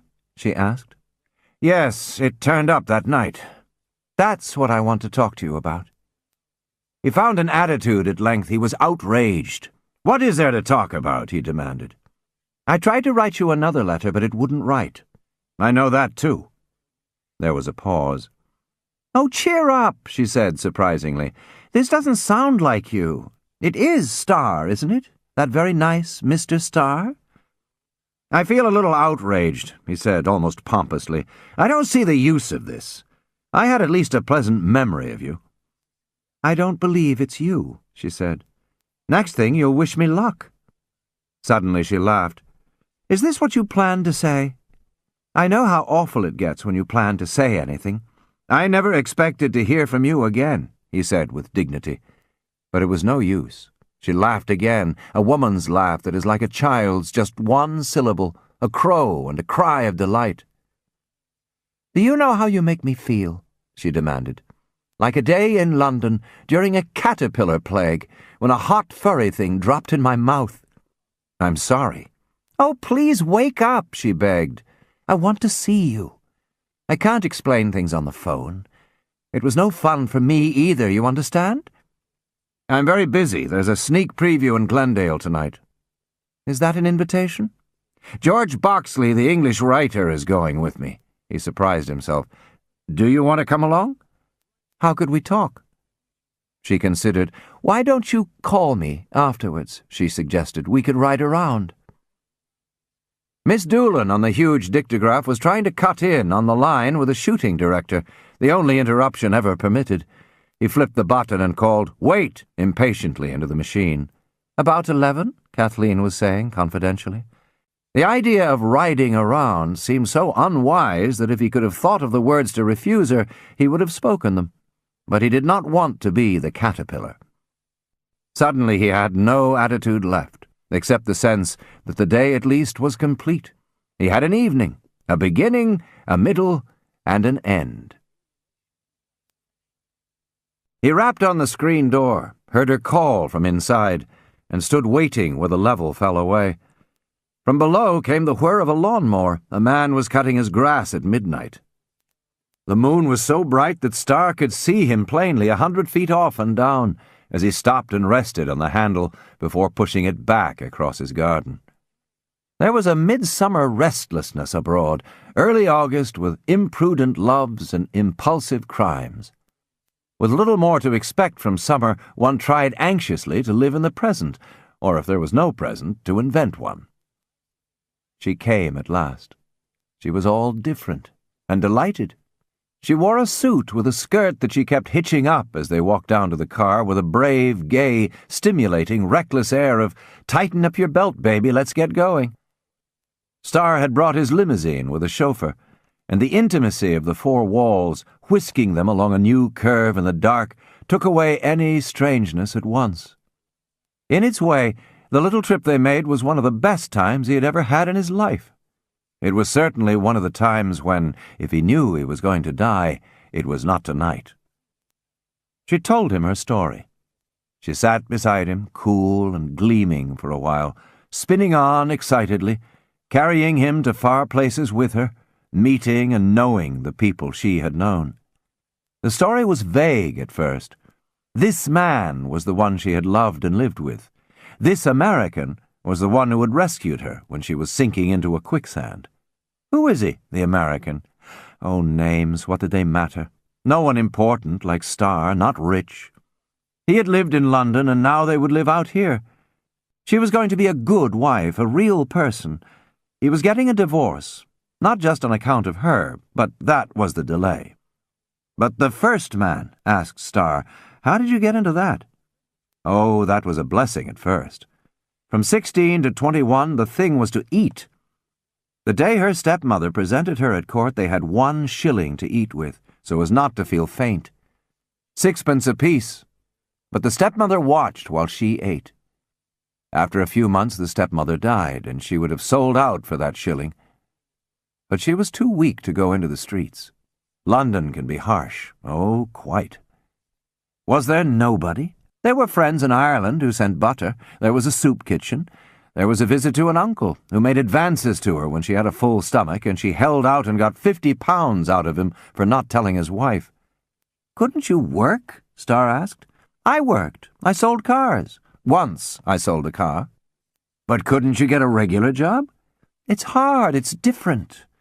There was a feeling that people like me forced other people out of jobs.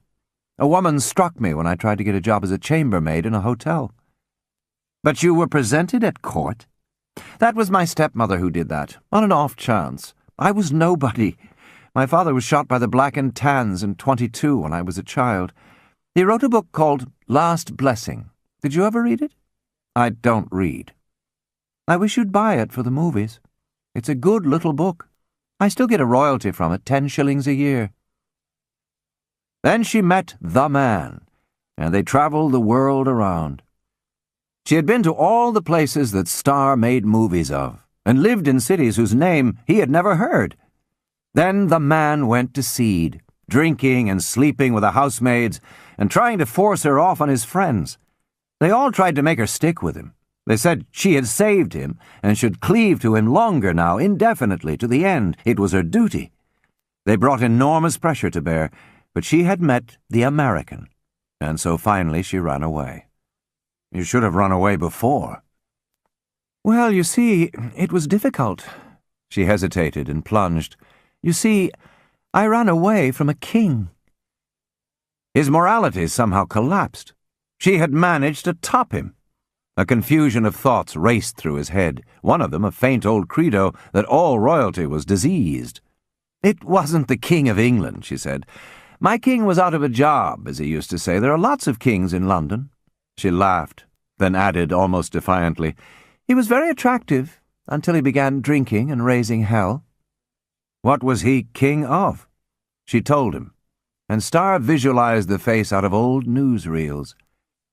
He was a very learned man, she said. He could have taught all sorts of subjects, but he wasn't much like a king, not nearly as much as you. None of them were. This time Starr laughed. You know what I mean. They all felt old-fashioned. Most of them tried so hard to keep up with things. They were always advised to keep up with things. One was a syndicalist, for instance, and one used to carry around a couple of clippings about a tennis tournament when he was in the semi-finals. I saw those clippings 12 times. They rode through Griffith Park and out past the dark studios of Burbank, past the airports and along the way to Pasadena, past the neon signs of roadside cabarets. Up in his head he wanted her, but it was late, and just the ride was an overwhelming joy. They held hands, and once she came close into his arms, saying, "Oh, you're so nice.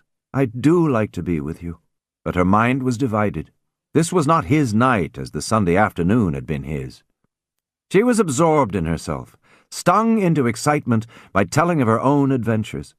He could not help wondering if he was getting the story she had saved up for the American. "How long have you known the American?" he asked. "Oh, I knew him for several months. We used to meet. We understood each other. He used to say, 'It looks like a cinch from now on.'" "Then why did you call me up?" She hesitated. "I wanted to see you once more. Then, too, he was supposed to arrive today, but last night he wired that he'd be another week. I wanted to talk to a friend. After all, you are my friend." He wanted her very much now. But one part of his mind was cold, and kept saying, "She wants to see if I'm in love with her, if I want to marry her. Then she'd consider whether or not to throw this man over. She won't consider it till I've committed myself." "Are you in love with the American?" he asked. "Oh, yes.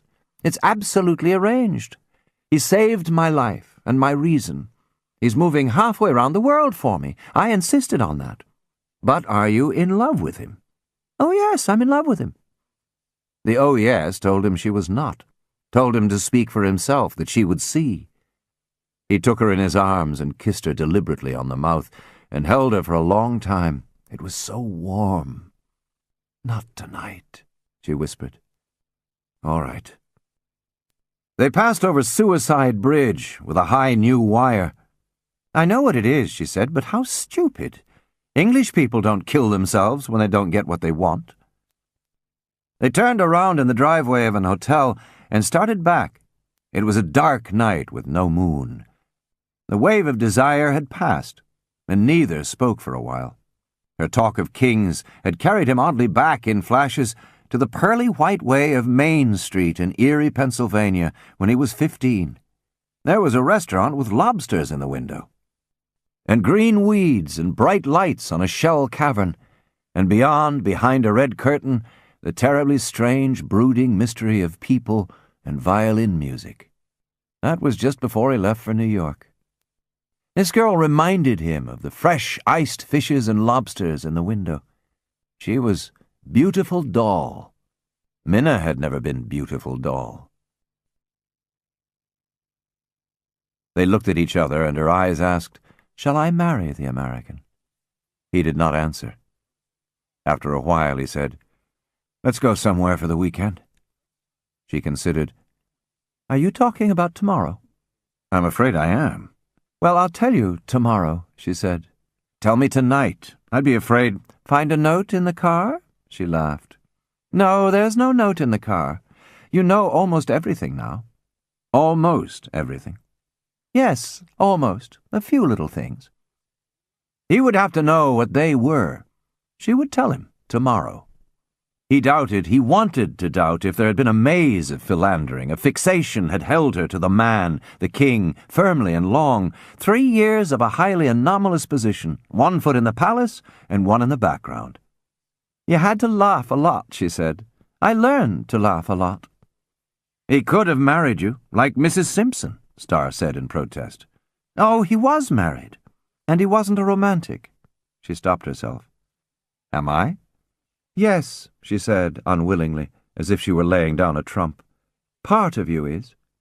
You're 3 or 4 different men, but each of them out in the open like all Americans." "Don't start trusting Americans too implicitly," he said, smiling.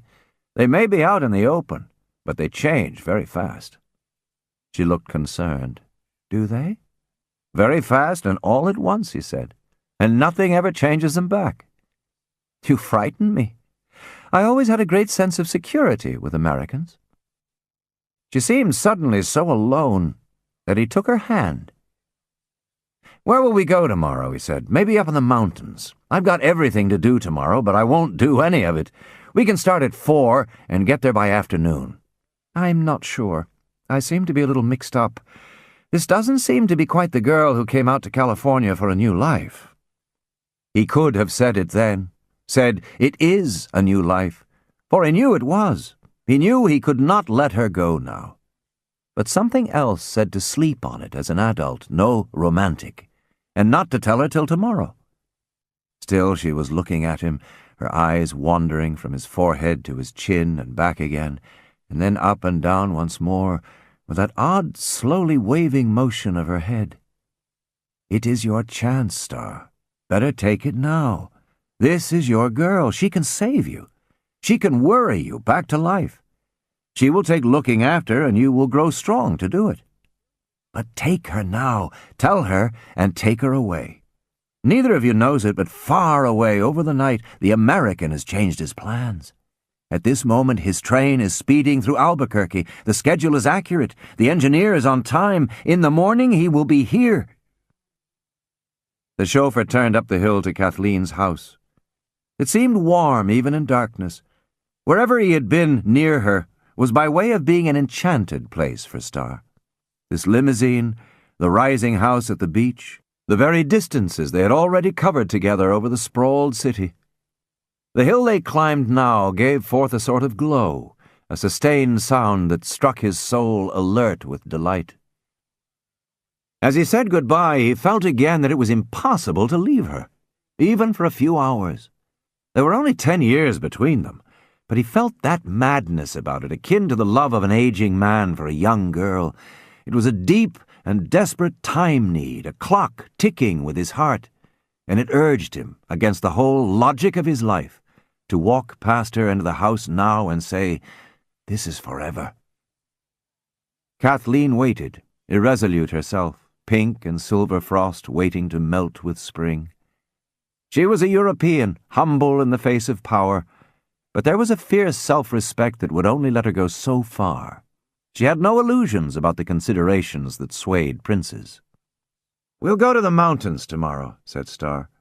Many thousands of people depended on his balanced judgment. You can suddenly blunt a quality you've lived by for 20 years. He was very busy the next morning, Saturday. At 2 o'clock when he came from luncheon, there was a stack of telegrams. A company ship was lost in the Arctic. A star was in disgrace. A writer was suing for $1 million. Jews were dead miserably beyond the sea. The last telegram stared up at him.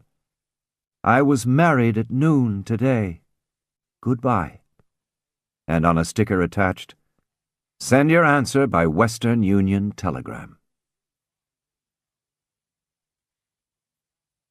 Chapter 6. I knew nothing about any of this. I went up to Lake Louise, and when I came back, didn't go near the studio. I think it would have started east in mid-August if Star hadn't called me up one day at home. "I want you to arrange something, Celia. I want to meet a Communist Party member."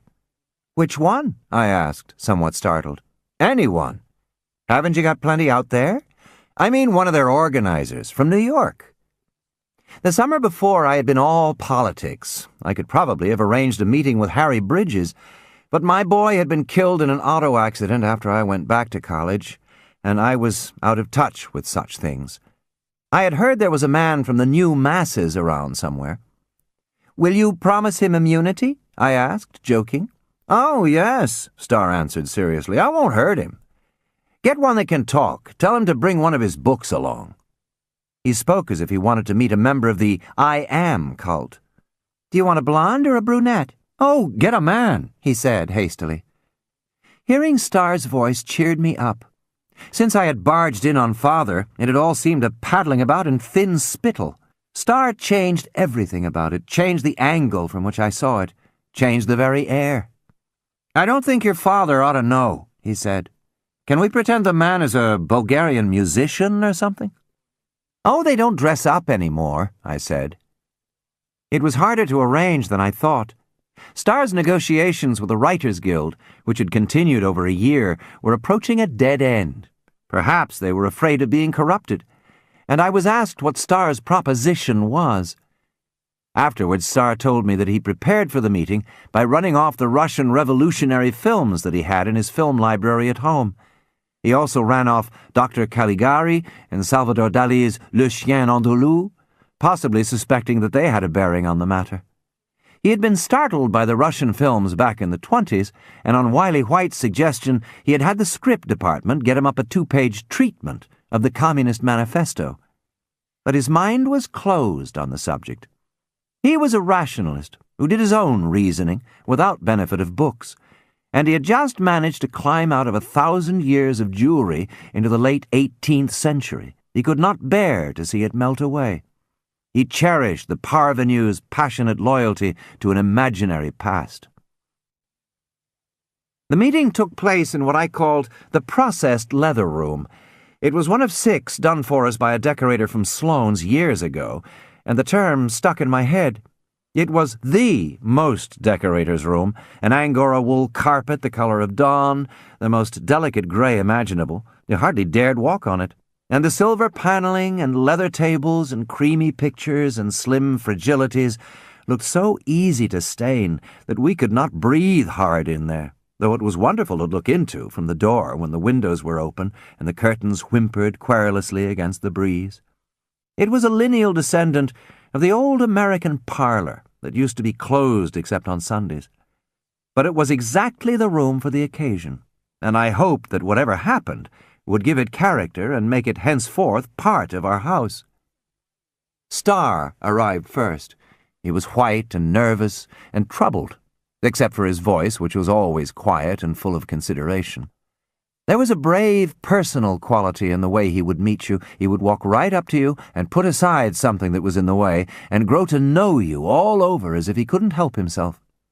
I kissed him for some reason and took him into the processed leather room. "When do you go back to college?" he asked. We had been over this fascinating ground before. "Would you like me if I were a little shorter?" I asked. "I could wear low heels and plaster down my hair." "Let's have dinner tonight," he suggested.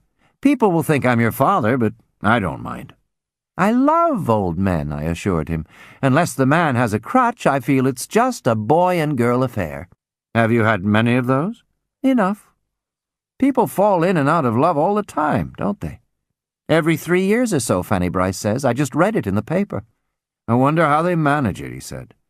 "I know it's true because I see them, but they look so convinced every time. And then suddenly they don't look convinced. But they get convinced all over."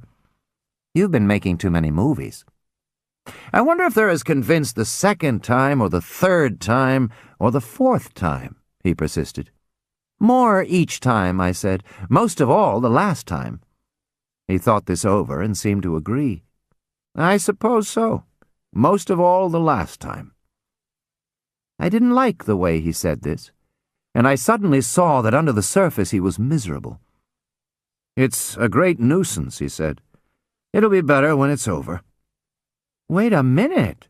Perhaps pictures are in the wrong hands." Brimmer, the party member, was announced, and going to meet him I slid over to the door on one of those gossamer throw rugs and practically into his arms. He was a nice-looking man, this Brimmer, a little on the order of Spencer Tracy, but with a stronger face and a wider range of reactions written up in it. I couldn't help thinking as he and Starr smiled and shook hands and squared off that they were two of the most alert men I had ever seen. They were very conscious of each other immediately, both as polite to me as you please, but with a softening of the ends of their sentences when they turned in my direction. "What are you people trying to do?" demanded Starr. "You got my young men all upset." "That keeps them awake, doesn't it?" said Brimmer. "First we let half a dozen Russians study the plant," said Starr, "as a model plant, you understand. And then you try to break up the unity that makes it a model plant." "The unity?" Brimmer repeated. "Do you mean what's known as the company spirit?" "Oh, not that," said Starr impatiently. "It seems to be me you're after. Last week a writer came into my office, a drunk, a man who's been floating around for years, just 2 steps out of the bug house, and began telling me my business." Brimmer smiled. "You don't look to me like a man who could be told his business, Mr. Starr." They would both have tea. When I came back, Starr was telling a story about the Warner brothers, and Brimmer was laughing with him. "I'll tell you another one," Starr said. "Balanchine, the Russian dancer, had them mixed up with the Ritz brothers. He didn't know which ones he was training and which ones he was working for. He used to go around saying, 'I cannot train these Warner brothers to dance.'" It looked like a quiet afternoon. Brimmer asked him why the producers didn't back the Anti-Nazi League. "Because of you people," said Starr. "It's your way of getting at the writers. In the long view, you're wasting your time. Writers are children. Even in normal times they can't keep their minds on their work." "They're the farmers in this business," said Brimmer pleasantly. "They grow the grain, but they're not in at the feast. Their feeling towards the producer is like the farmer's resentment of the city fellow." I was wondering about Starr's girl, whether it was all over between them. Later, when I heard the whole thing from Kathleen, standing in the rain in a wretched road called Goldwyn Avenue, I figured out that this must have been a week after she sent him the telegram. She couldn't help the telegram. The man got off the train unexpectedly and walked her to the registry office without a flicker of doubt that this was what she wanted. It was 8 in the morning, and Kathleen was in such a daze that she was chiefly concerned about how to get the telegram to Starr. In theory, you could stop and say, listen, I forgot to tell you, but I met a man. But this track had been laid down so thoroughly, with such confidence, such struggle, such relief, that when it came along, suddenly cutting across the other, she found herself on it like a car on a closed switch. He watched her write the telegram, looking directly at it across the table, and she hoped he couldn't read it upside down. When my mind came back into the room, they had destroyed the poor writers. Brimmer had gone so far as to admit they were unstable. "They are not equipped for authority," said Starr. "There is no substitute for will. Sometimes you have to fake will when you don't feel it at all. I've had that experience. You have to say, it's got to be like this, no other way. Even if you're not sure. 12 times a week that happens to me. Situations where there is no real reason for anything. You pretend there is." "All leaders have felt that," said Brimmer. "Labor leaders and certainly military leaders. So I've had to take an attitude in this guild matter. It looks to me like a try for power, and all I'm going to give the writers is money." "You give some of them very little money, $30 a week." "Who gets that?" asked Starr, surprised. "The ones that are commodities and easy to replace." "Not on my lot," said Starr.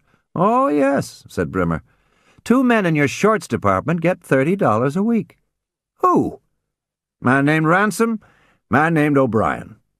Starr and I smiled together. "Those are not writers," said Starr. "Those are cousins of Cecilia's father." "There are some in other studios," said Brimmer. Starr took his teaspoon and poured himself some medicine from a little bottle. "What's a fink?" he asked suddenly. "A fink? That's a strikebreaker or a company tech." "I thought so," said Starr. "I've got a $1,500 writer that every time he walks through the commissary keeps saying fink behind other writers' chairs. If he didn't scare hell out of them, it'd be funny." Brimmer laughed. "I'd like to see that," he said. "You wouldn't like to spend a day with me over there?" suggested Starr. Brimmer laughed with genuine amusement. "No, Mr. Starr. But I don't doubt but that I'd be impressed. I've heard you're one of the hardest working and most efficient men in the entire West. It'd be a privilege to watch you, but I'm afraid I'll have to deny myself." Starr looked at me. "I like your friend," he said. "He's crazy, but I like him." He looked closely at Brimmer. "Born on this side?" "Oh, yes, several generations." "Many of them like you?" "My father was a Baptist minister." "I mean, are many of them Reds? I'd like to meet this big Jew that tried to blow over the Ford factory. What's his name? Frankenstein? That's the man. I guess some of you believe in it." "Quite a few," said Brimmer dryly. "Not you," said Starr. A shade of annoyance floated across Brimmer's face. "Oh, yes," he said. "Oh, no," said Starr. "Maybe you did once." Brimmer shrugged his shoulders. "Perhaps the boot's on the other foot," he said. "At the bottom of your heart, Mr. Starr, you know I'm right." "No," said Starr. "I think it's a bunch of tripe. You think to yourself, he's right, but you think the system will last out your time. You don't really think you're going to overthrow the government?" "No, Mr. Starr, but we think perhaps you are." They were nicking at each other, little pricking strokes like men do sometimes.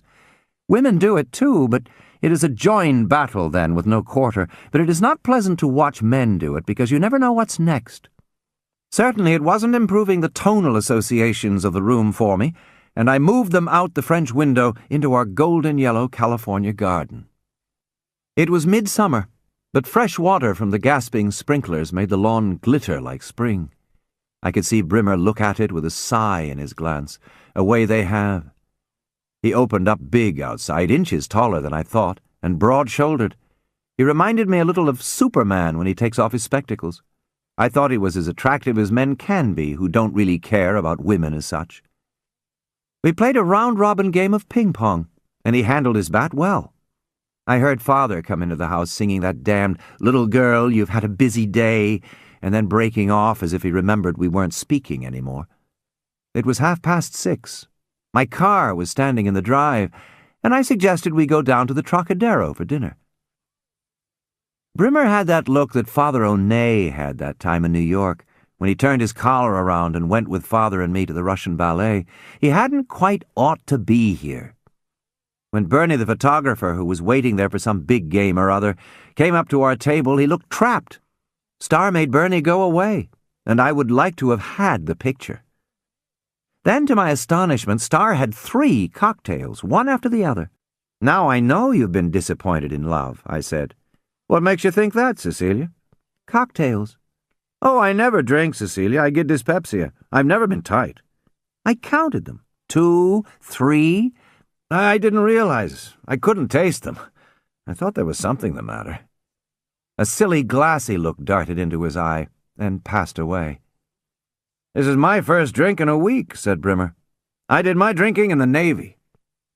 The look was back in Starr's eye. He winked fatuously at me and said, "This soapbox son of a bitch has been working on the Navy." Brimmer didn't know quite how to take this. Evidently he decided to include it with the evening, for he smiled faintly, and I saw Starr was smiling too. I was relieved when I saw it was safely in the great American tradition, and I tried to take hold of the conversation, but Starr seemed suddenly all right. "Here's my typical experience," he said very succinctly and clearly to Brimmer. "The best director in Hollywood, a man I never interfere with, has some streak in him that wants to slip a pansy into every picture, or something on that order, something offensive. He stamps it in deep like a watermark so I can't get it out. Every time he does it, the Legion of Decency moves a step forward, and something has to be sacrificed out of some honest film." "Typical organizational trouble," agreed Brimmer. "Typical," said Starr. "It's an endless battle. So now this director tells me it's all right because he's got a director's guild, and I can't oppress the poor. That's how you add to my troubles." "It's a little remote from us," said Brimmer, smiling. "I don't think we'd make much headway with the directors." "The directors used to be my pals," said Starr proudly. It was like Edward VII's boast that he had moved in the best society in Europe. "But some of them have never forgiven me," he continued, "for bringing out stage directors when sound came in. It put them on their toes and made them learn their jobs all over, but they never did really forgive me. That time we imported a whole new hogshead full of writers, and I thought they were great fellows, till they all went red." Gary Cooper came in and sat down in a corner with a bunch of men who breathed whenever he did and looked as if they lived off him and weren't budging. A woman across the room looked around and turned out to be Carol Lombard. I was glad that Brimmer was at least getting an eyeful. Starr ordered a whiskey and soda, and almost immediately another. He ate nothing but a few spoonfuls of soup, and he said all the awful things about everybody being lazy so-and-sos, and none of it mattered to him because he had lots of money. It was a kind of talk you heard whenever Father and his friends were together. I think Starr realized that it sounded pretty ugly outside of the proper company. Maybe he had never heard how it sounded before. Anyhow, he shut up and drank off a cup of black coffee. I loved him, and what he said didn't change that, but I hated Brimmer to carry off this impression. I wanted him to see Starr as a sort of technological virtuoso, and here Starr had been playing the wicked overseer, to a point he would have called trash if he had watched it on the screen. "I'm a production man," he said, as if to modify his previous attitude. "I like writers. I think I understand them. I don't want to kick anybody out if they do their work." "We don't want you to," said Brimmer pleasantly. "We'd like to take you over as a going concern." Starr nodded grimly. "I'd like to put you in a room full of my partners. They've all got a dozen reasons for having Fitz run you fellas out of town." "We appreciate your protection," said Brimmer with a certain irony. "Frankly, we do find you difficult, Mr. Starr, precisely because you are a paternalistic employer and your influence is very great." Starr was only half listening. "I never thought," he said, "that I had more brains than a writer has. But I always thought that his brains belonged to me because I knew how to use them. Like the Romans. I've heard that they never invented things, but they knew what to do with them. You see, I don't say it's right, but it's the way I've always felt since I was a boy." This interested Brimmer, the first thing that had interested him for an hour. "You know yourself very well, Mr. Starr," he said. I think he wanted to get away. He had been curious to see what kind of man Starr was, and now he thought he knew. Still hoping things would be different, I rashly urged him to ride home with us.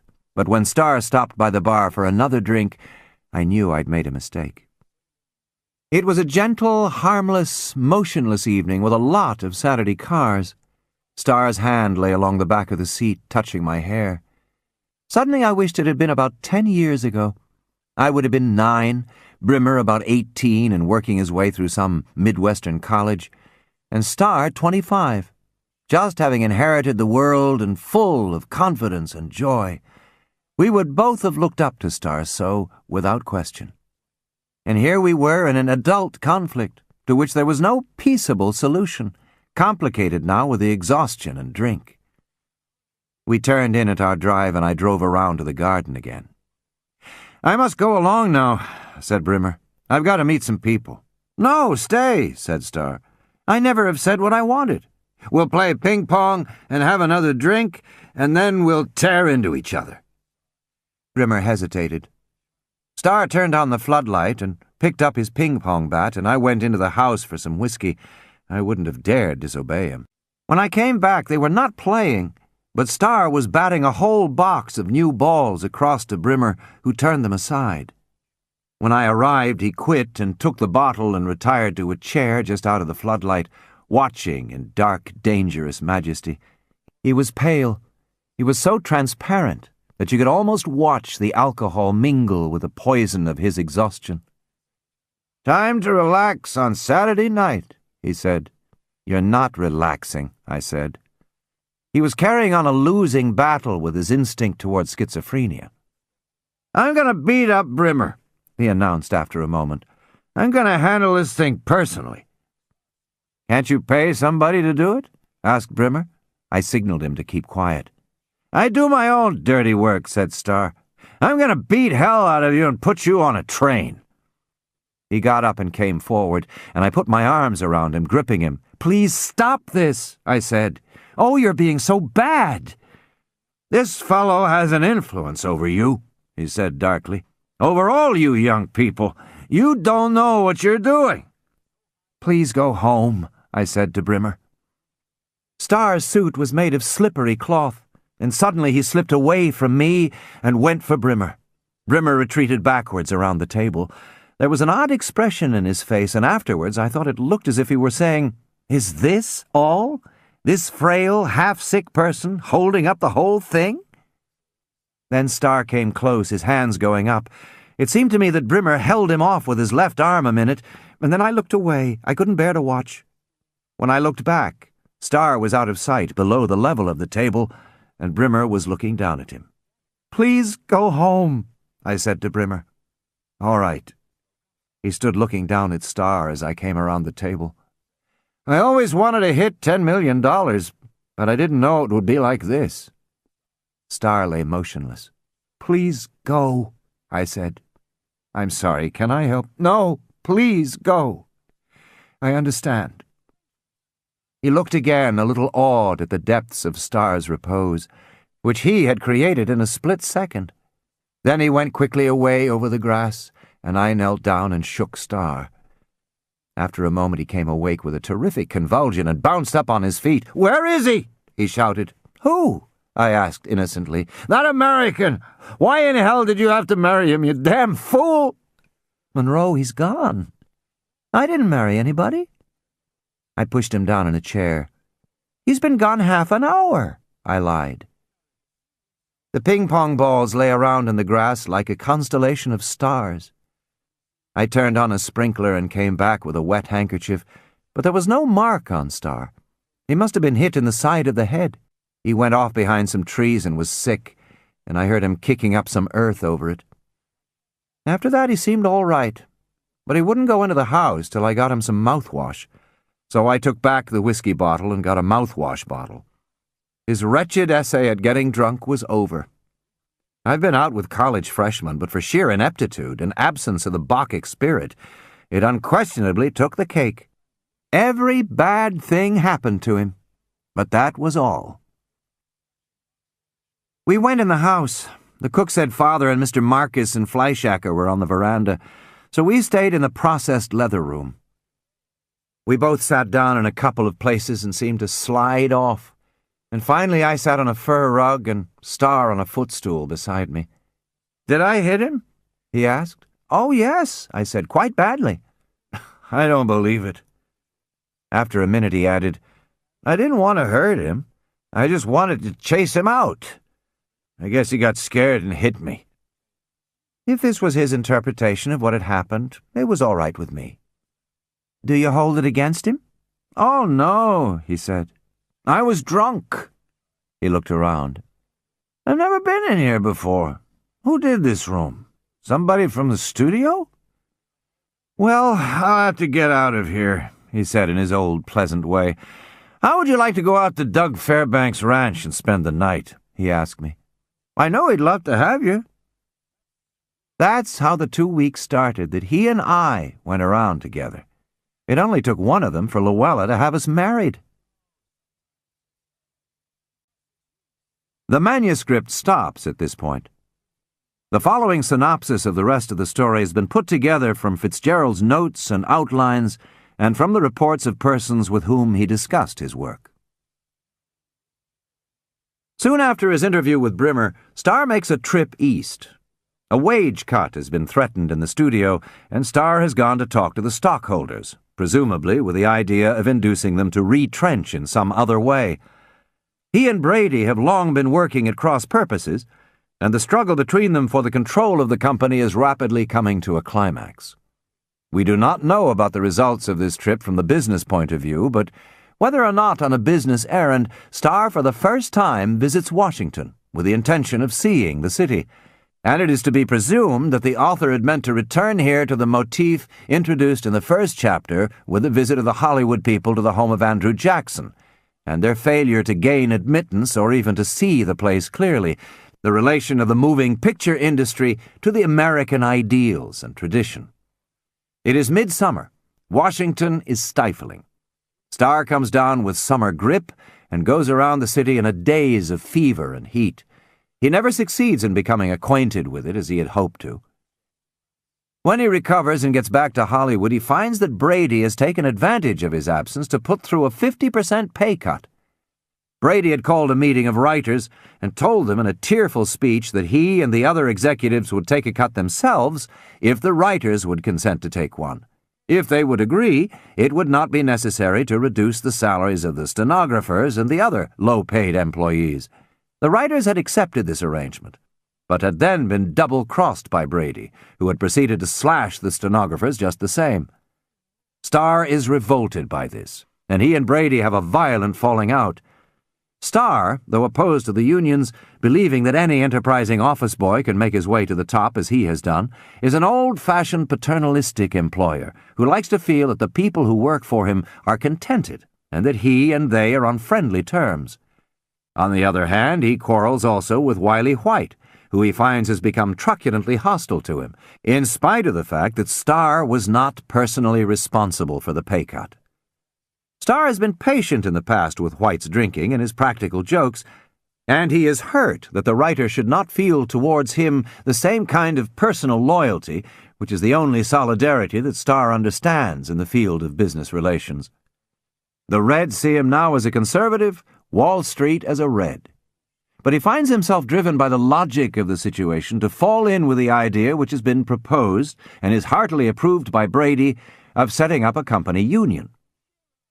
As for his own position in the studio, he had in Washington already thought of quitting, but intimately involved in the struggle, ill, unhappy, and embittered though he is, it is difficult for him to surrender to Brady. In the meantime, he has been going around with Cecilia. The girl, in a conversation with her father about the attention Star has apparently been paying her, has carelessly let Brady know that Star is in love with someone else.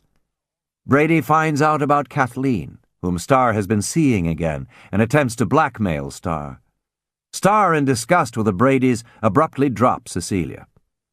He, on his side, has known for years, having learned it by way of his wife's trained nurse, that Brady had had a hand in the death of the husband of a woman with whom he, Brady, had been in love. The two men threaten one another with no really conclusive evidence on either side. But Brady has an instrument ready to his hand. The man whom Kathleen has married, whose name is W. Bronson Smith, is a technician working in the studios who has been taking an active part in his union. It is impossible to tell precisely how Scott Fitzgerald imagined the labor situation in Hollywood for the purposes of his story. At the time of which he is writing, the various kinds of technicians had already been organized in the International Alliance of Theatrical Stage Employees, and it is obvious that he intended to exploit the element of racketeering and gangsterism revealed in this organization by the case of William Byoff. Brady was to go to Kathleen's husband and play upon his jealousy of his wife. We do not know what Fitzgerald intended that these two should try to do to Starr. Robinson, the cutter, there are notes on this character, was originally to have undertaken to murder him.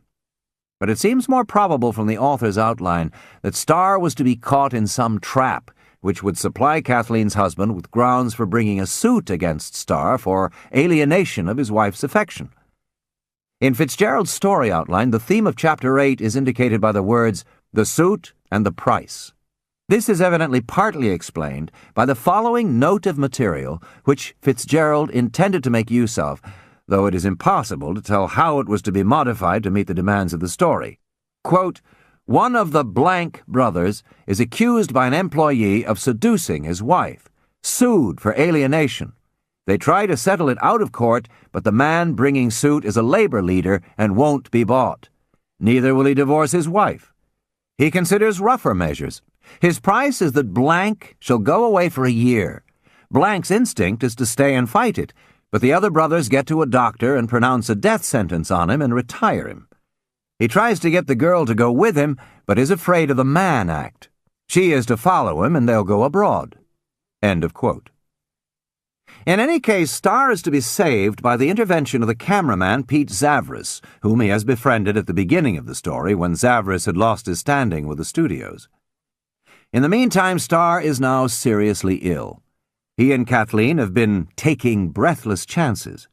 They have succeeded in having one last fling, which has taken place during an overpowering heat wave in the early part of September, but their meetings have proved unsatisfactory. The author has indicated in an early sketch that Kathleen was to come of very humble parents.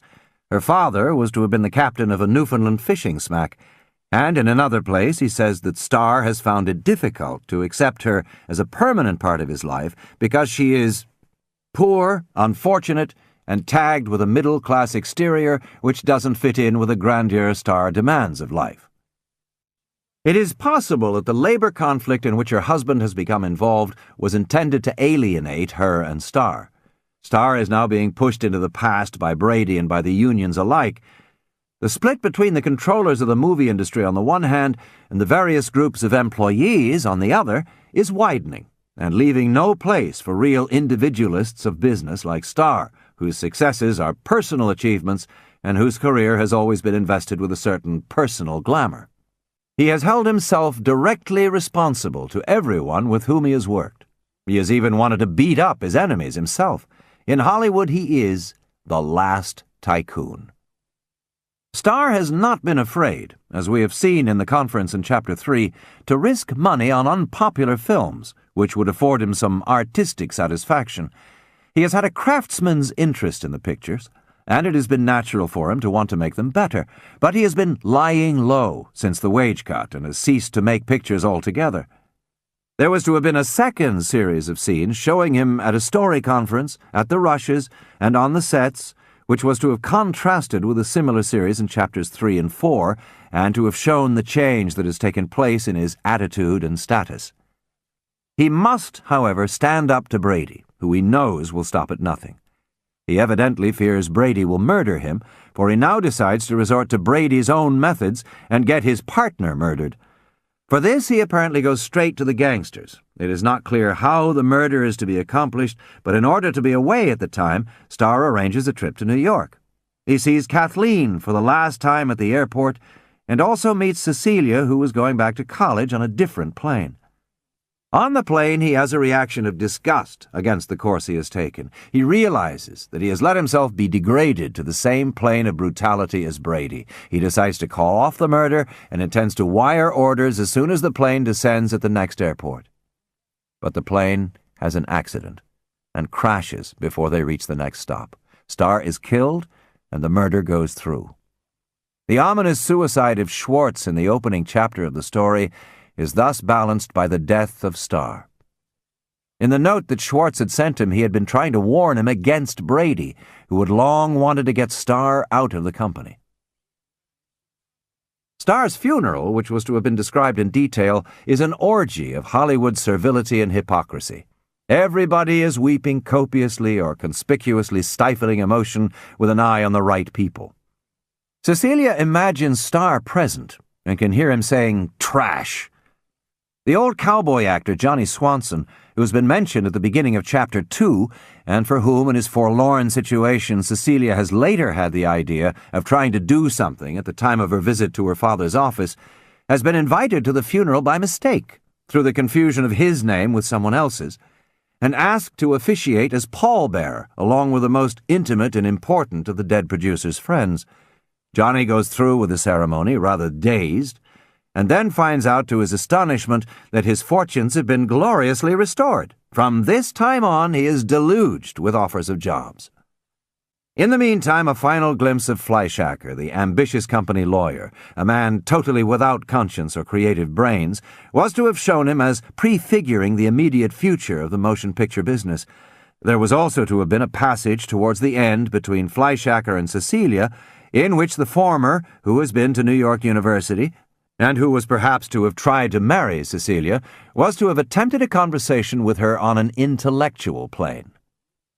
Cecilia, on the rebound from Star, has had an affair with a man she does not love, probably Wiley White, who has been after her from the first and who represents the opposition to Star. As a result of the death of Star and the murder of her father, she now breaks down completely. She has developed tuberculosis, and we were to learn for the first time at the end that she has been putting together her story in a tuberculosis sanatorium. We were to have had a final picture of Kathleen standing outside the studio. She has presumably separated from her husband as a result of the plot against Star. It had been one of her chief attractions for Star that she did not belong to the Hollywood world, and now she knows that she is never to be part of it. She is always to remain on the outside of things, a situation which also has its tragedy.